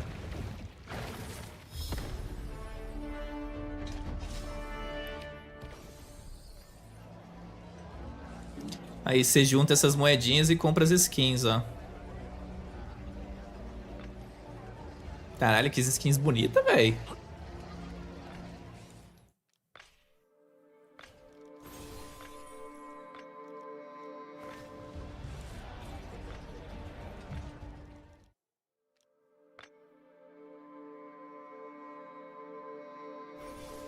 Não, Ocean.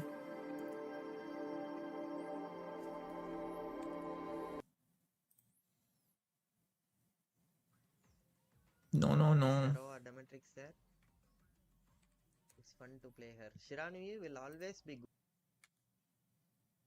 Esse aqui tá jogando Honor of Kings.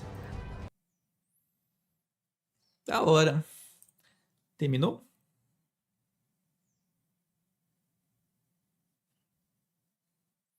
Será que eu tenho que relogar?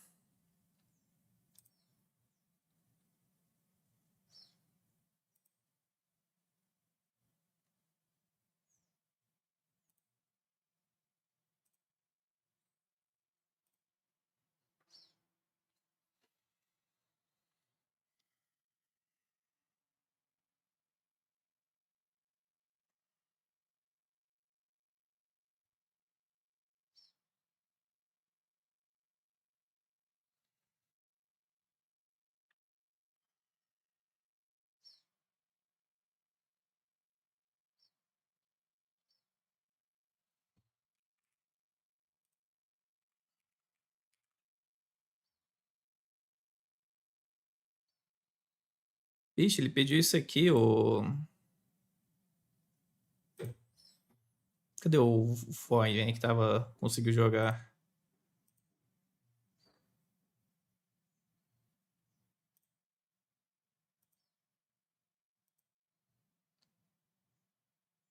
Turururu.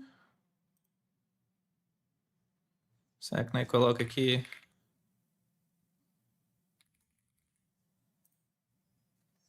Não. Ele pede de boa, pera aí, ok. O que você faz aqui, ô Froze? Tem que ser aí de Coreba?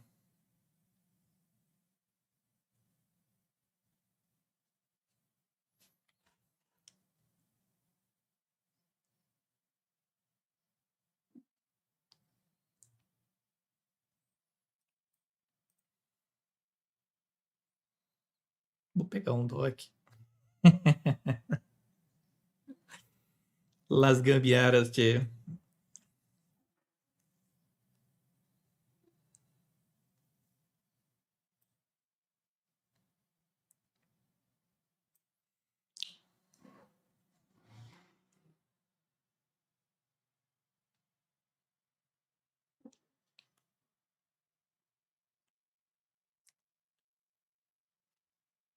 Se funcionar, der pra gravar pelo menos pra eu jogar pelo menos 2 horinhas, velho, pra entender como é que é o jogo, tá ótimo.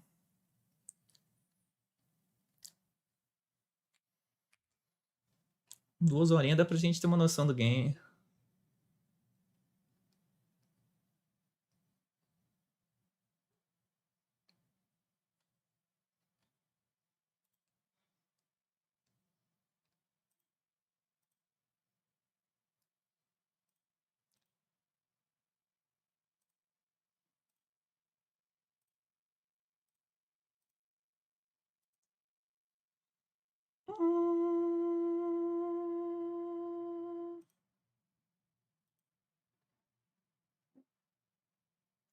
Que coisa você pode mandar no privado aí também, o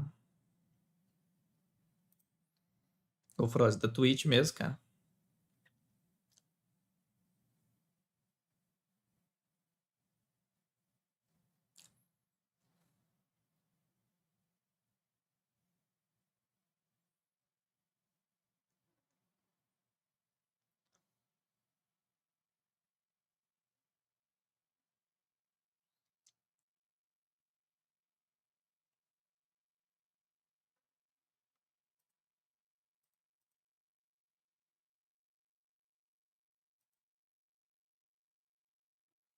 Ó, vou te mandar aí um negócio, quer ver, ó?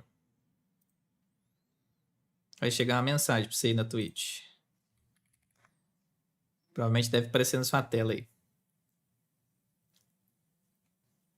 Deixa eu até tirar isso aqui da tela, que eu não sei se tem coisa pra mostrar aqui, né? Mas...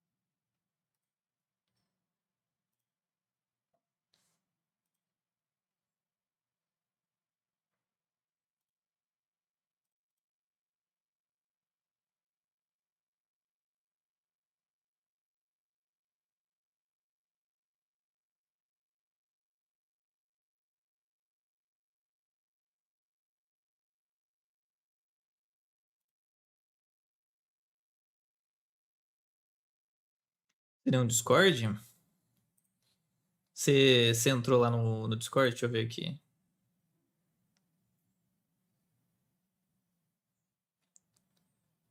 Ou se não... Quer ver? Me manda...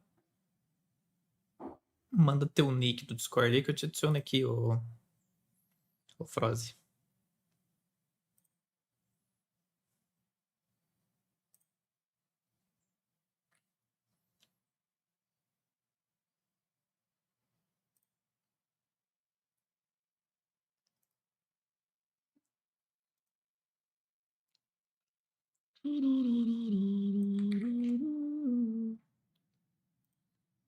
Aqui...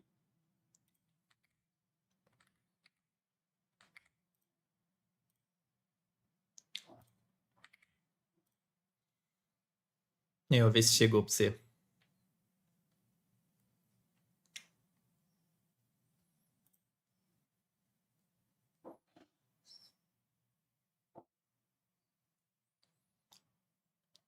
Caralho, o Discord de vocês é cheio de maracutaia.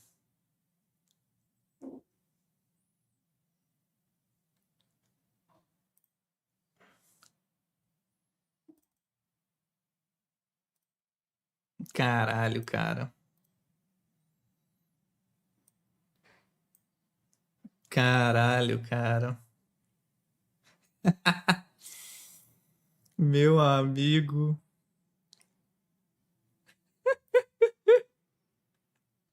Vocês são muito ratos, velho.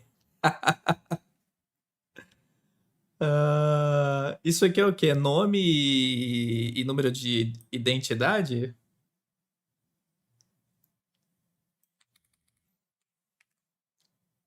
Que a gente coloca aqui?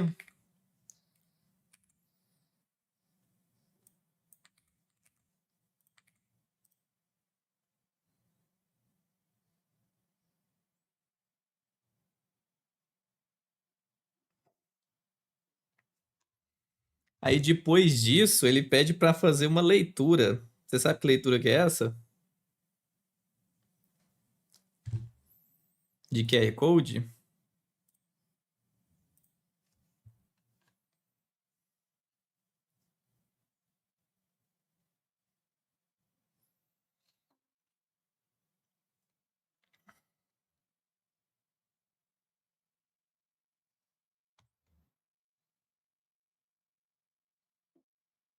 Ah, no AppChat mesmo dá conta? Tá, então pera aí.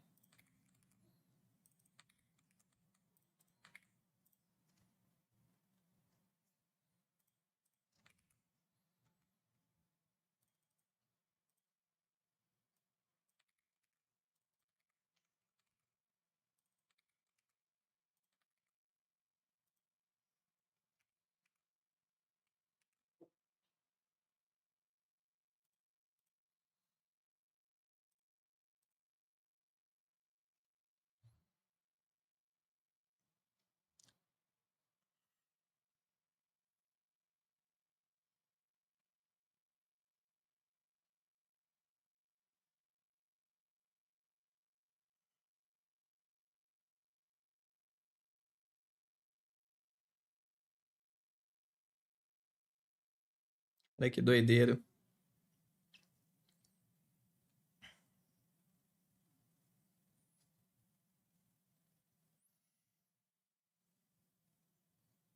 Aqui no celular, o Froz, ele pede também a mesma coisa. Aí você coloca a mesma coisa no celular para validar?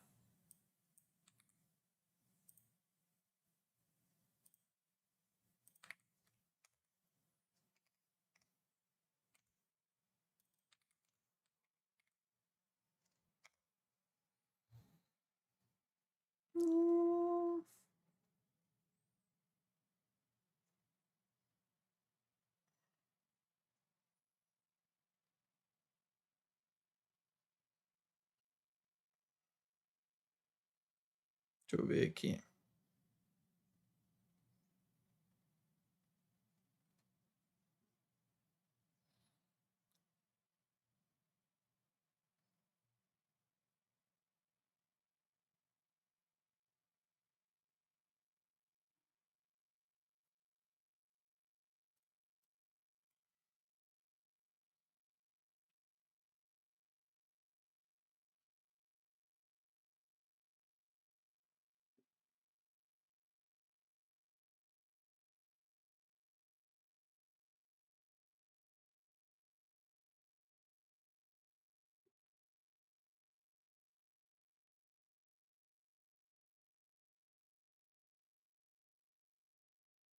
Nossa, ele tá pedindo até questão de detectar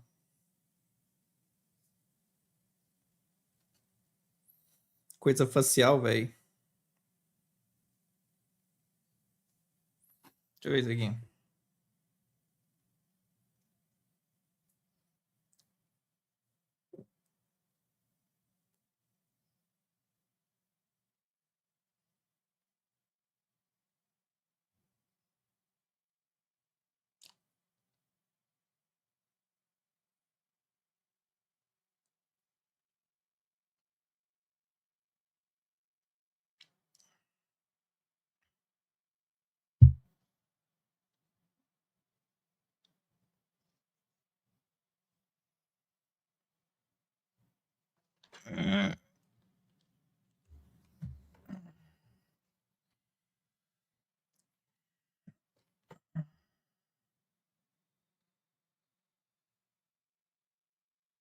Deixa eu fazer de novo aqui, pera aí.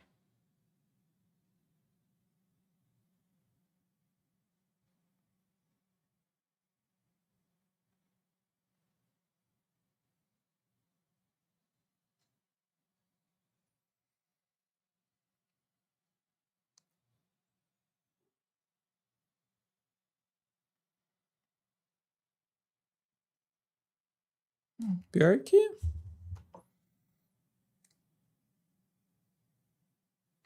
Tentando ver aqui, vamos ver.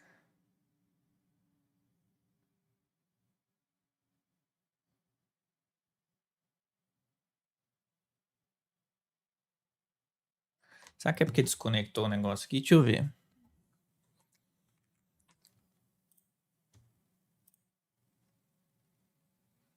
Não, não tá desconectado, não.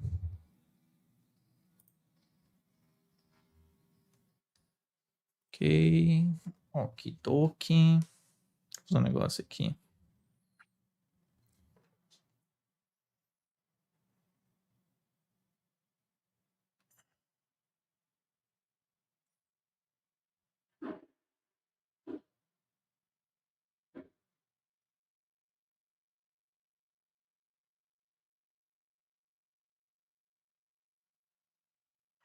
Quer ver? Deixa eu fazer um outro negócio aqui.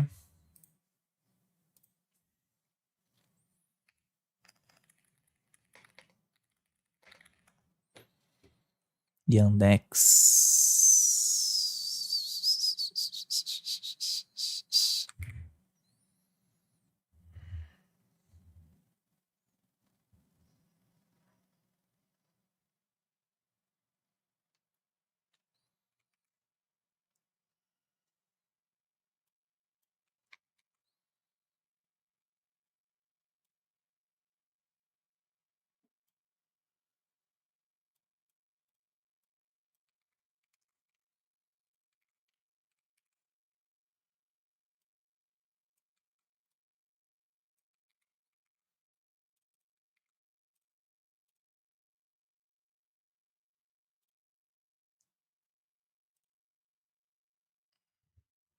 Ah, esse deu certo. Vamos ver se ele...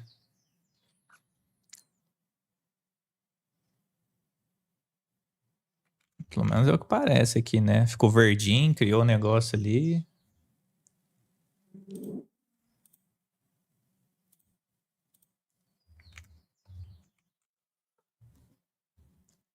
Agora tu vem aqui.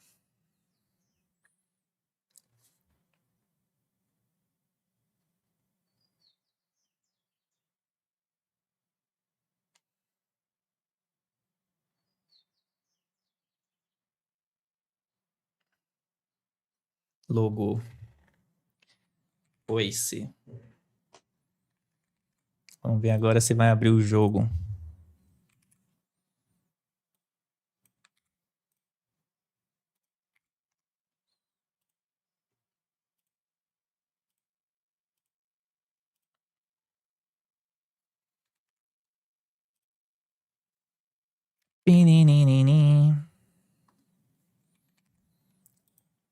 Vamos ver se ele vai abrir.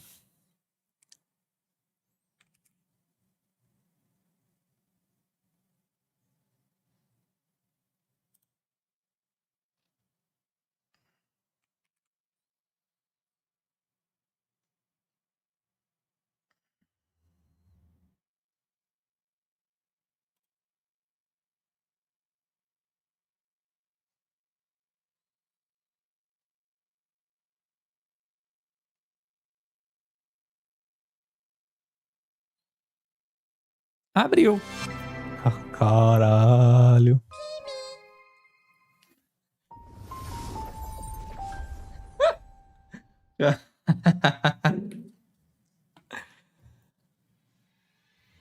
Caralho.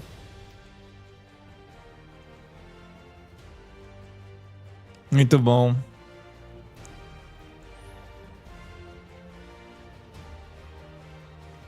Muito bom.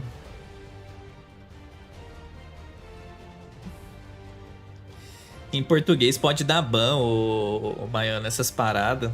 Eu fico meio assim, cara, de usar esses trem. Tipo, em inglês até vai, mas eu acho que em BR pode dar meio que ruim na Twitch, sabe? Se pegar. Porque o jogo não tem tradução PTBR. Você tá forçando alguma coisa ali, mudar algo assim, pode ser que dê ruim, sabe? Mas manda no link aí, pô. Manda o link do Lumei aí, tipo, eu dou uma olhada lá. Quero ver um jeito de deixar em inglês. Em inglês já tá tendo, né? Então...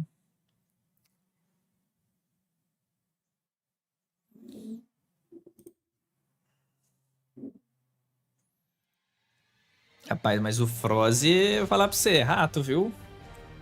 O cara tem uma lista aqui de identidade chinesa de sei lá quantas páginas tem essa porra aqui, velho. 956 páginas, velho. O cara pegou todos os ID da China. Meu Deus, velho.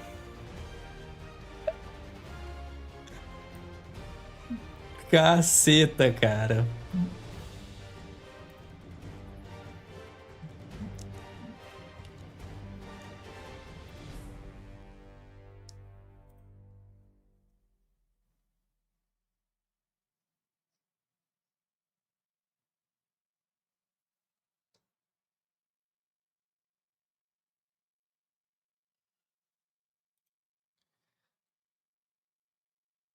Ô, Baiano, thank you, cara. Thank you, thank you, thank you.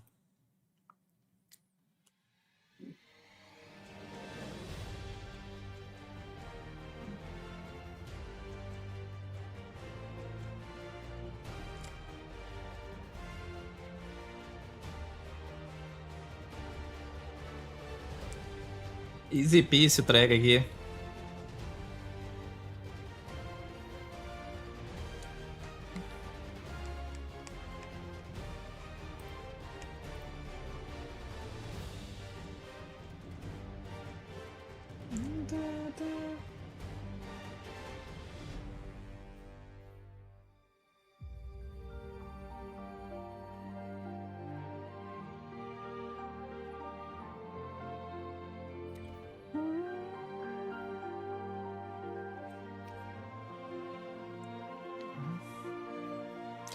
Vamos fazer um negócio aqui pra botar em inglês antes. Espera aí.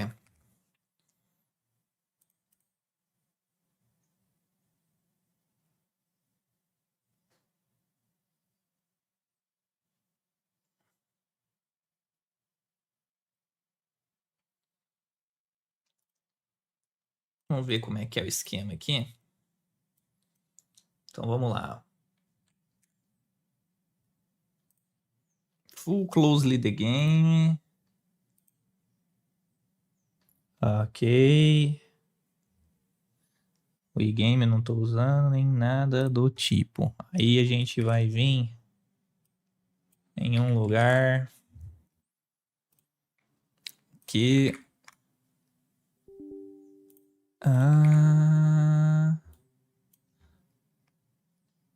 o Windows Editor.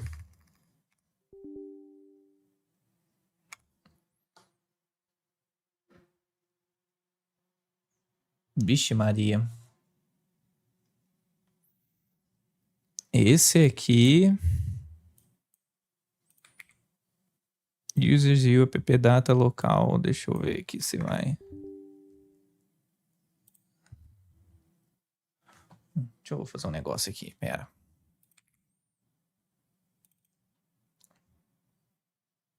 É lógico que não vai. Tô esquecendo de botar o negócio ali, mudar o rolê, velho. Aí, foi.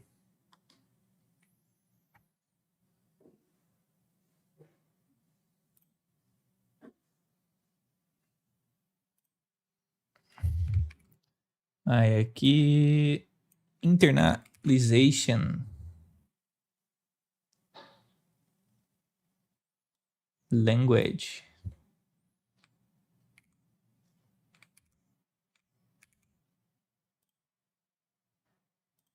Save.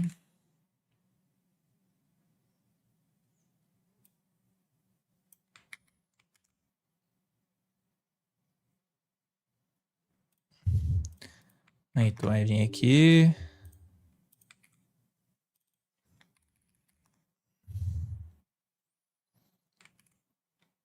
Aí a gente vai adicionar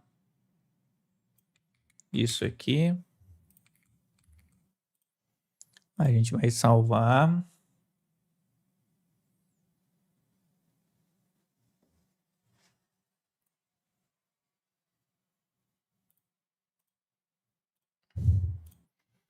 Aí depois aqui ele vem e entra nesse rolê.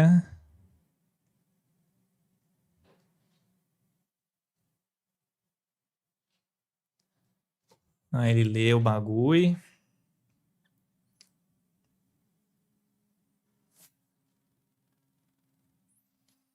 Aí você põe a conta.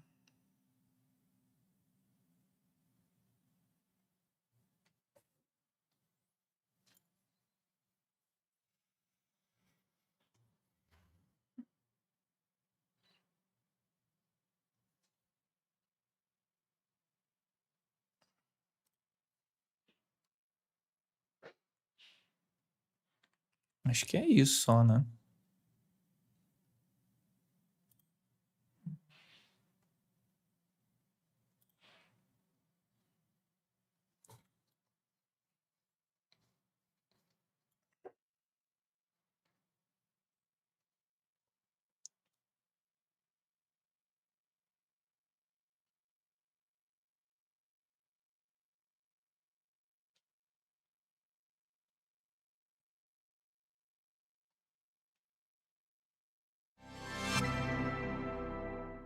Não, eu tô colocando as coisas aqui, ô Baiano. Não sei se vai pegar ainda não. Só fiz o esquema ali agora pra mudar a linguagem. Mas eu acho que não foi, né? Não, initializing. Foi. Loading, please waiting. Optimizing shaders for smoother gameplay.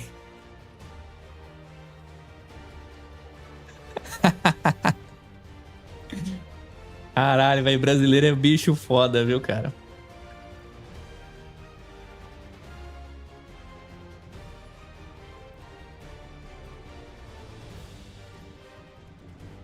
Isso aí é louco.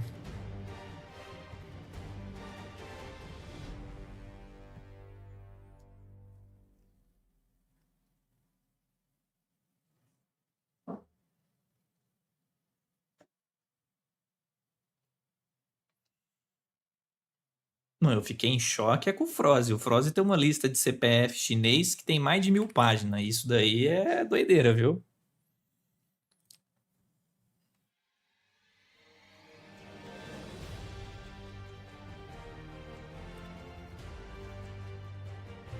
Isso aí é...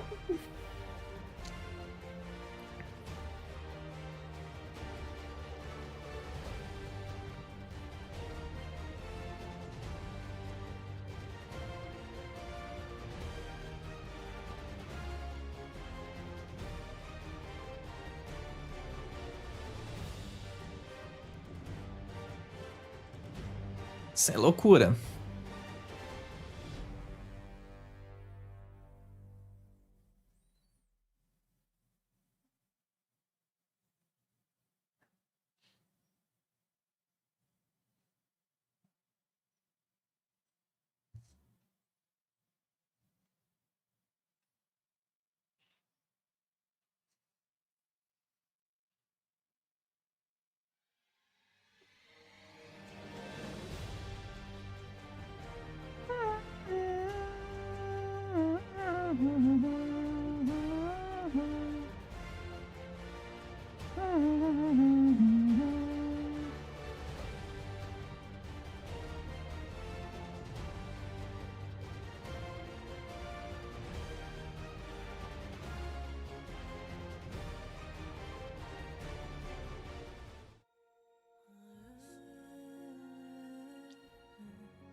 Vou até gravar aqui o início, pera aí.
Caralho, mano, a trilha sonora de entrada do jogo é bonita, viu?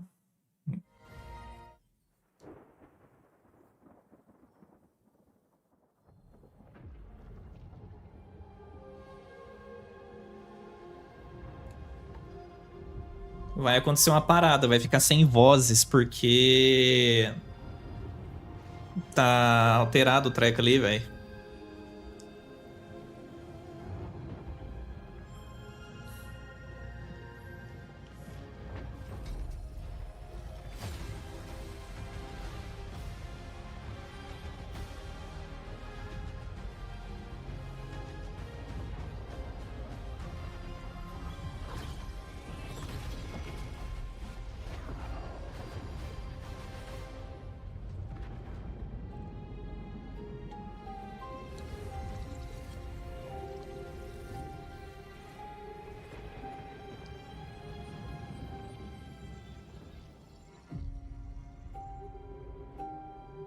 Caralho. Nossa, que imagem louca, velho.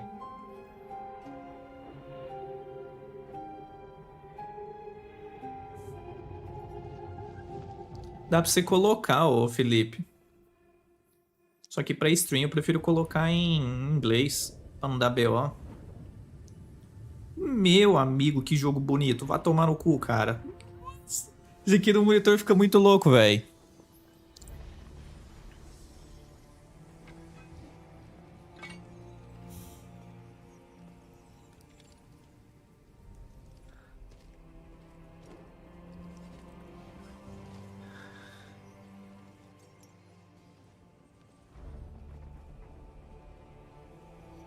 $2K.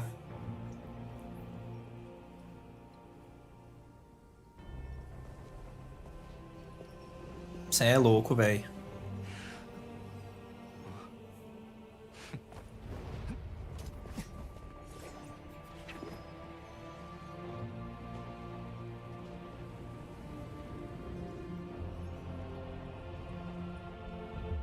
Nossa, cara, olha que doideira, velho, essa imagem, mano.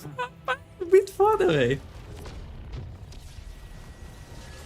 Mano, essa parte pega muito, velho. Esse início muito bonito, cara.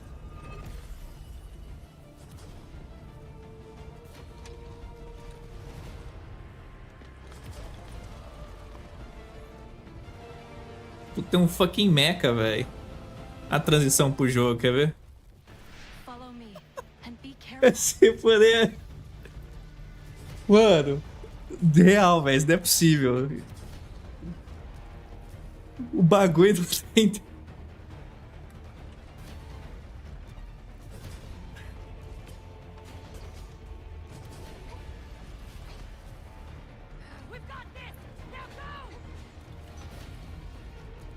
Nossa, fala até inglês também, velho. What? Ei.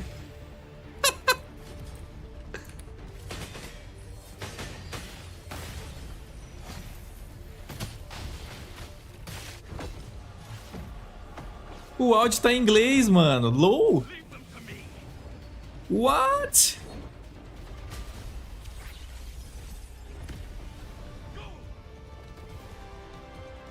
Meu amigo. Mano, sem brincadeira, olha isso, velho. Que louco.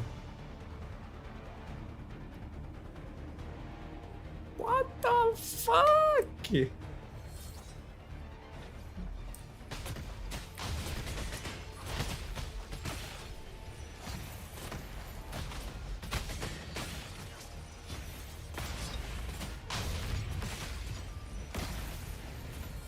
Vai ter pro celular, o Knight, mas não agora. Ele vai sair primeiro só pra PC. Aí depois ele vai pro celular.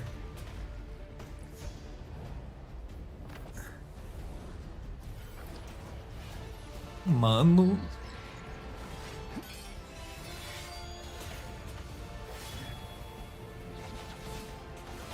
Sem brincadeira, esse jogo aqui tá bonito. Papo reto, esse aqui eu acho que é o jogo mais bonito que eu vi até agora, velho. Desse estilão aqui.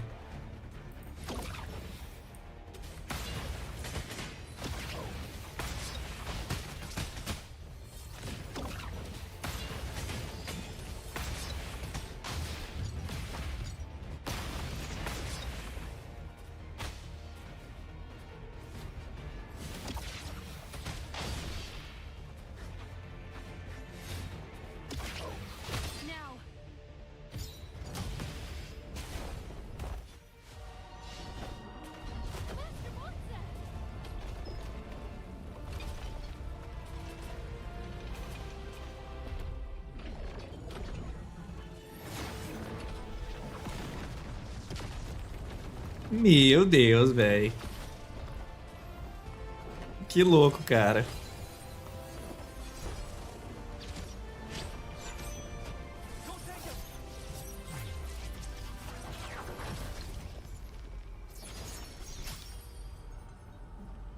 It's been a long time. Cara, será que isso daqui... It's time to end this, Shin. Será que é um Real 5 puro isso aqui, velho? Que olha... No one can change this. Not even him.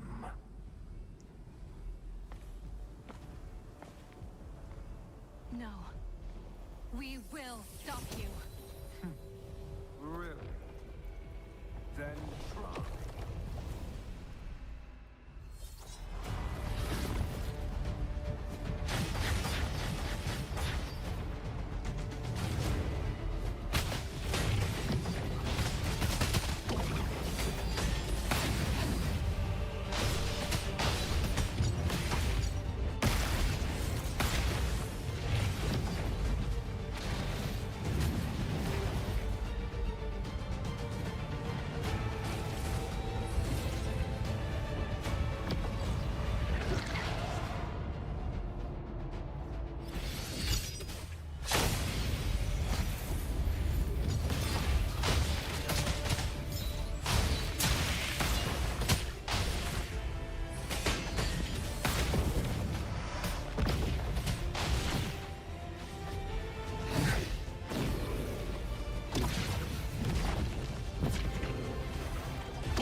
Caralho, ele desviou, velho.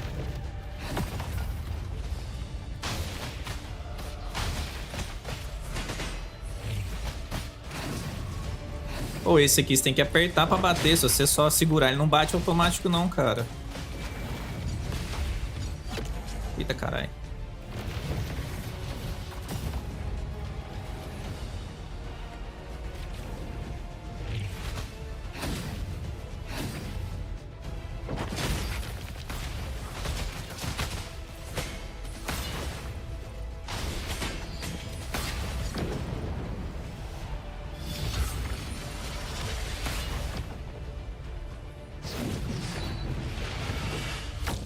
Ai, caralho.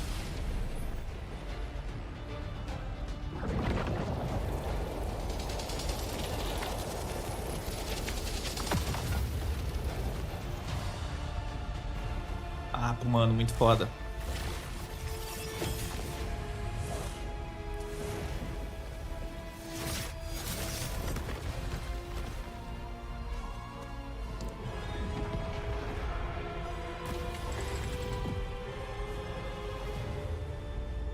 E aí, tá, ele...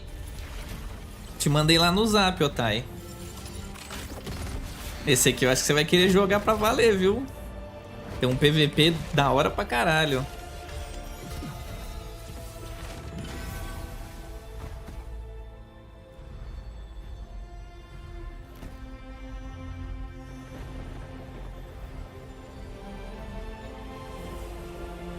O combate não é automatizado, tipo, não é só você segurar um botão e sair batendo, sabe? Você tem que ficar apertando mesmo os botões pra fazer combinho.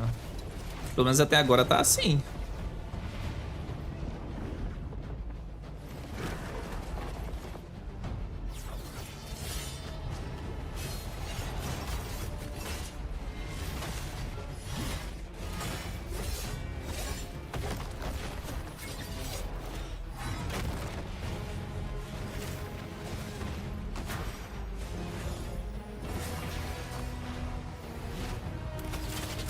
Ele é um action RPG co-op.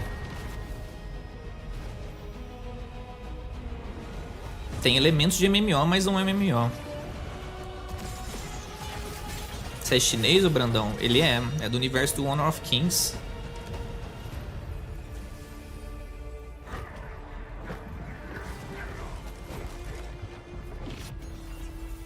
Aí é a hora que todo mundo morre, vai todo mundo pro relógio dele.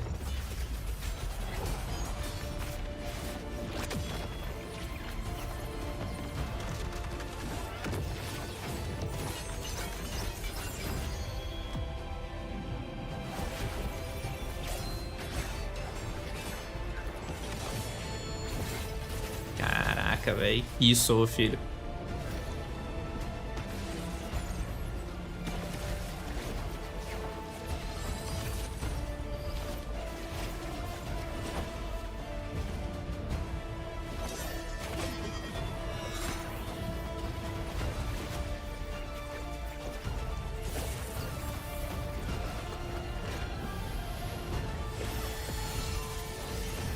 Caralho.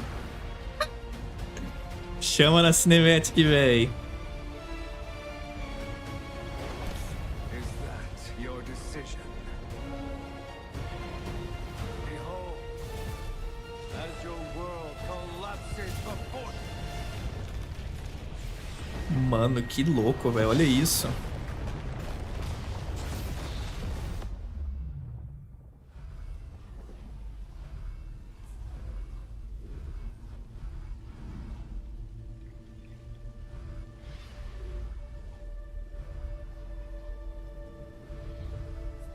Ele é gacha, o meu core, mas ele é gacha em skin.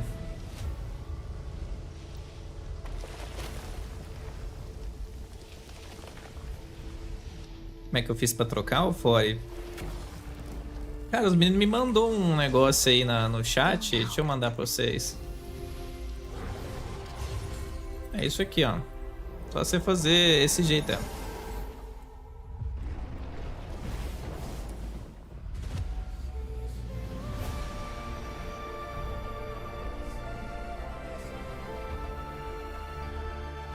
Mano, a trilha sonora do jogo é muito linda, velho.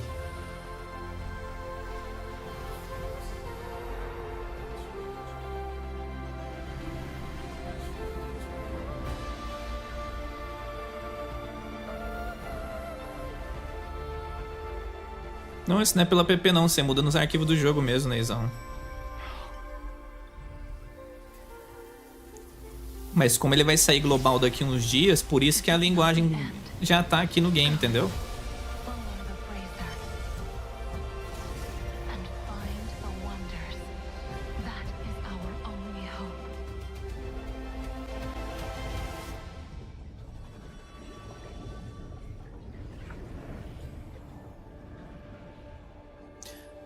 Mano, sem brincadeira, olha. Eu joguei Wuthering Waves. Eu joguei o Genshin. Eu joguei o Tower of Fantasy. Joguei um pouquinho do Blue Protocol. De todos esses, o que eu mais achei da hora até hoje foi o Arknights. Com esse bagulho de início, assim, que pega, tá ligado? Mas esse aqui... A intro desse jogo aqui, o prólogo, porra... Do caralho, velho. Do caralho mesmo, mano.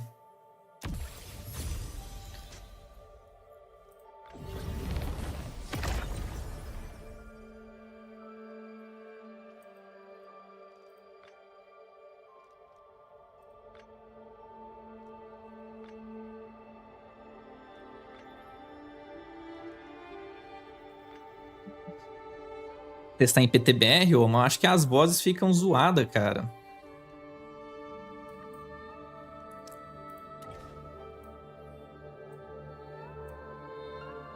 Mano, o fio de cabelo desse negócio é absurdo. Que é isso? Ah, aqui pra deixar igual eu, só...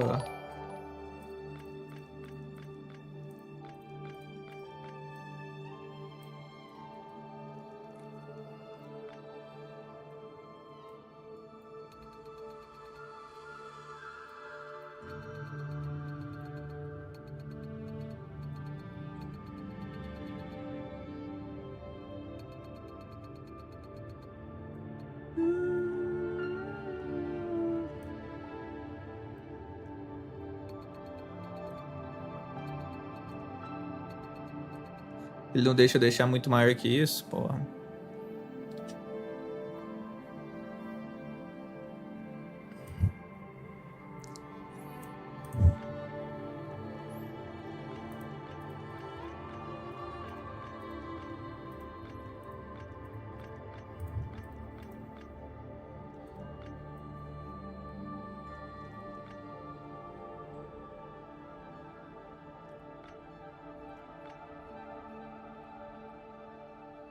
Bicho.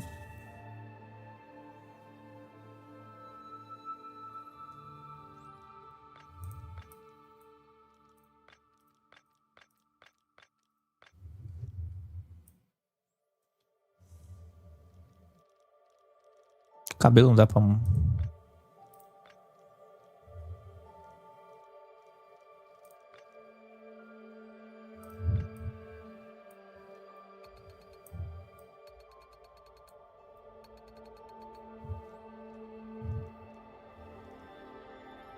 Caralho, dá pra você mexer detalhado, velho. Olha. Que louco, cara.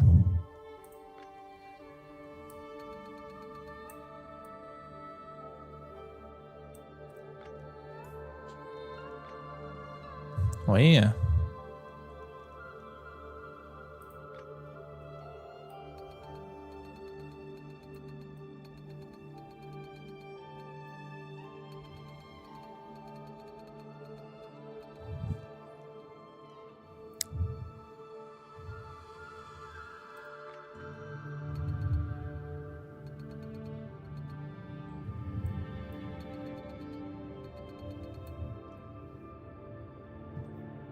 Mano, dá pra você mexer em muita coisa, cara. Em muita coisa.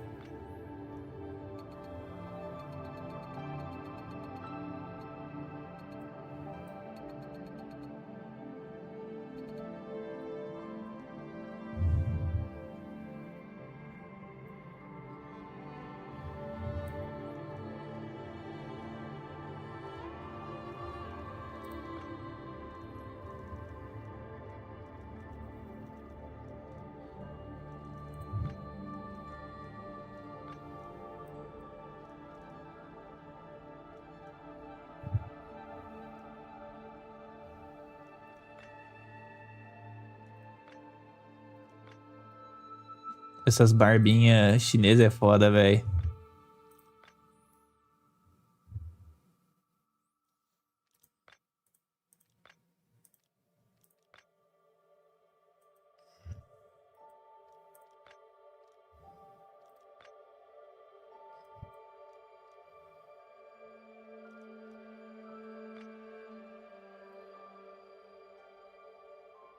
A parte de cabelo eu acho que é padrão o cabelo dele desse jeito. Ah não, tem hairstyle, só tem 3. Por enquanto só tem 3. Provavelmente os tipos de cabelo devem vir na parte de gacha também. Ou deve ter algum NPC depois. Aí.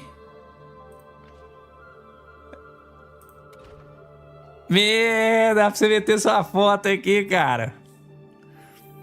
Dá pra tu meter a foto aqui. Pera aí. Como é que eu salvo o meu preset pra não dar merda?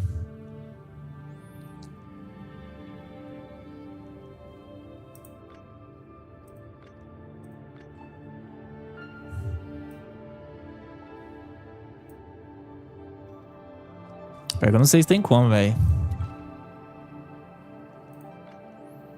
Pô, não tem como salvar o preset. Depois a gente cria um boneco. De novo. Tá, aqui. Acho que aqui é...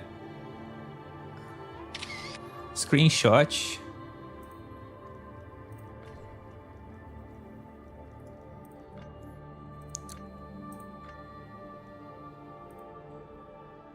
Preset.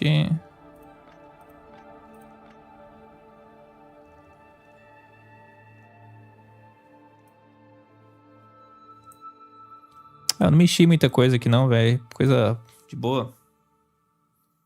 Deixa eu ver aqui se eu tenho alguma... Eu não sei se eu tenho foto minha aqui, velho. Pior que eu não tenho, só tem foto de que o cara me hackeou. Mas deixa eu fazer um negócio aqui, pera aí.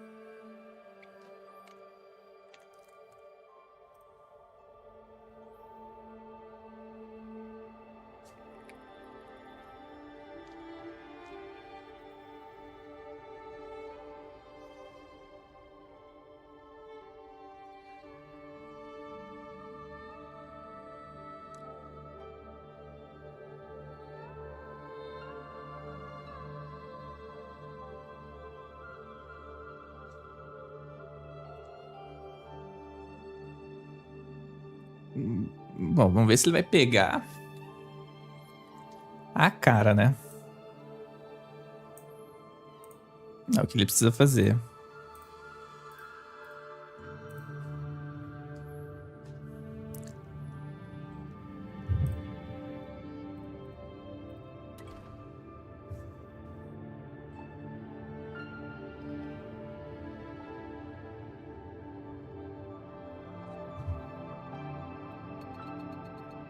Tem que ser de frente, velho. Tem que ser rostito aqui.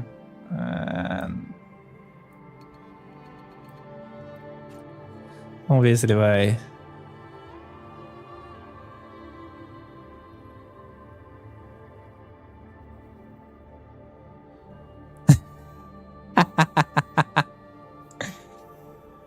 É porque ele vai gerar, ele gera chinês, tá vendo, cara? Ele não vai gerar.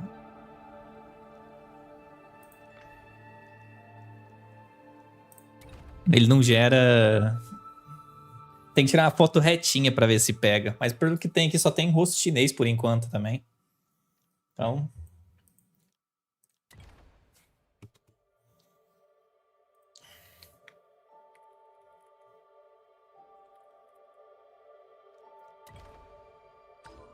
Porra, já pegaram o Imp, filha da puta.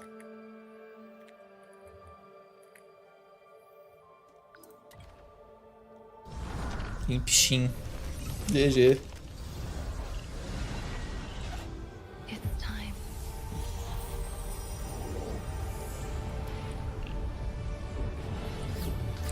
Wake up.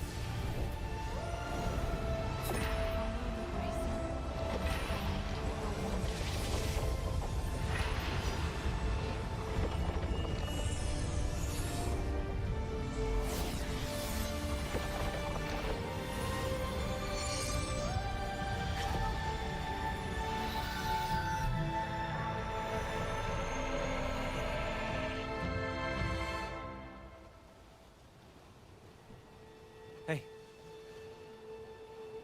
Hey, are you okay?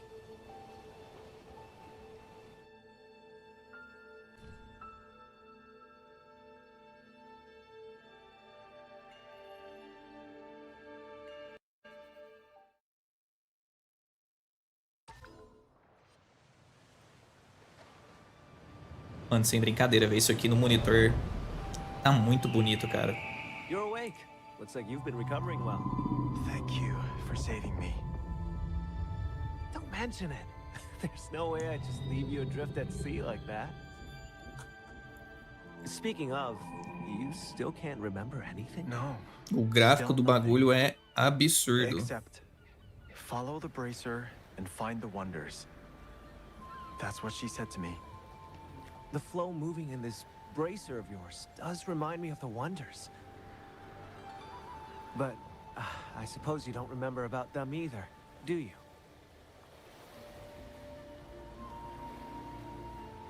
The wonders are creations of ancient deities. They are scattered across Primera. Let me think. Find the wonders. Maybe she wanted you to consult the air cocoon. The air cocoon? It's the wonder of Jisha. The air cocoon is known to possess immense wisdom. Your bracer, your lost memories, anything you're confused about, it will have an answer for you. But to access it, not as easy as you might think. To do that, one must win the Enlightenment trials first. This has always been the way of Jisha. That's right. It's the most important competition at Jisha Academy. It is, according to Fuzi, a crucial test for students to prove and truly understand themselves. So, if you want to access the wonder, you must become the winner. Don't worry, though, because you are looking at the reigning champion. I'll help you get started. We'll talk more when we arrive. Look! The wonder's just up there!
Wax Grass.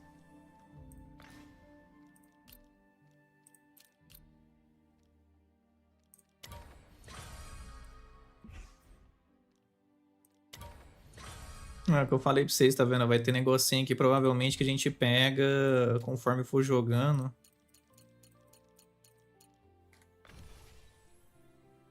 Pra desbloquear a visual do boneco, é isso mesmo. Finally. So, what do you think? A bustling place, right? To all the aspiring young people across Primera, this is where they step into Terceiro the jogo future. parecendo o nome de um porto, ó, tá ali. Who's that one with Novar? E aquele Perfect World lá, Thay? O que virou aqui, Trex? Ainda joga? Back, Novar. This place hasn't been the same without you. Oh, you're too kind. This is quite the welcome. So, am I allowed to go now? Não, eu vou jogar um pouquinho só mais, Tell me ô to Bueno. stand here all day. What? Oh, hey, I think Só someone's mais uma calling me. horinha e uns Talk to you minutinhos só. later. Amanhã eu jogo mais isso aqui. Amanhã nós faz live dele.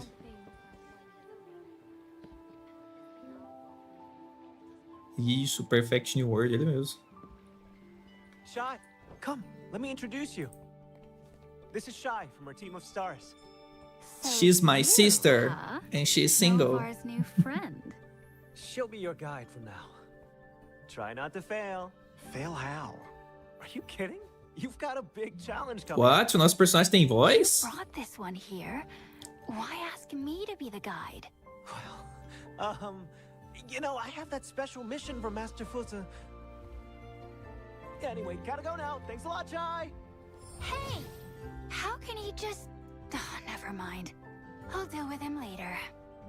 So... First time in Jisha? Yes, it is. Let me show you Caralho, around nosso then. personagem fala mesmo, velho. Não é mudo. 10 de 10.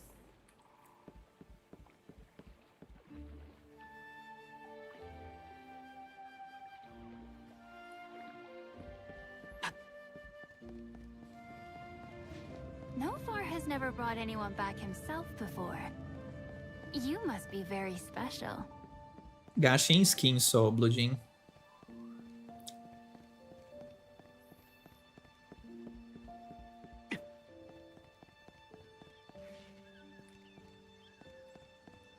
All right, this is as far as we go. By the way, Novar hasn't told you about your challenge, has he? Oh, that blockhead. In a word, you need to win the Enlightenment to qualify for the competition. So, don't worry. As one of the best, still, he must now. Go along this path to learn about Jisha. Of course, if you want to, feel free to stick around here for a bit long. So, before I leave you to it, any more questions? Perfect. Off you go now. We'll meet again soon.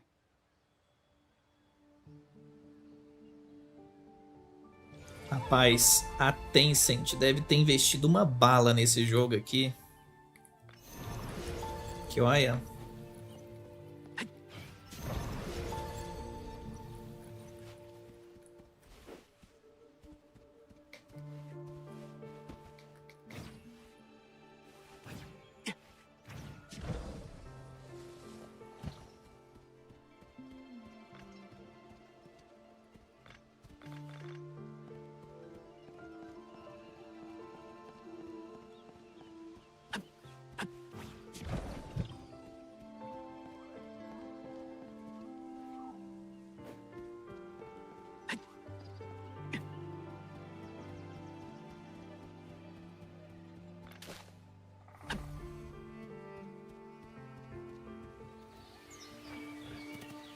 Mundo aberto, tá?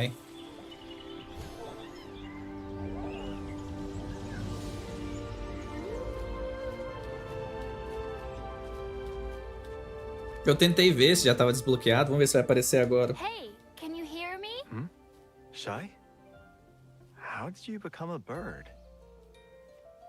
A bird? Don't be silly. This is called a big white owlet. Think of it as a voice carrier. I see. That's amazing. It's nothing. We have so many more amazing things. Did you really think I was gonna leave you like that? I'll walk you through the basics now. Start O with the mapa ainda não tá liberado pra ver.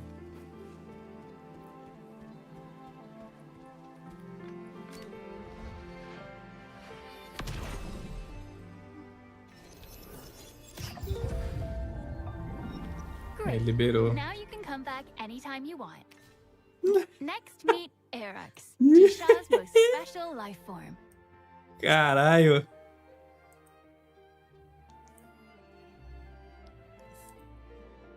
Over here, quickly. Tá. Come, take a look at this Erox. É grande, véi. É grande. Vixe.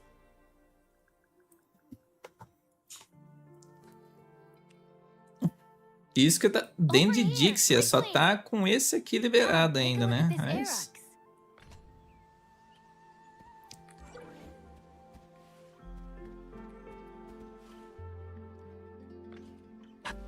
Over here, quickly. Come, take a look at this Erox.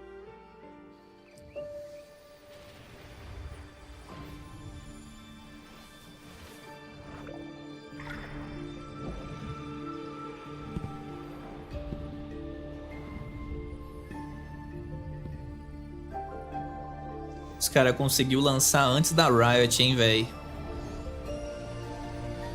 Eu acho que o da Riot vai de caixa mesmo, não vai ter jeito, não.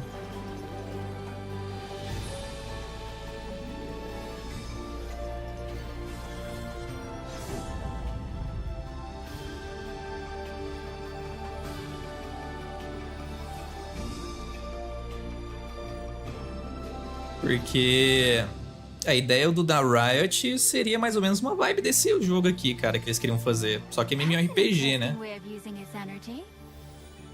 A Tencent? É, a Tencent ela é dona da Riot.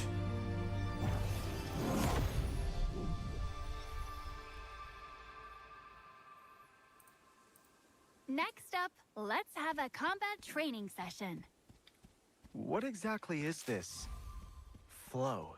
E ele tá conversando ainda, Otai. Ele ainda tá falando. Now, let's see how it works in you.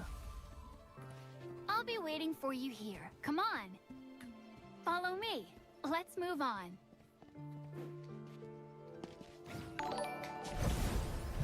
Allow me to introduce you to another Jisha special, Training Mechanoid. Esse aqui não tem um esqueminha de você segurar e sair batendo, tá vendo? Ó, você segura ele não... ele só...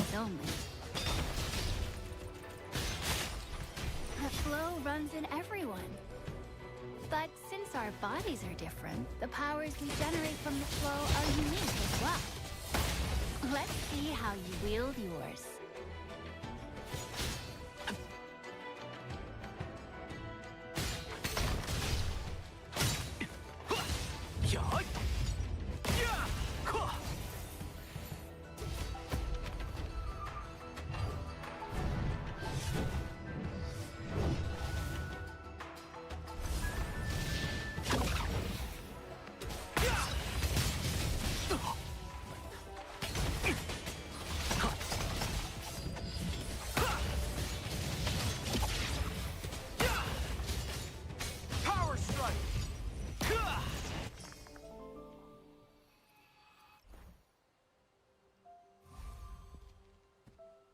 Pô, esse aqui ele segura a arma, velho. Não é a arma flutuando nas costas do boneco. Sure this is your first time?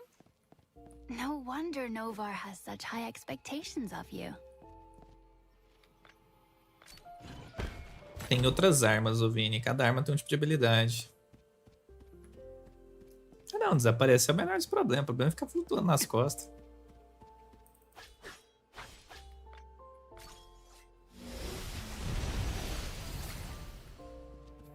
Cara, visualmente é um espetáculo, velho. Olha. Falando sério, eu tô em choque com o gráfico do bagulho, velho.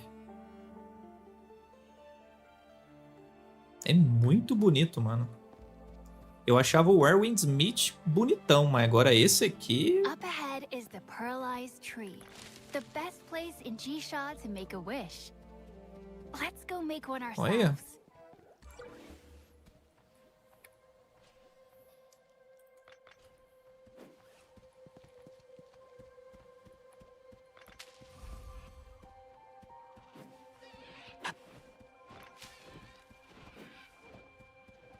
A gameplay dele é meio This is it. normal pra um jogo I'm going desse. to make a wish too.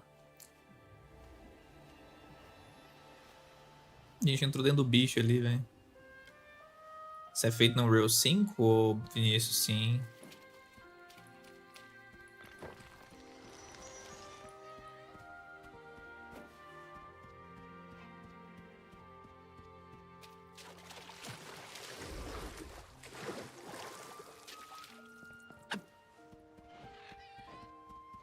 Árvore do New World. New World vive entre nós, ó, tá aí.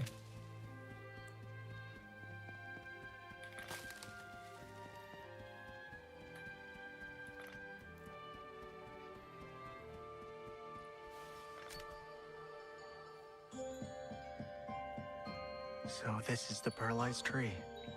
What a special name. Pearls gleaming pure and clear. Sorry, did I interrupt you? Pearls gleaming pure and clear. That's how the tree got its name. Is that so? Someone told you to make a wish here, right? Yes. I was told that every new student has to visit this place. In fact, Novo had mentioned it countless times before we arrived. Em 10 minutos de jogo, um boneco já falou mais que toda a franquia do Genshin Impact e outros jogos do estilo, velho. Idols and legends, of course. That sure sounds like Novar. Indeed, this tree has heard too many wishes. O Erwin Smith, ele é um jogo gratuito absurdo, Vini. Nossa, é muito bom também, cara. You seem a little sad. Because wishes are easily forgotten. Just like this tree. It'll wither away eventually. Really? I'll try to remember mine then. Oh, I haven't finished yet.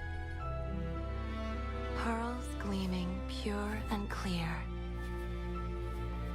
Cradling memories of lost ones forever. This is the true meaning of the pearlized tree. Você joga um jogo de aventura, open world, que tem história e não vai dar bola pra história, cara. I'm Sonara, by the way. Don't forget me. We will meet again. Os caras levam 10 anos projetando a narrativa do bagulho, porra.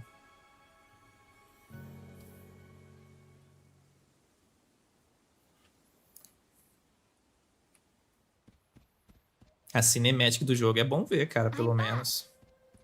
Let's go. Past the giant hand ruins ahead, and we'll reach upstream camp.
Ai, meu Deus.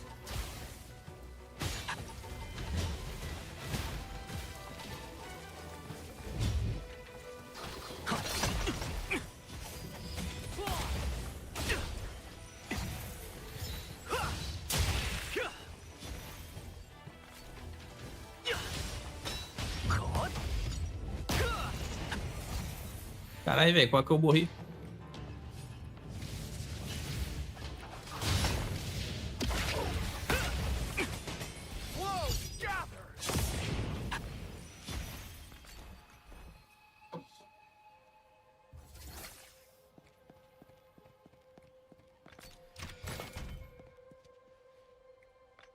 Ah, é o 3.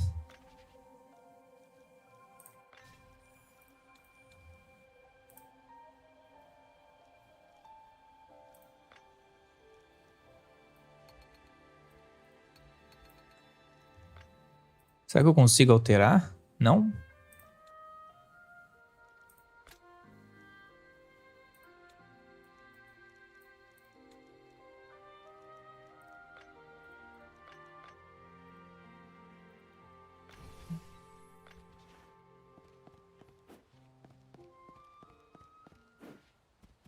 Não consigo, velho. Hello there, newcomer! Yes, you...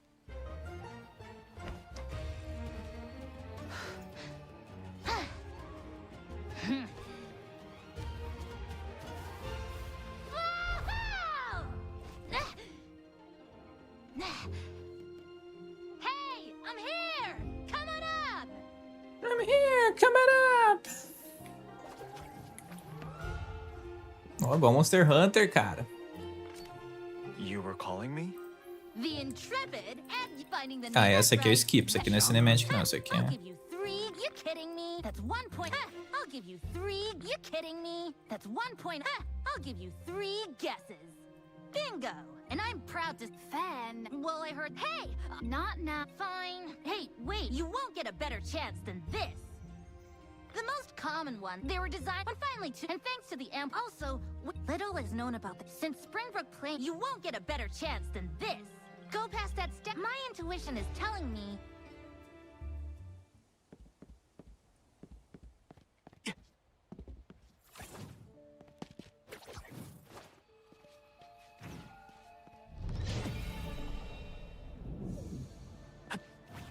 The sun will be back.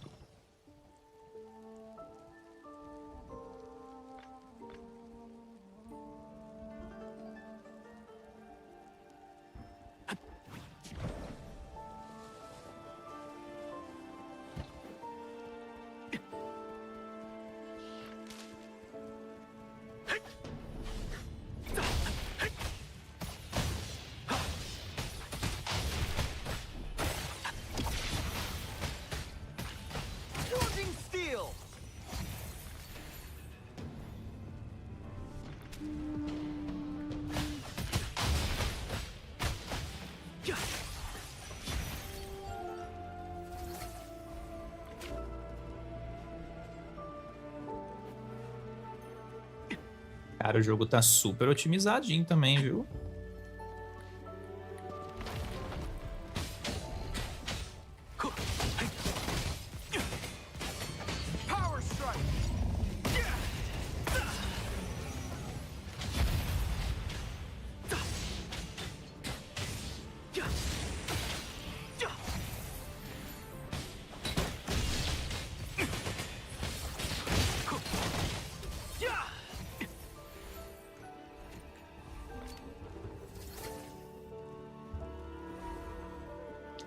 Tem o Budin.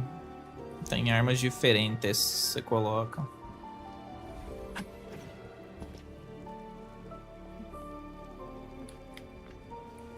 The trip is well worth it. Mas eu acho que é vinculado a um tipo de personagem. É você e mais um que você coloca. É na... Como é que chama o negócio ali, velho? É aqui no Flow Systems. Acho que é aqui no Flow. É. Aí tem uns tipos de ataque que você vai tendo aqui.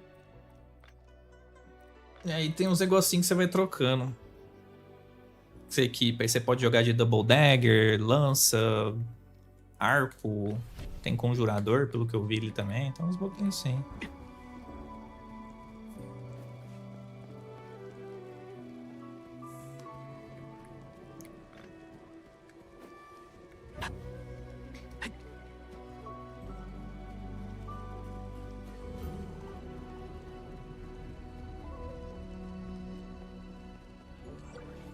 What is this nameless statue he just mentioned?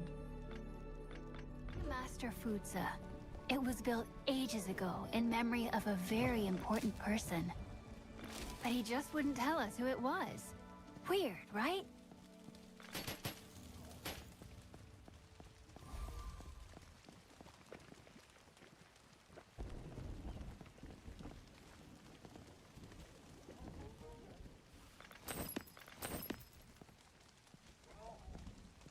Cara, a exploraçãozinha do jogo parece que é bem gostosinha, bem chill de você fazer. Não parece um bagulho Genshin Impact, sei lá, que você tem que ficar olhando todos quanto é tipo de canto, talvez, mas... Ou deve ser, mas o jogo... Será que ele escala? Deixa eu ver. Escala.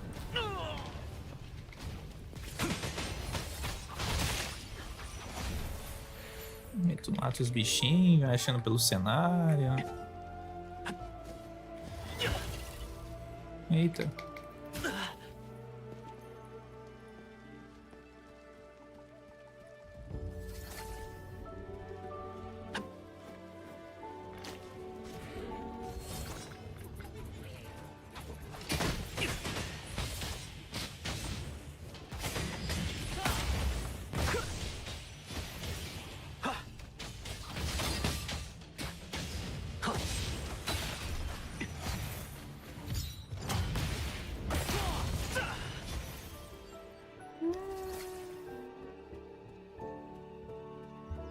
Treasures. Are they waiting for me? Oh, o boneco fala interagindo, cara. Oi, da hora, hein?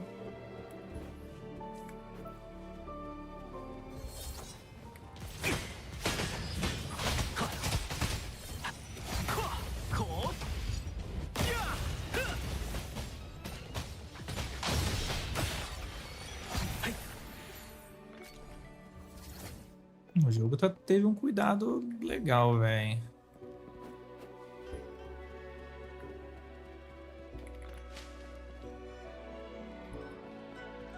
Esse aqui é o servidor chinês, ô Chachores. Você tem que ter usar Lago Fast pra jogar, se você quiser. Tem IP Block.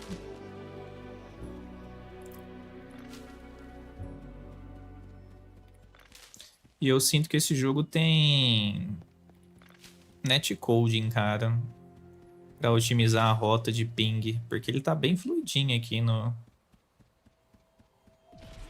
Half Shell, by the far player have failed in the world can. Opa. Ele achou alguém aqui? Falou sobre uma pessoa. Ah, ele tá sem IP Block? Então só precisa criar a continha e já era aqui, ó.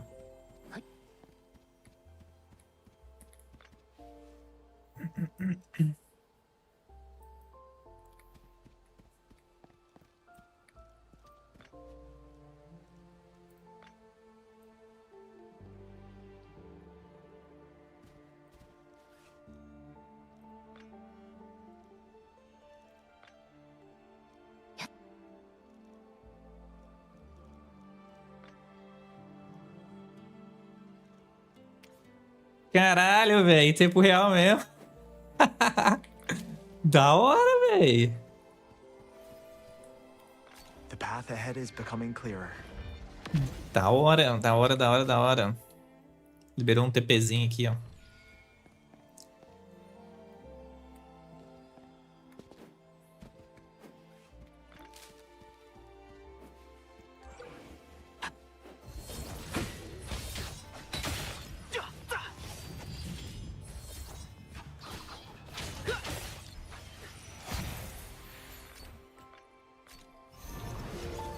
Eco. Princess Frost, novo herói.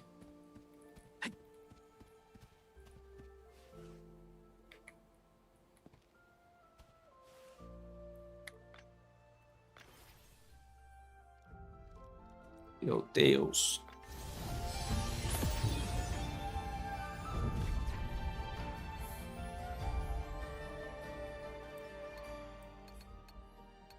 Rapaz, o jogo é bonito até no menu, velho.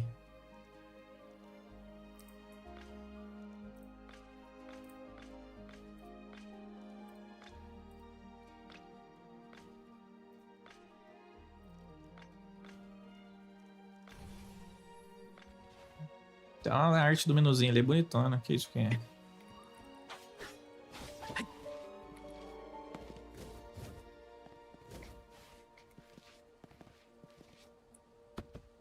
Safadeza, ó.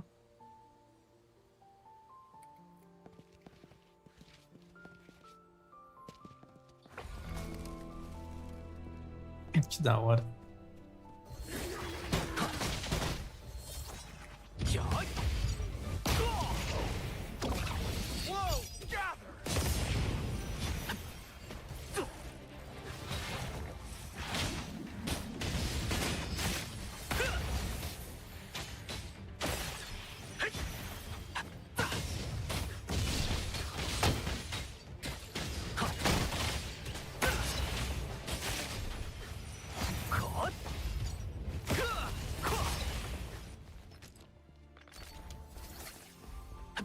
O jogo não é automatizado, parece pra caramba, velho. Treasures. Are they waiting for me? Tipo, não tem nada, pelo menos até agora não tem nada automatizado no game. Tudo você tem que interagir. Isso é bom.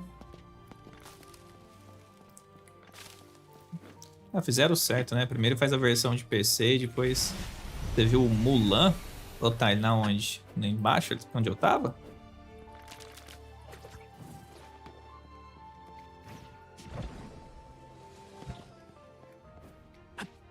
Ou é no menu que você viu?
Tem PVP? Tem.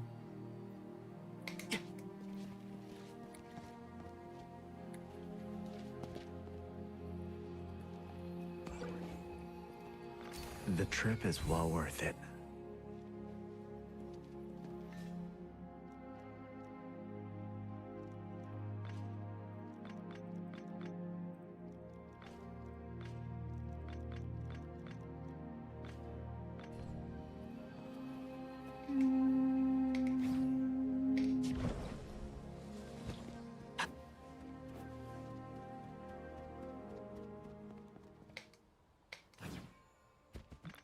É, dá pra jogar já, se você quiser, Otávio. É, o ping tá alto.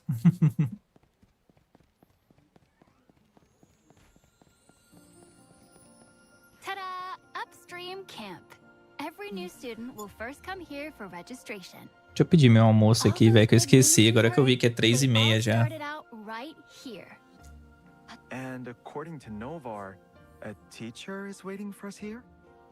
That's right. So we better hurry up.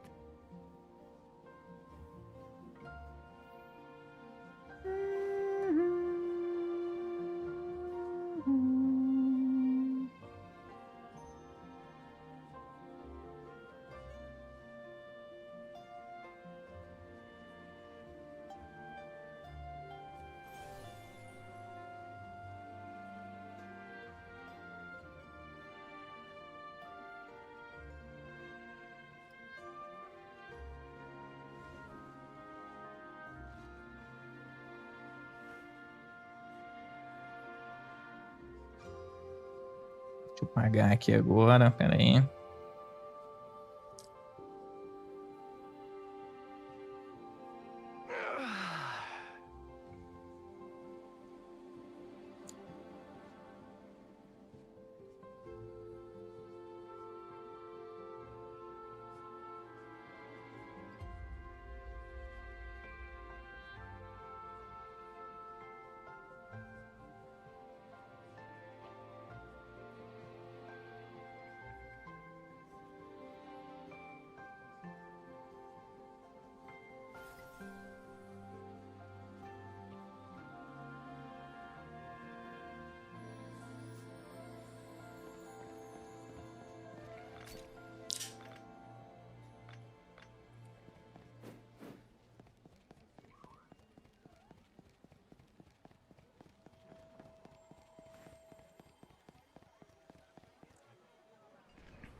Os gráficos do jogo é doideira, velho. É muito bonito, mano. Now that's what I'm talking about. But Mr. Blazin warned us about having too much firepower. Come on, I know what I'm doing. Besides, that guy's always been way too. Oh, Roxas do Kingdom Hearts. Well, well. Ramping up the power again? Shy? Hey, Shy. Haven't seen you in days. Were you on a treasure hunt? No, not this time. Got an important job right here. Nice, é o Roxas. Let me introduce you to a new applicant for the academy. Novar just asked me to be his guide. Meet Manhã and Sunbin, our teammates in the team of stars. Greetings. Hi, I'm Sunbin. So, you traveled with Novar. No wonder you're late. Good thing is, he already talked to the Student Affairs Committee. We'll have a special exam. A special exam? Bet that won't be easy. Do your best, okay? And if you want to hang out with me and Sunbin, remember to join the School of Mechcraft. Already doing this, huh? Maybe sorcery is a better fit for him. Your headmaster is probably still asleep. Hmm? Don't be so sure. To quote Master Zhuangzi, into the boundless dream where fate shows amidst the blurs. Am I awake, or am I not? Whoa, that's deep. That's deep. You're being fooled by that mumbo-jumbo again. Anyway, back to the task at hand. We can talk about the rest once we get to the academy. You must be looking for Blazin, right? Come, we'll take you to him. Mr. Blazin is a famous cannoneer and a master of fireworks. Oh, and he's got very poor sight, so be sure to stand close. Quite different. Hey, Blazin! How many times do I have to tell you it's Mr. Blazin? Mr. Blazin, we're here with the new student. Ah, finally. Been expecting you. Wait, where? Tá em CBT o Gil. Seems Mr. Blazin's eyesight has gotten worse again. Oh, there you are. Anyway, do allow me. So if you want me to see you... I'm not doing that. I understand, Mr. Blazin. Now, back to your exam. Selected by the School of... Oh, that is a surprise. Whoa, Puppet has a discipline over... The School of Mech... Deixar pra ver isso aqui quando o jogo sair. Wasn't that designed by... There's one last thing before your exam. I'll take you to Mint. Mint. Yes, she's the camp's herbalist.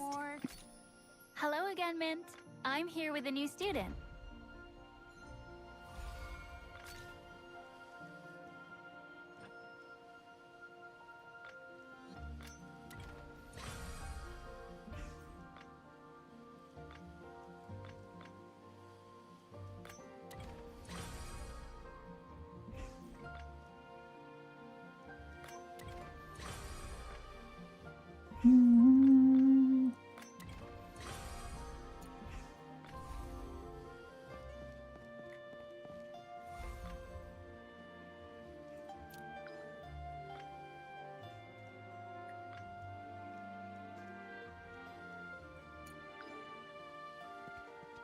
Olha os caras, jogador na cidade, velho.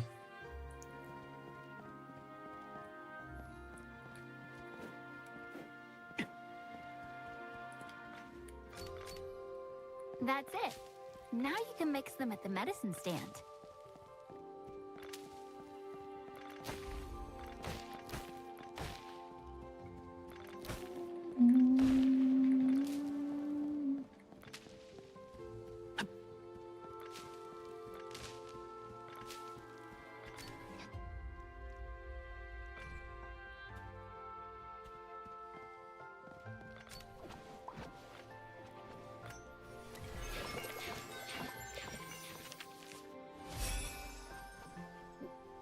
Herbalist, life skill, ó.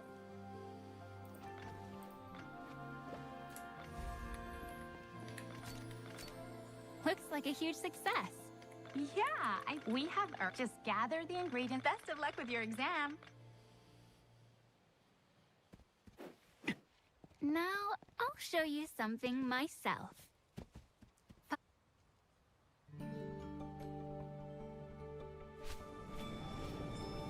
Parece que é, ô Thay.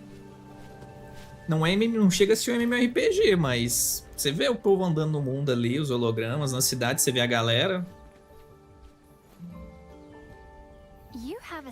Esse jogo ele tá bebendo no protótipo do jogo da Riot. Eu lembro que eles anunciaram o Honor of Kings Words logo lá atrás da Riot. Depois que a Riot anunciou que ia fazer um MMORPG.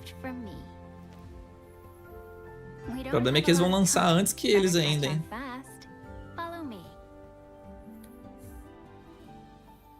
Tô vendo outro jogador aqui.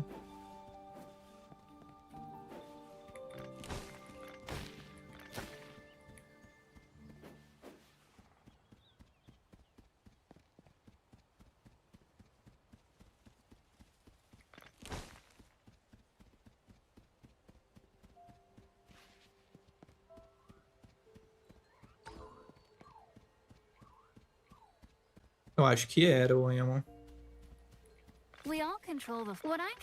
Só que o da Riot é pra ser um MMORPG do universo de Runeterra, né? Não é pra ser um Genshin Impact, mas esse aqui tá bem nos moldes deles, cara. Que...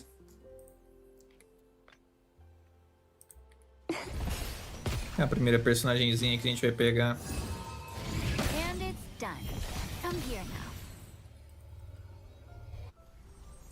Shai que vai ficar com nós? Você viu, Lin? É, tem algumas boys que tá sem, mas...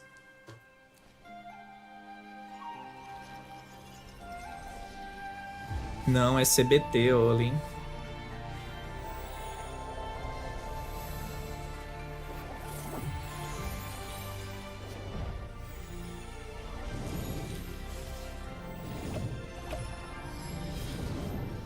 CBT não, né? É um beta aberto chinês que eles lançaram.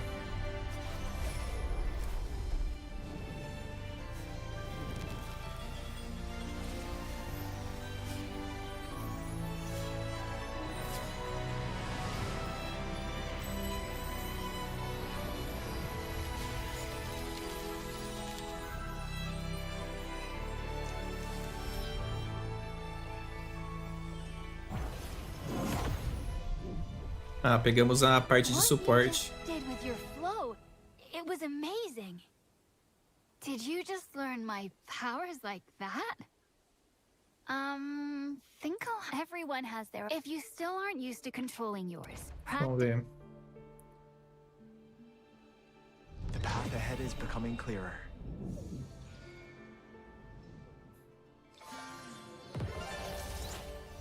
Aí tu troca o flow ali, ó.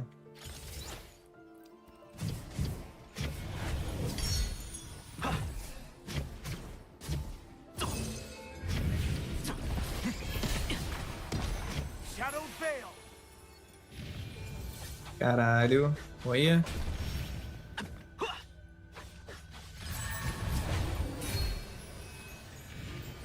A play, você escolhe 2 tipos de flow pra você usar e não muda o bonequinho. Que da hora, velho. O que muda o bonequinho são as skins que você coloca somente.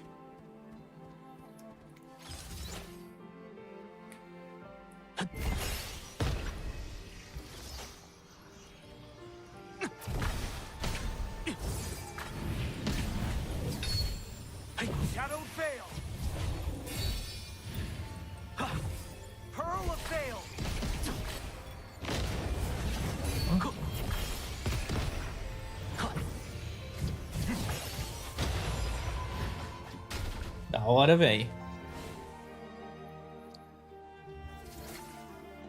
Só 2, Otai. Tipo negócio. Ainda tem aqui os talentos, skills. Grace of Lotus.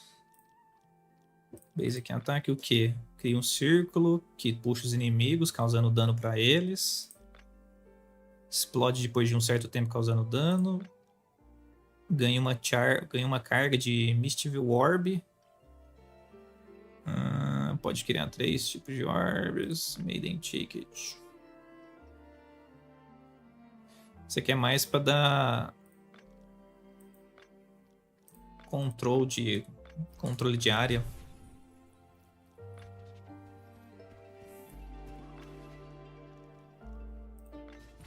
Um bracelete principal.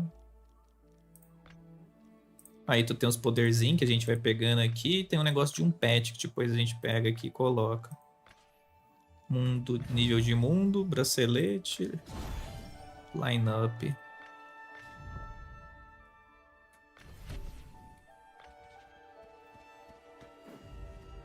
Você tinha que ver a introdução, Olin. Nossa, é muito louca.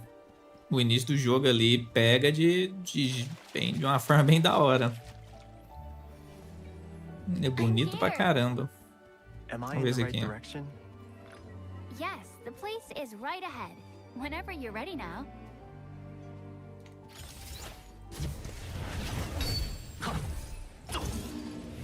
Hurl of Veil!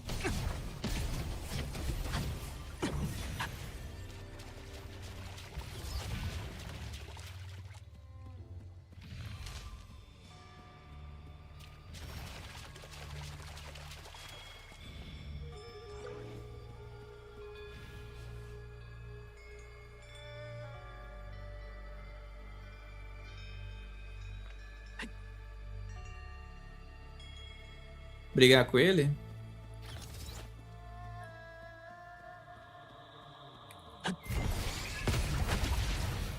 Shadow Veil! Circle of Veil!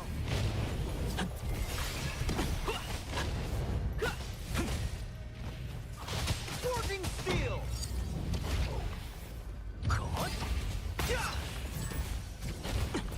Hurl of Veil!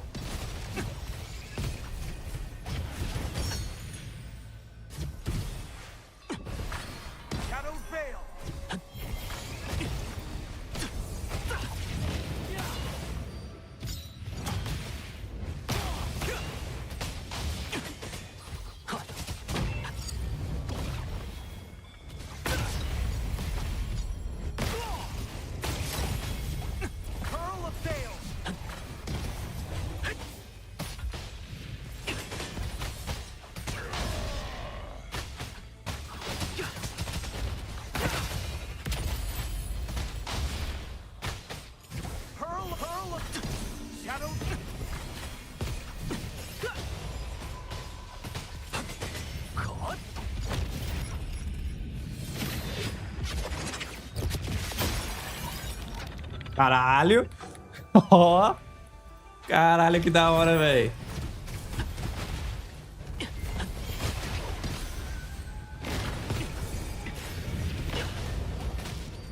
Eita porra.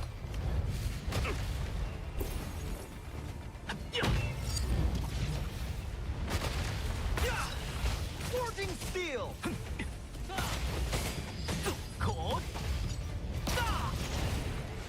Circle of Mistveil!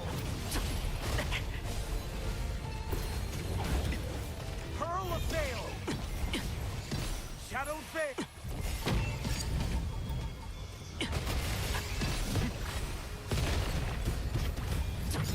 There's still a chance. Whoa! Gather!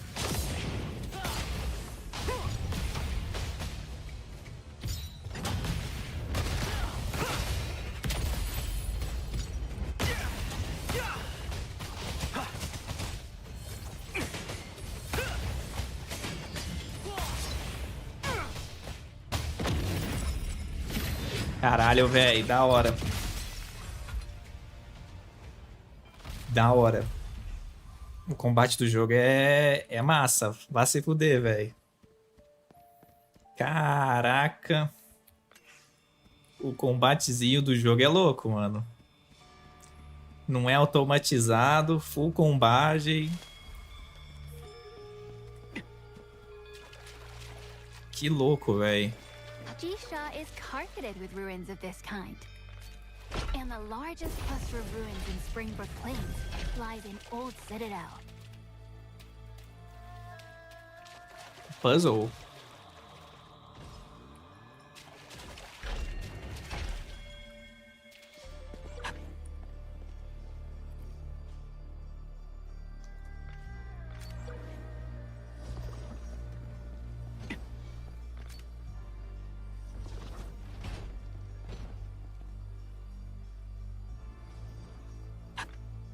Não, pera, deixa eu tentar entender aqui.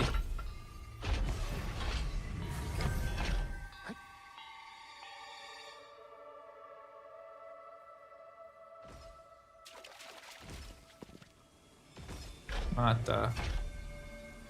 Jogo da memória.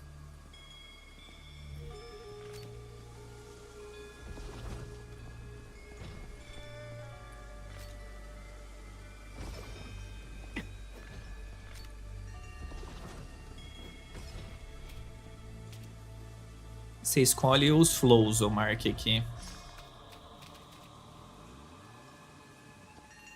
Os flows são tipo as armas.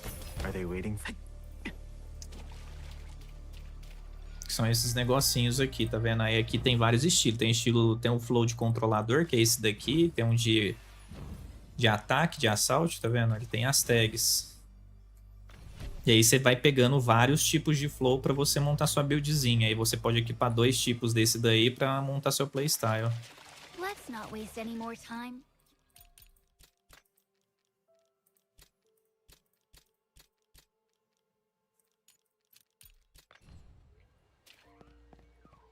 Achar um boss, vamos ver se a gente acha. Pô, até que dia que vai o beta disso aqui, cara? Só de curiosidade. Alguém, você sabe, ô Fê?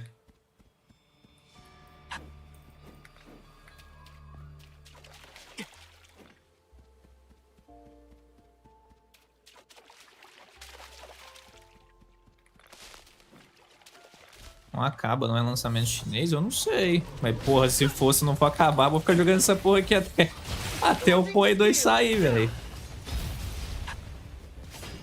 Até a temporada do Poi, achei o jogo.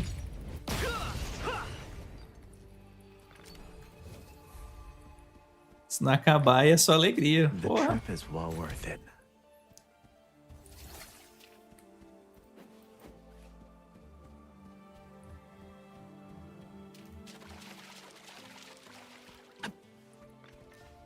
Um negócio aqui.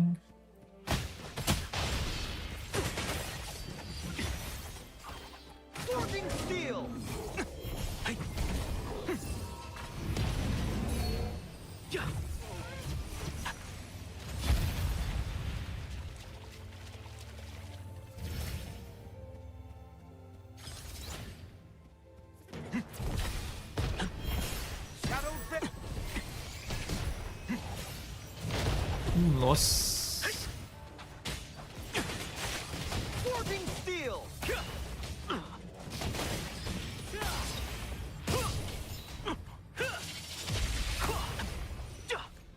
Nossa, o combate é muito bom, velho.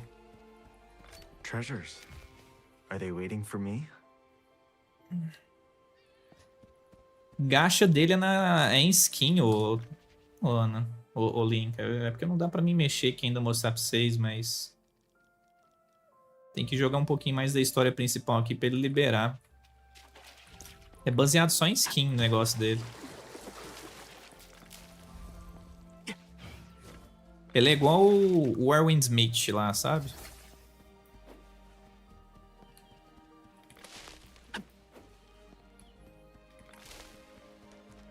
Tem um cubo ali, velho. Caralho, viado, volta aqui, cara.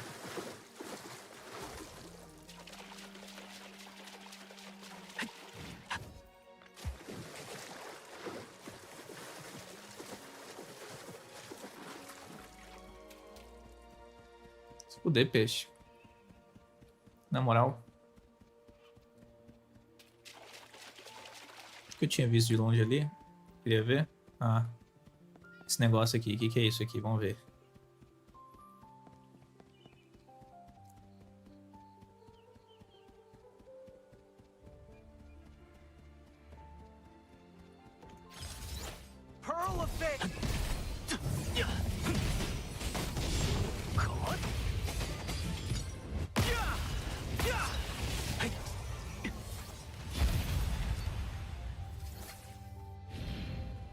Boss? Será que é um boss?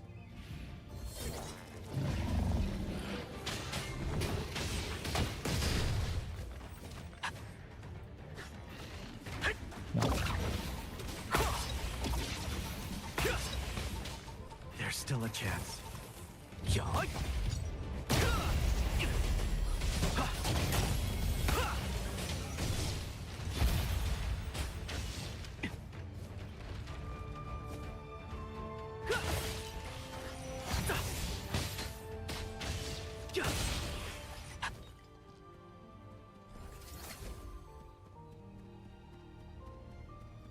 The trip is well worth it.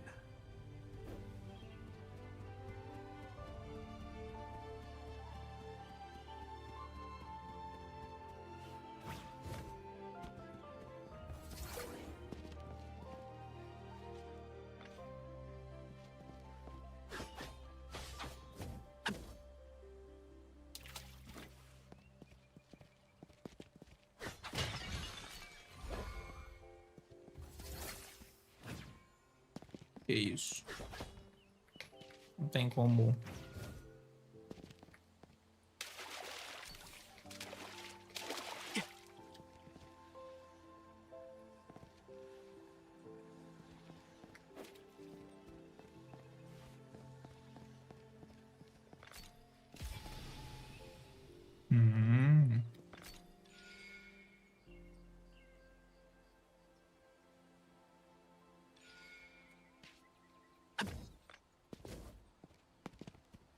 Ah, não, sem dúvida, Fê, porra.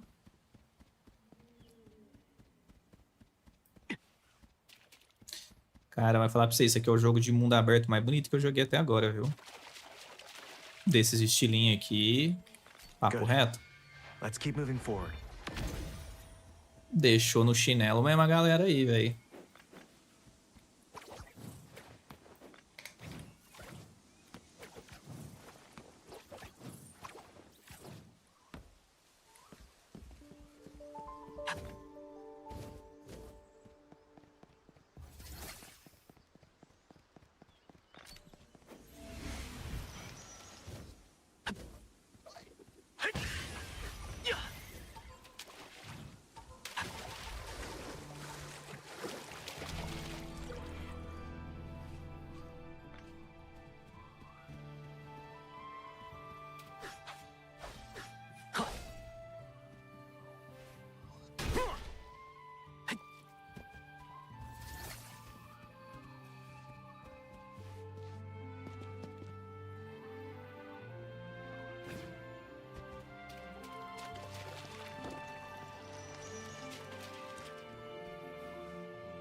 Pera.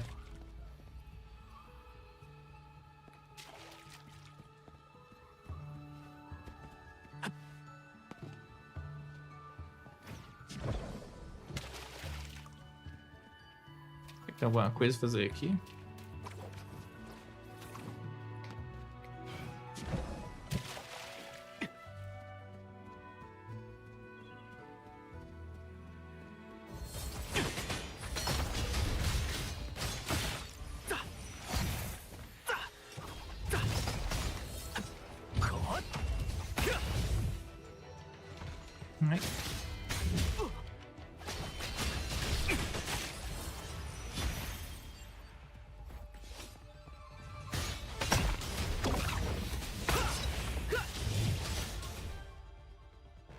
Eita, peraí. Still a chance.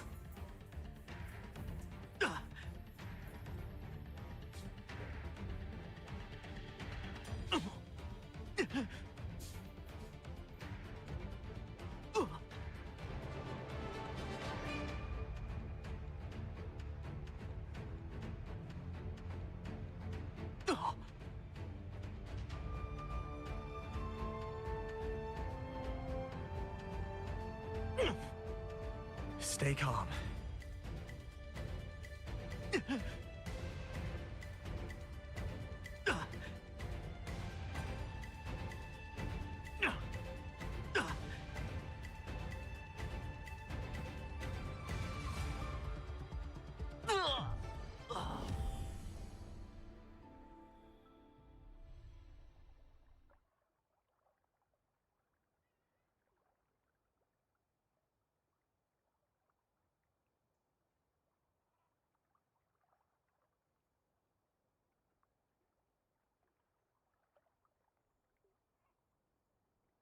O boneco morreu?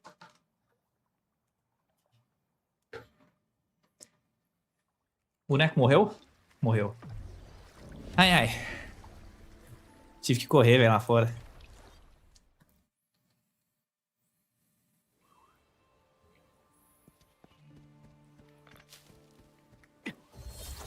Ó, um boss aqui?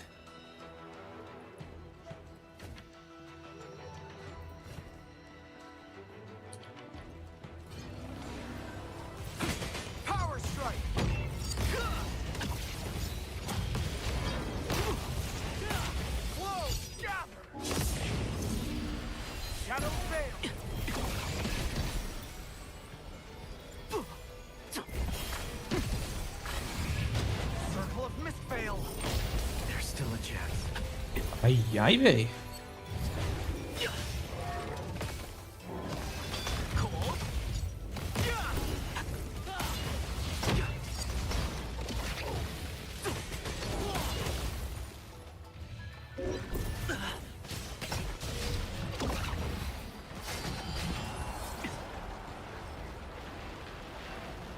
Aí perto.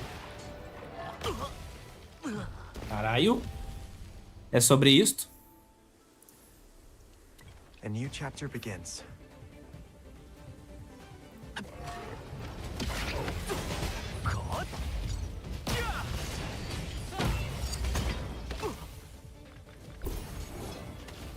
Fiquei sem os bagulho aí.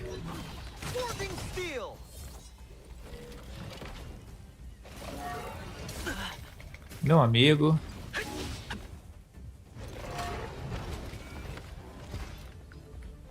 Eu não consigo usar mais cura. Tem limite. Is this the end? Eu acho que eu não aprendi o parry ainda, ô Fê. Rapaz.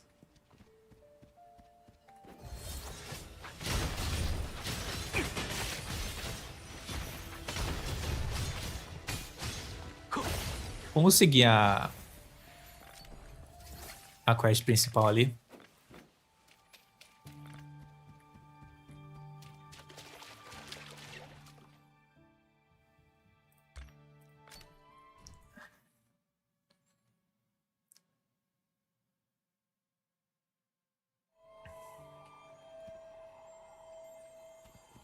Ô, gente, peraí que eu vou só almoçar.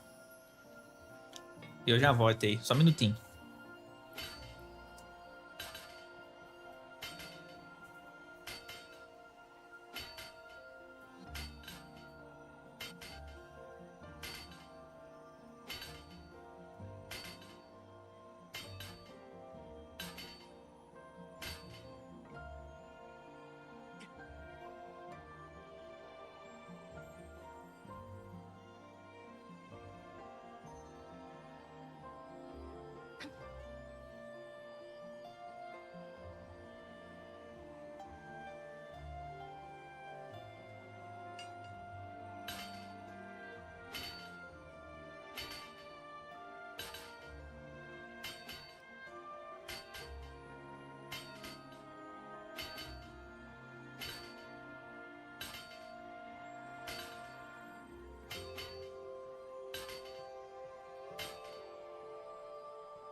hear it. The sound of life.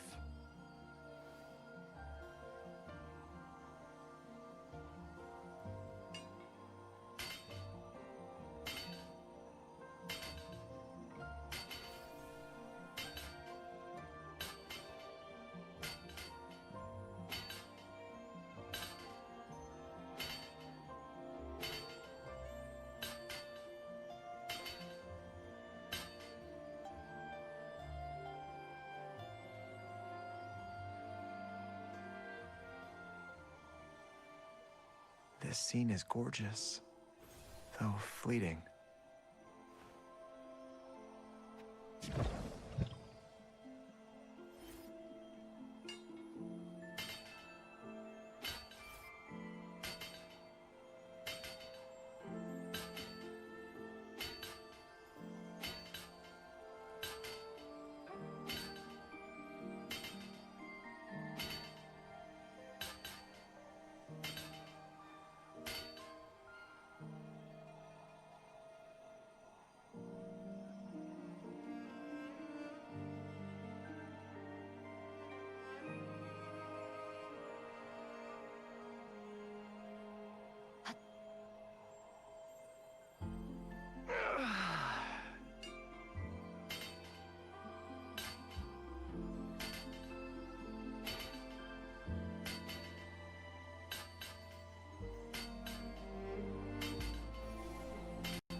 I hear it. The sound of life.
the sound of life.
The day ends, but a new one always begins.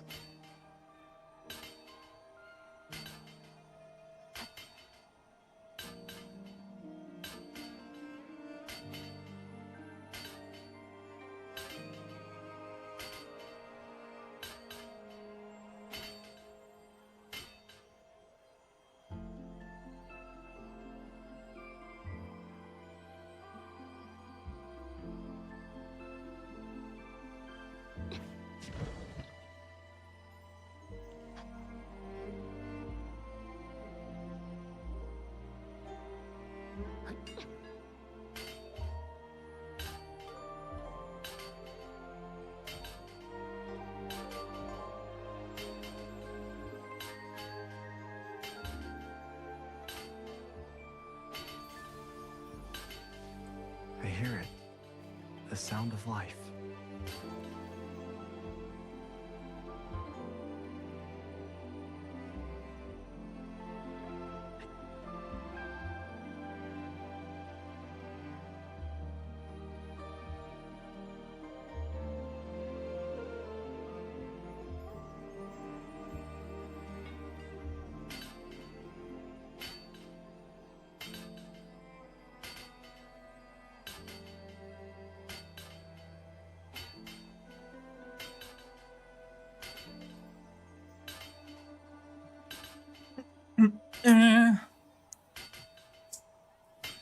Cortei.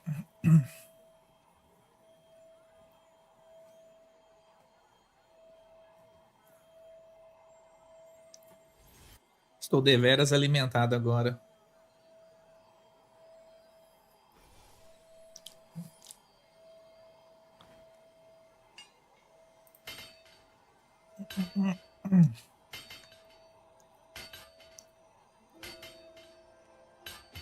Ok. Vamos seguir mais um pouquinho da quest principal aqui.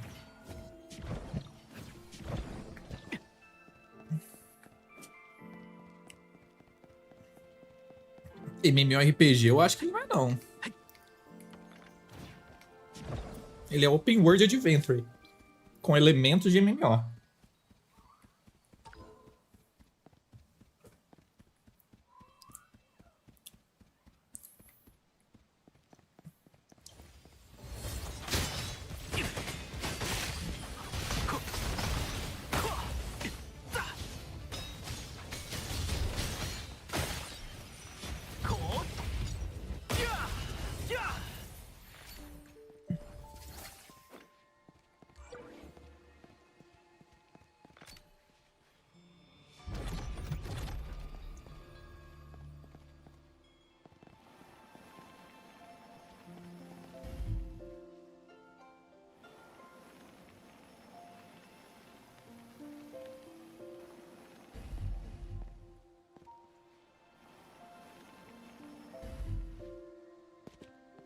Vendo, você acha jogador por aqui e tal, de vez em quando, que estão fazendo o mesmo tipo de atividade que você, mas...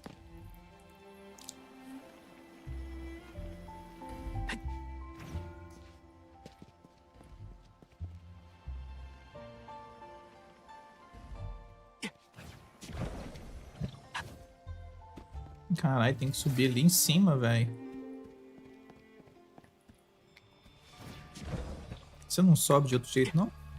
Não, pelo visto não.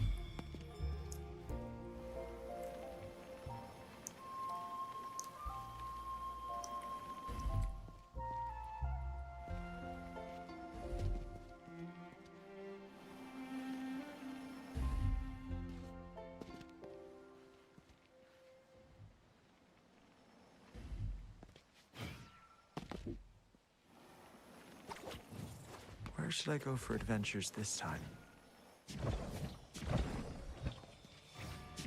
Caralho, jogador. Let these be the memories of my journey.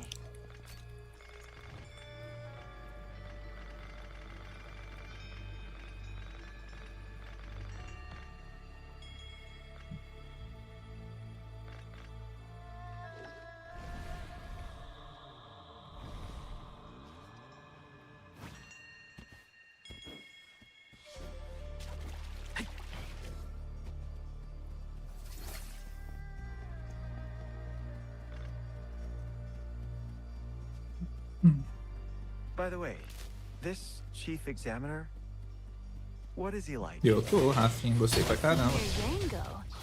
He's a legend among the graduates. And a mystery. He's very reclusive. Only a few people have actually met him. Instead, he created these puppets with mechcraft to act as his avatars. Legends of Yango's puppet show abound in Jisha, even till today. But hardly anyone has seen the whole play. None to my knowledge. And that's about everything I know. Eu achei o jogo bem da hora, cara.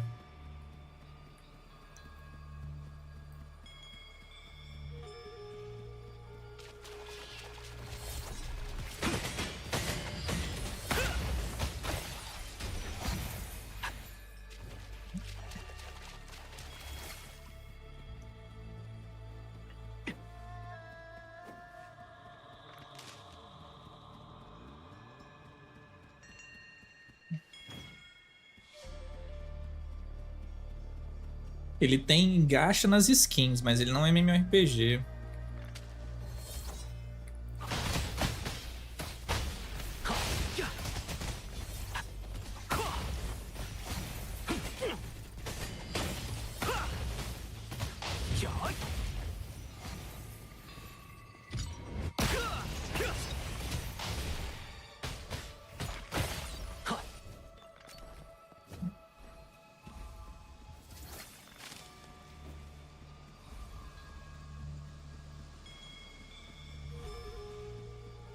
Is this the place? Yes, the entrance to the old... Brilliance, confined only within your eyes. Is it just me? Or is someone speaking? From amidst the clamor to beyond the boundless dreams.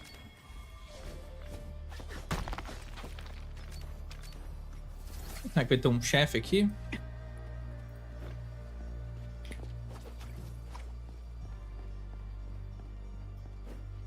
Cara de arena. Who's that? It's time for the enchanting prelude. I'll leave you to it now. Break a leg.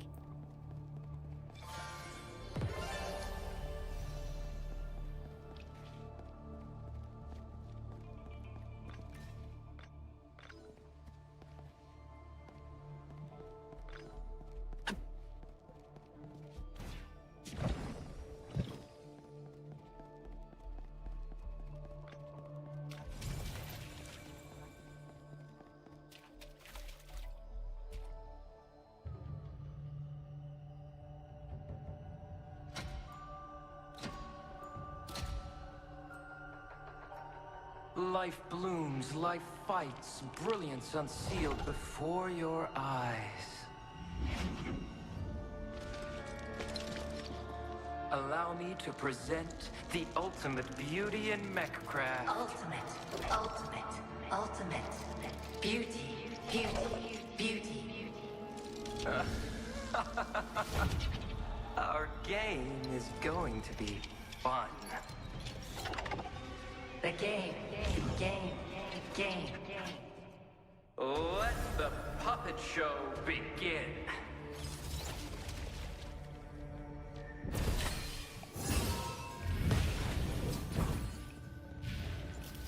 Begin. Behold. Behold.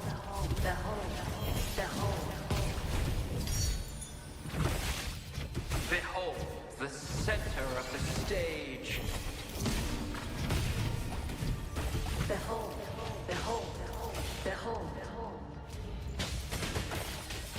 Let the brilliance unfold. Brilliant. Embrace this unfettered frenzy.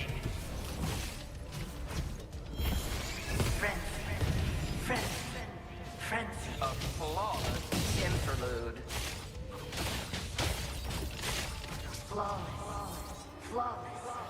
Flawless.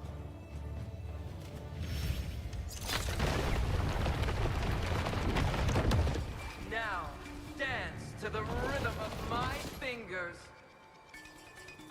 Follow the strings and trust your voice within.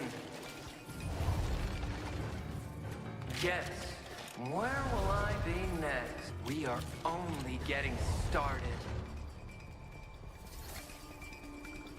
Our dance, the center of attention.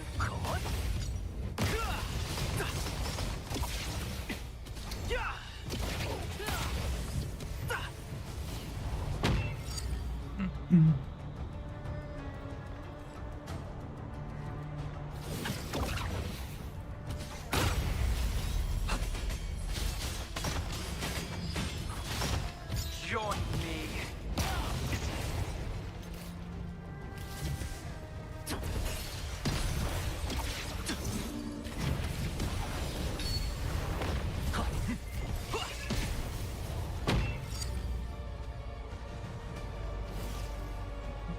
Primal, take shape!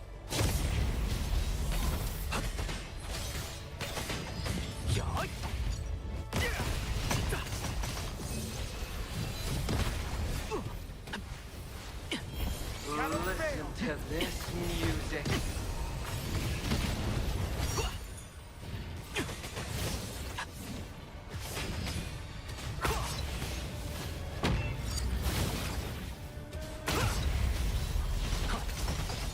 Circle of Mistveil!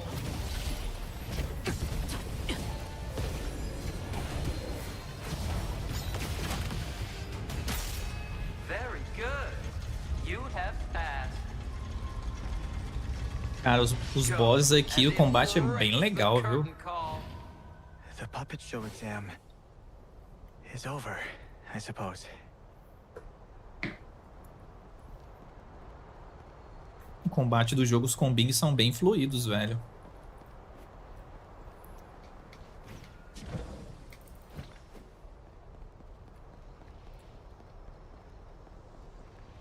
Over here. I'm waiting. We're not done just yet. For the next part, you shall take the stage.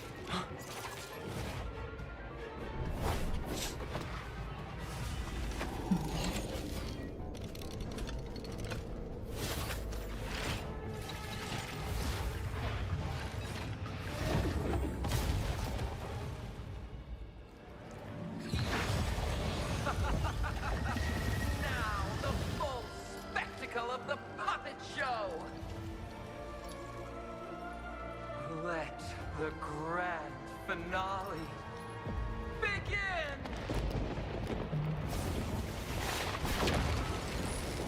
Ai, que doido, velho. A life on strings, as lively as one without.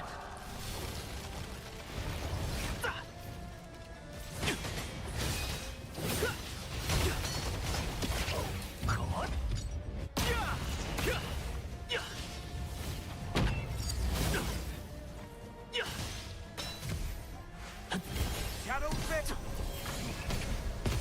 Pearl of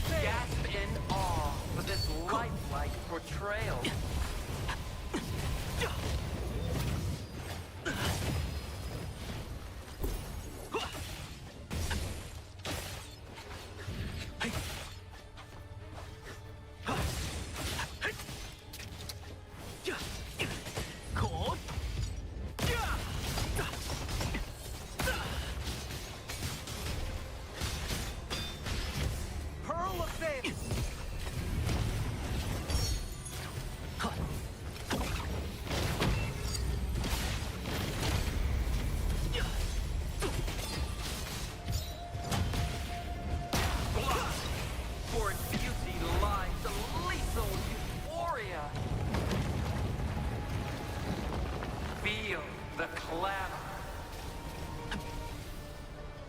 Gostava de ter uns boss assim no Diablito que faz uns bagulho desse, velho. Eu adoro esse tipo de coisa, velho.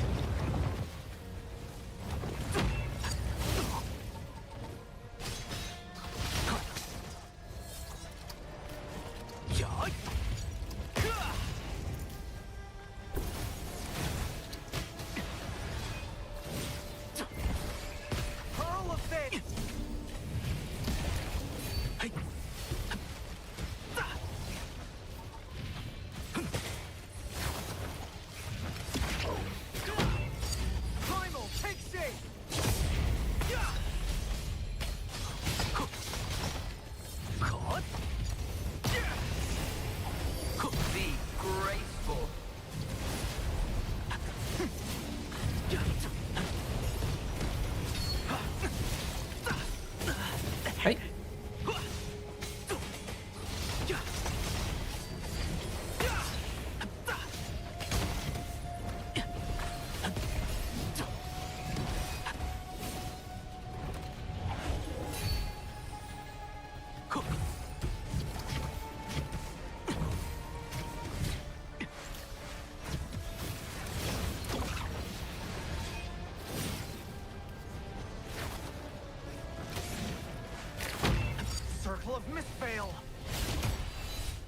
Tá, drogas. Dá, ó, Jet, dá pra baixar. Só vai precisar de uma conta chinesa verificada pra jogar. Parece que nem IP Block tem. Não, o Rock ainda não.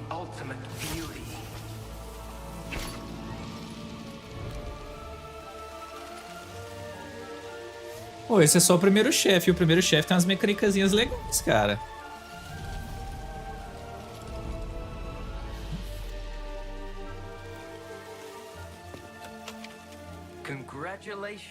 Nem chefe é, na real, né? Mas é da hora. Life is but a play, to act is the way. This time you have passed for real. The stage is yours now. Enjoy. Desire nothing, and keep smiling. His aesthetic taste is indeed quite unique.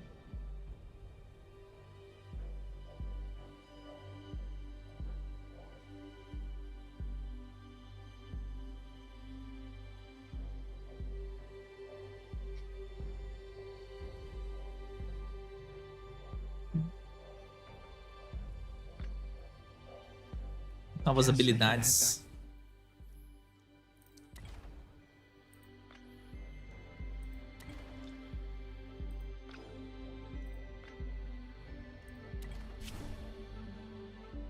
Healing Effect, ó. Veil of Grace.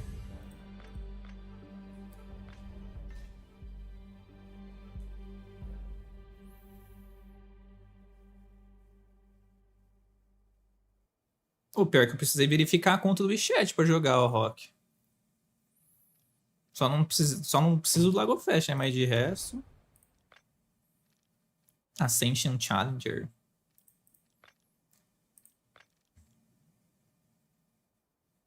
Pra cada orb que você puxar, aumenta sua recuperação de HP de 8 a 32.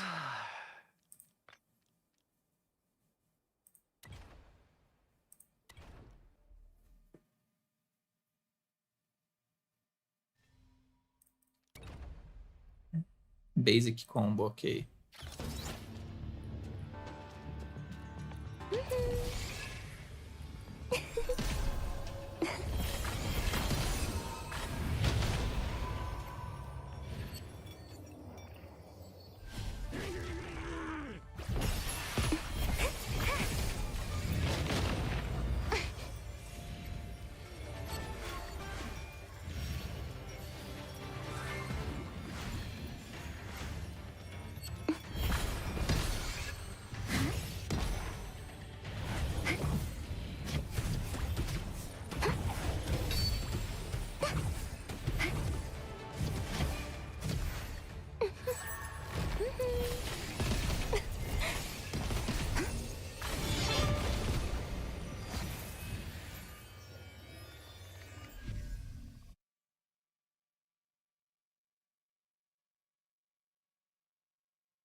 Vamos terminar de fazer essa quest principal aqui.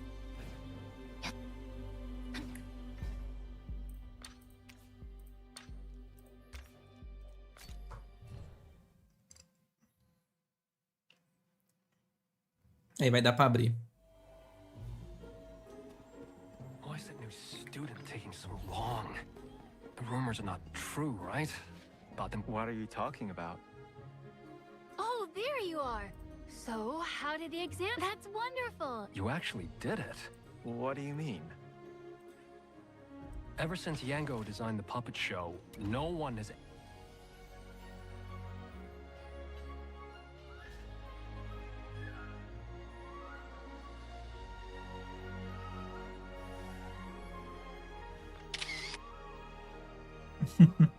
There we go. Trust me, you're gonna miss this moment. Aí você consegue compartilhar com a galera.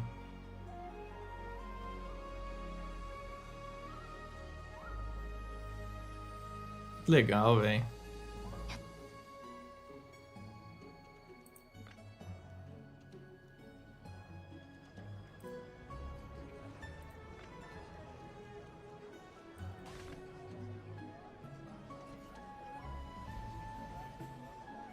Cara, o cara tirou uma foto estilo Final Fantasy, velho.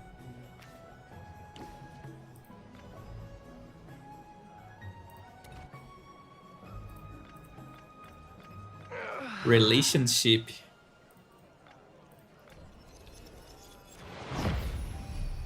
Community. Ainda tem que terminar essa quest, vai.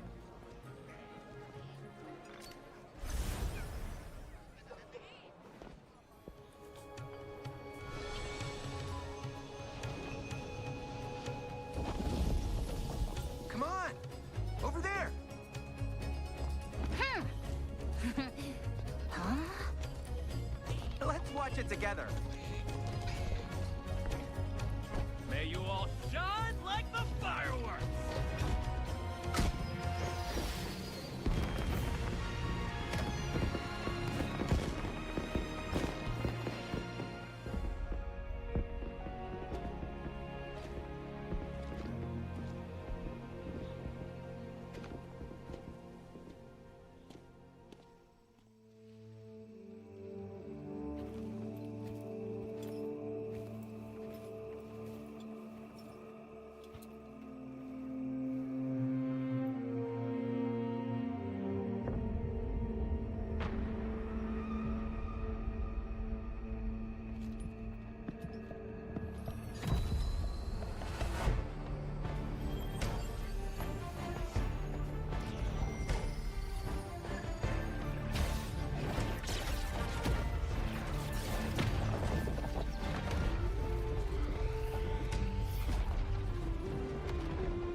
Nossa, tem um mundo subterrâneo ainda, velho.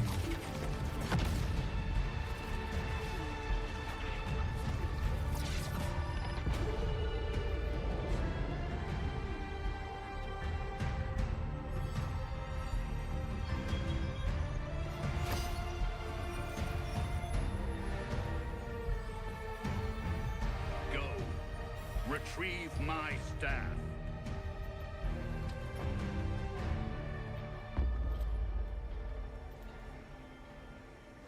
I swear, the Wanderer will be mine once more.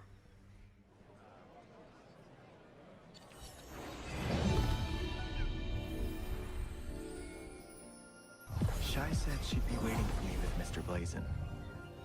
I should go meet them now.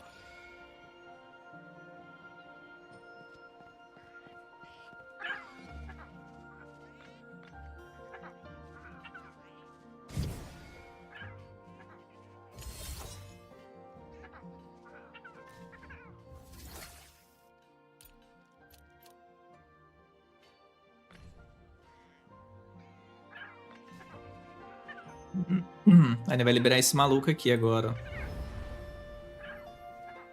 Isso aqui é passe de batalha. Libera skinzinha. Não. É. Aí se a gente fizer a quest aqui agora...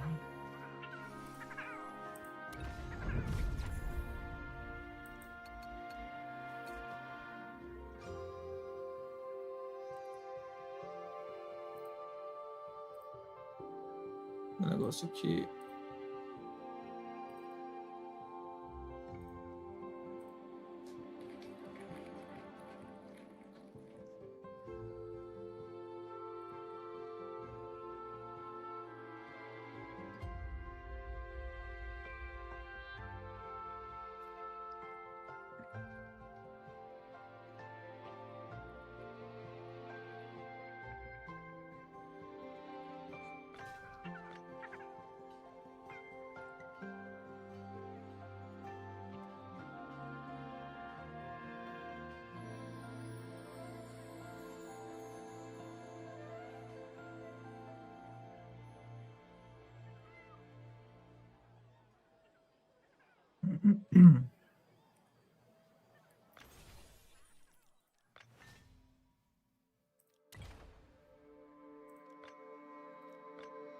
Ah, dá pra você customizar o bonequinho.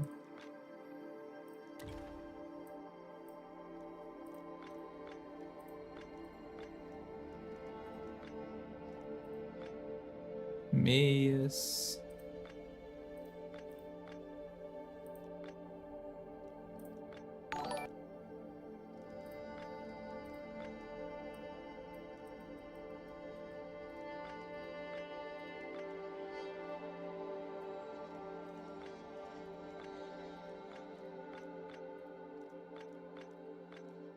Ah, que da hora do boss, velho.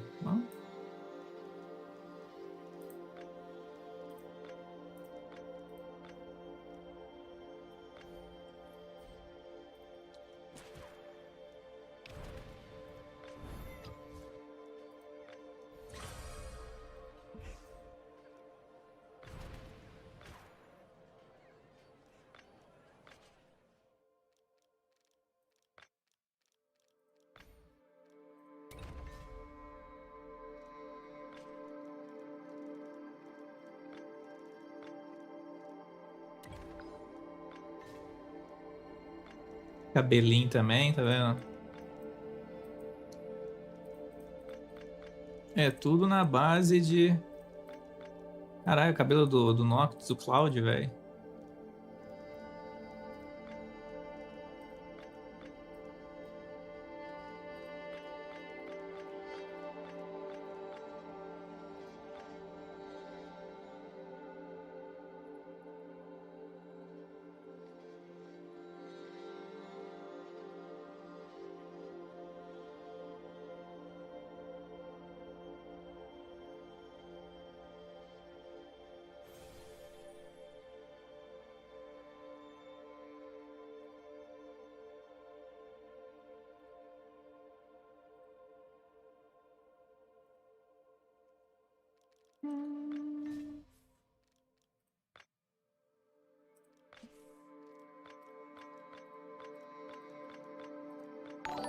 De espada bonita, velho.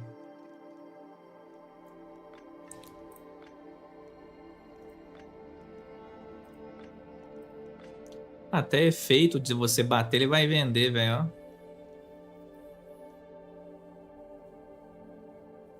Cara, sendo bem sincero, se ele manter real essa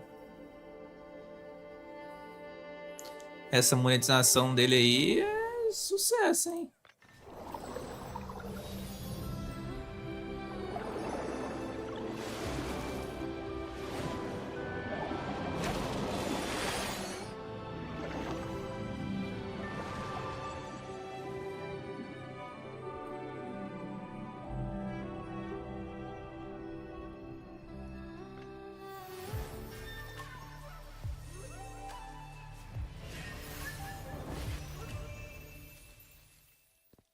E é aqui onde ele vai ganhar dinheiro.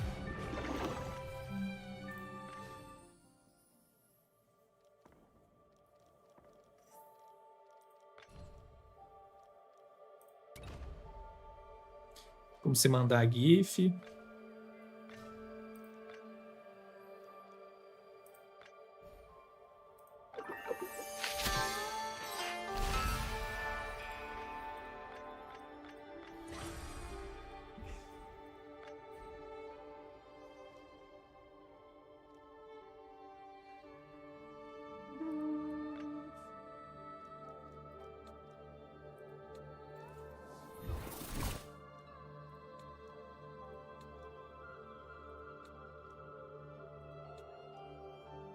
Maluco, que espada louca, velho. Olha. Nossa, velho, que efeito bonito, mano.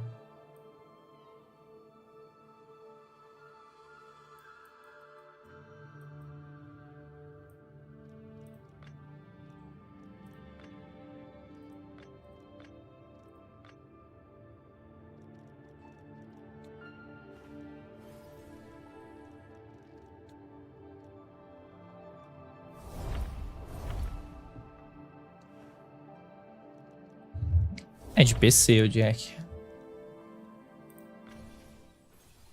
É isso, aí liberou algumas questzinhas aqui agora pra gente fazer. Vou pegar a maguinha e tem a história principal. Vamos deixar pra amanhã, amanhã nós joga mais. Eu vou ver se eu faço um vídeo review aqui depois. Postar lá no canal, algo do tipo. Global, não sei, cara, mas parece que já saiu no servidor chinês. Esse chinês aqui que a gente tá jogando é o lançamento oficial dele já.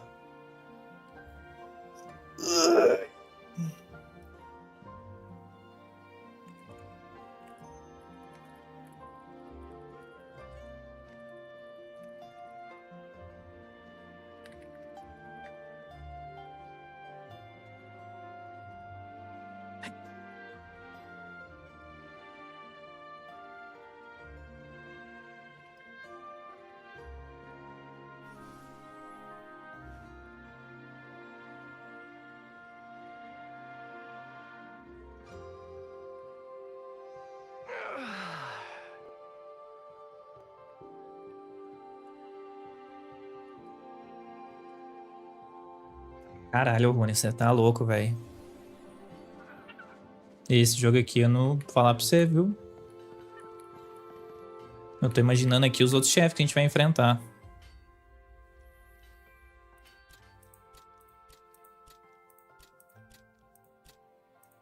Quero muito ver amanhã a gente... Ah, tá tendo evento. Isso aqui é evento. Tá rolando. Aqui é a parte das...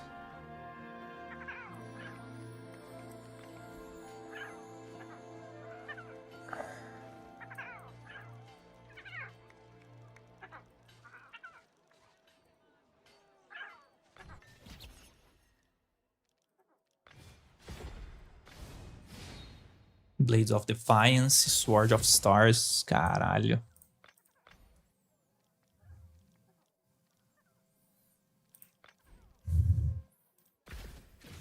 Tem 1, 2, 3, 4, 5.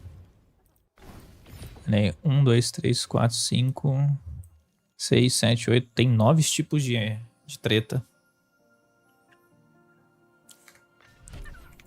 Deixa eu mandar pra Taili aqui, pera aí.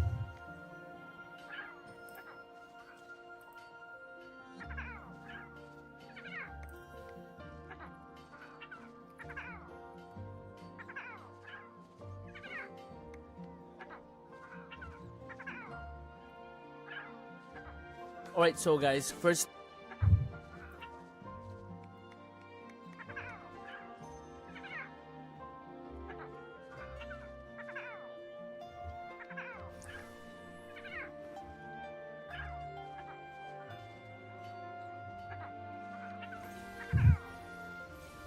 I hear it. The sound of life.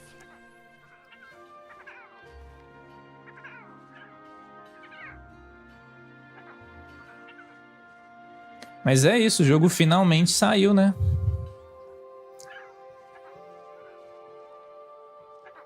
Pelo menos da versão chinesa, finalmente saiu. Depois de... 7, 8 anos de anúncio. Valeu a pena esperar o trem aí, hein?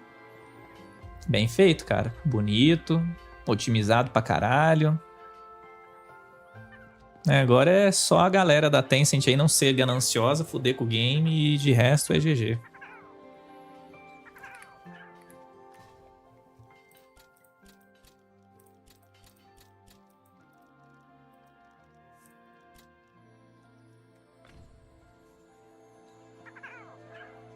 Mas é isso, senhores. Eu vou indo nessa, gente. Durante essa semana aí a gente solta um videozinho de primeiras impressões também. Depois eu faço um tutorialzinho ensinando vocês jogarem o game. Não tem IP block, pelo que os meninos falaram também. É bem de boa. E olha, se vocês quiserem jogar, quem quer jogar o PvE, vou ser bem sincero, tá com 318 de ping. Mas, mano, isso aqui não parece tá com esse ping, mas nem a pau, velho. A sensação que eu tenho é que eu não estou jogando com ping alto, sendo sincero.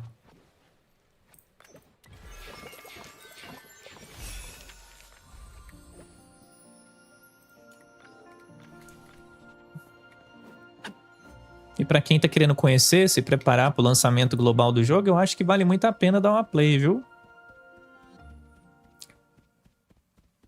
Eu acho que vale a pena pra caralho.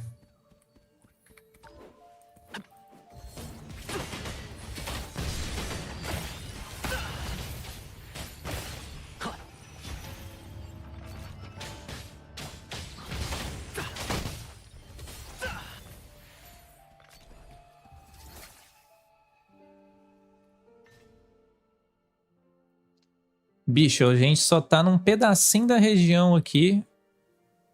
Olha. E aí tem o mapa subterrâneo, que é o underground, mas aqui é uma parcela só também. Aí de resto, ó. Bem grande, cara.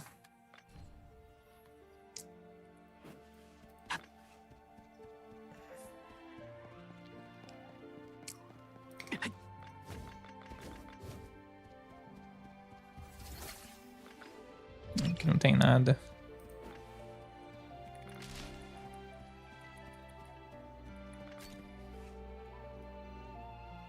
O cara tirou uma foto e postou aqui.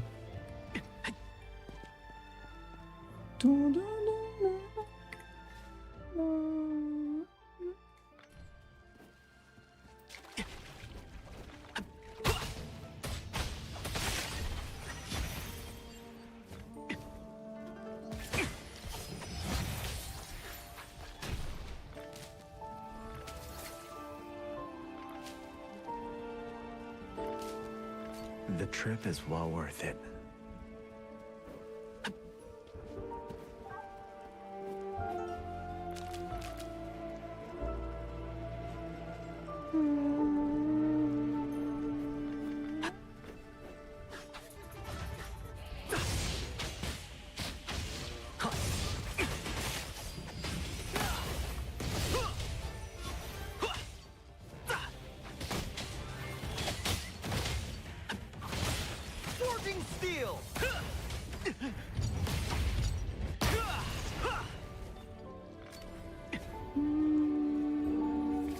Treasures.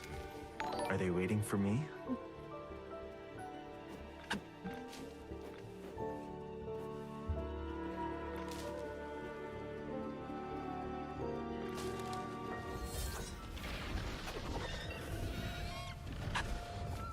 Eita porra.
que vale.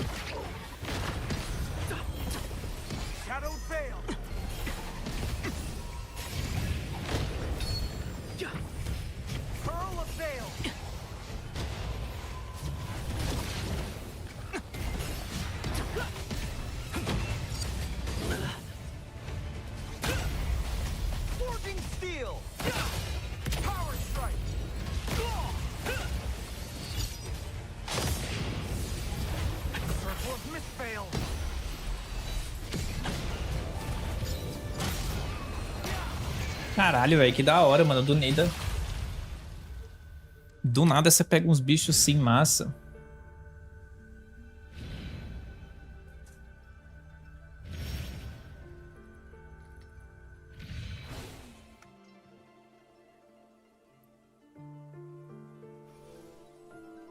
Da hora.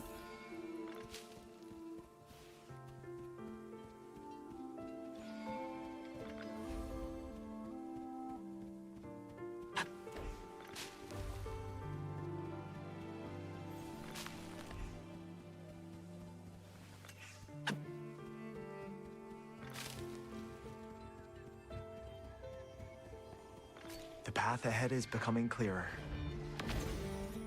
Mano, o jogo é absurdamente lindo, velho. Qualquer lugar que você vai no mapa, olha isso.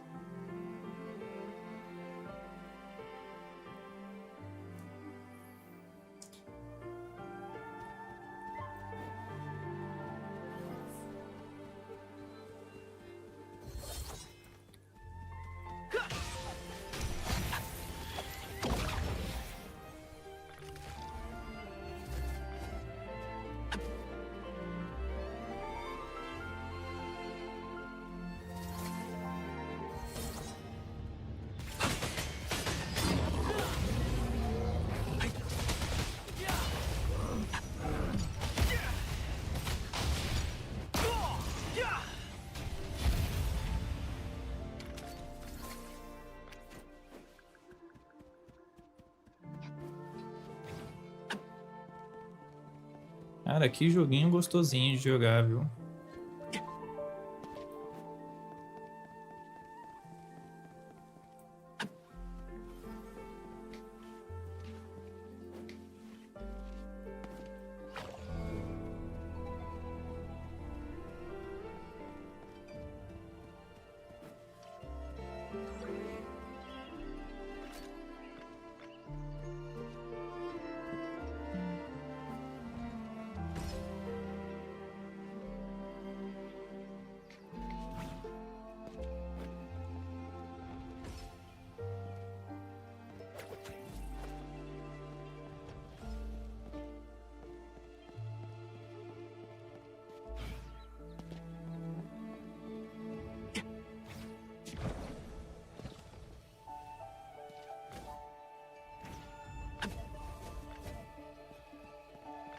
Treasures. Are they waiting for...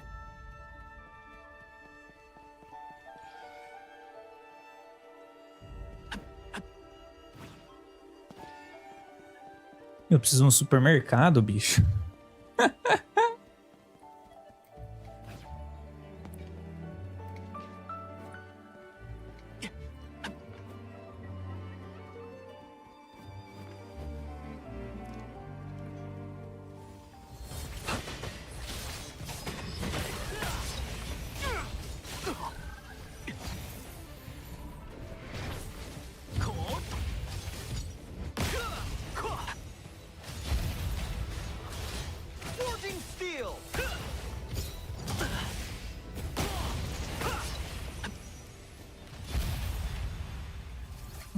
Mano, sem brincadeira, esse combate aqui é maravilhoso.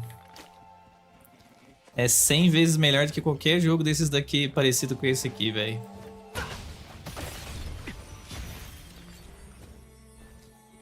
Puta que pariu.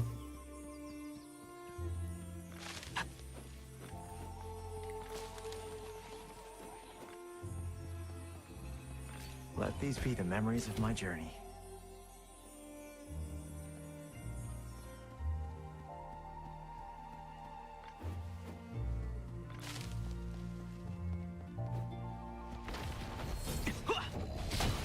Forging steel!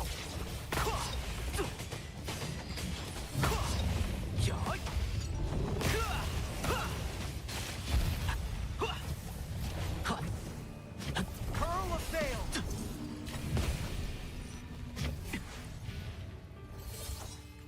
The trip is well worth it.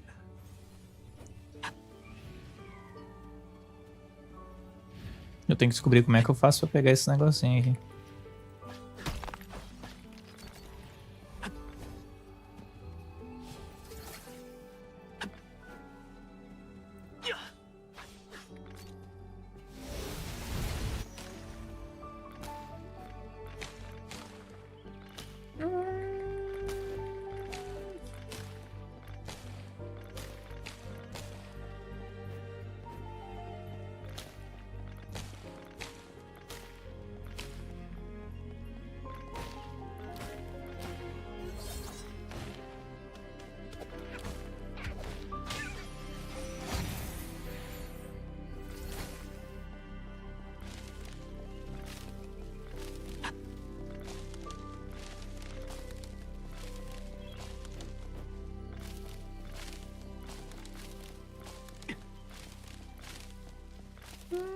Não, é o lançamento oficial do chinês, o Mave.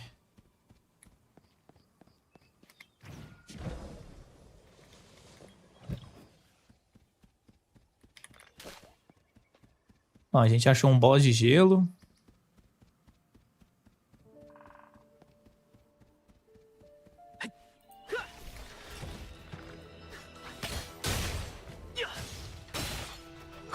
Stay calm.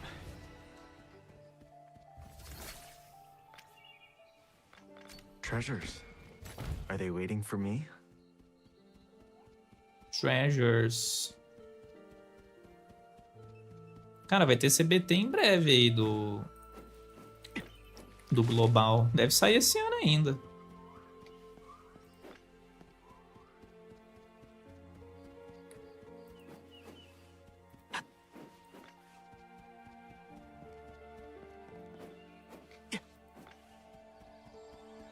Good. Let's keep moving forward. Mano, eu andei quase nada. E olha onde que eu tô ainda, velho. Eu tô ainda dentro do primeiro partezinho de cenário.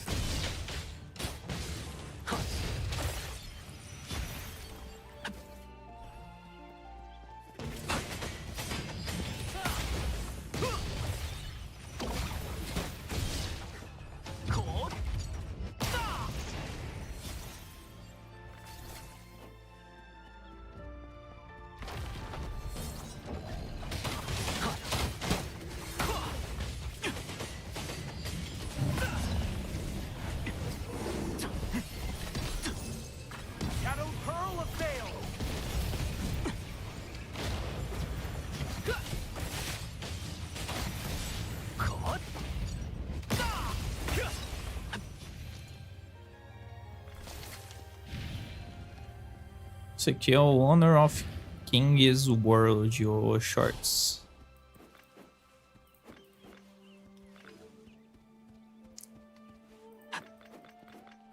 O que é isso aqui?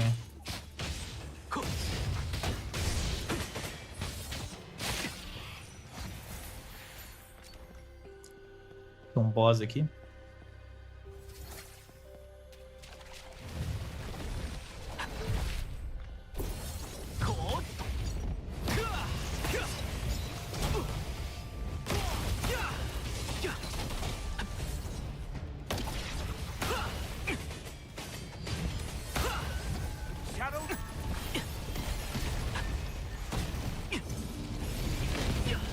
Stay calm.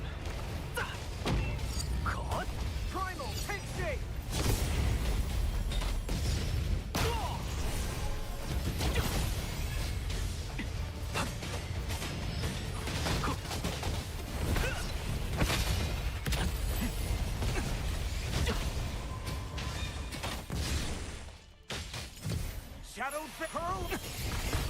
Circle of fail. Circle of misfail.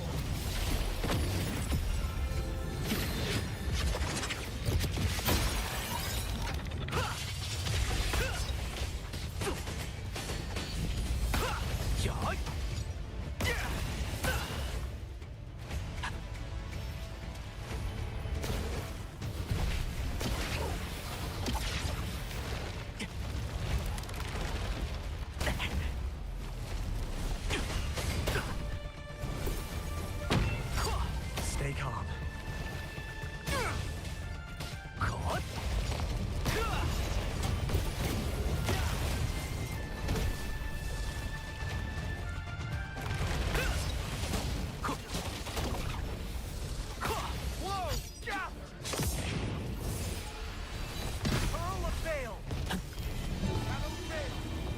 Caraca, velho.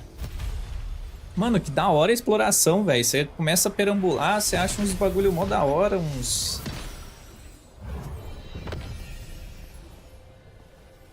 Legal.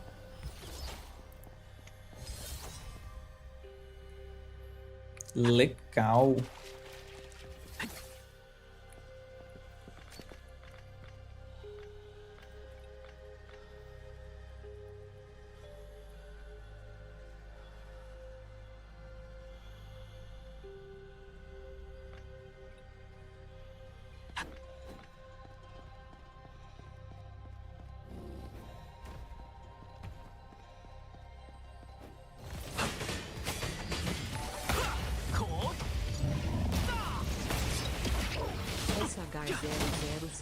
Oi, choque, valeuzão, velho.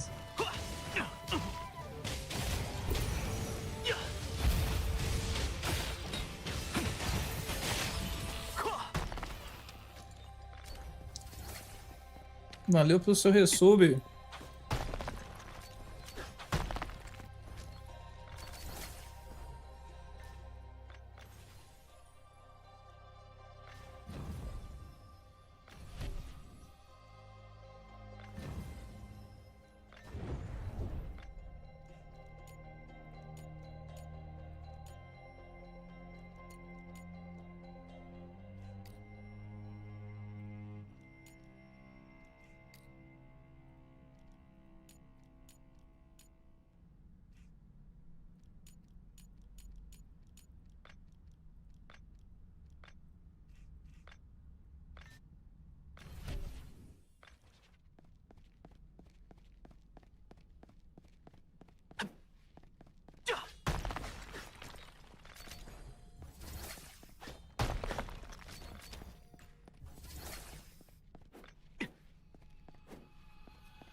Let these be the memories of my journey.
Mas é isso. Bom, gente, eu vou nessa.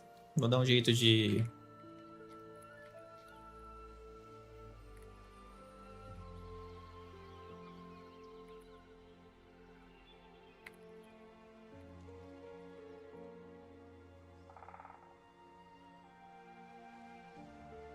Amanhã nós estamos aí para jogar mais. É isso. Um forte abraço para vocês, povo. Até mais. Valeuzão. E tamo junto.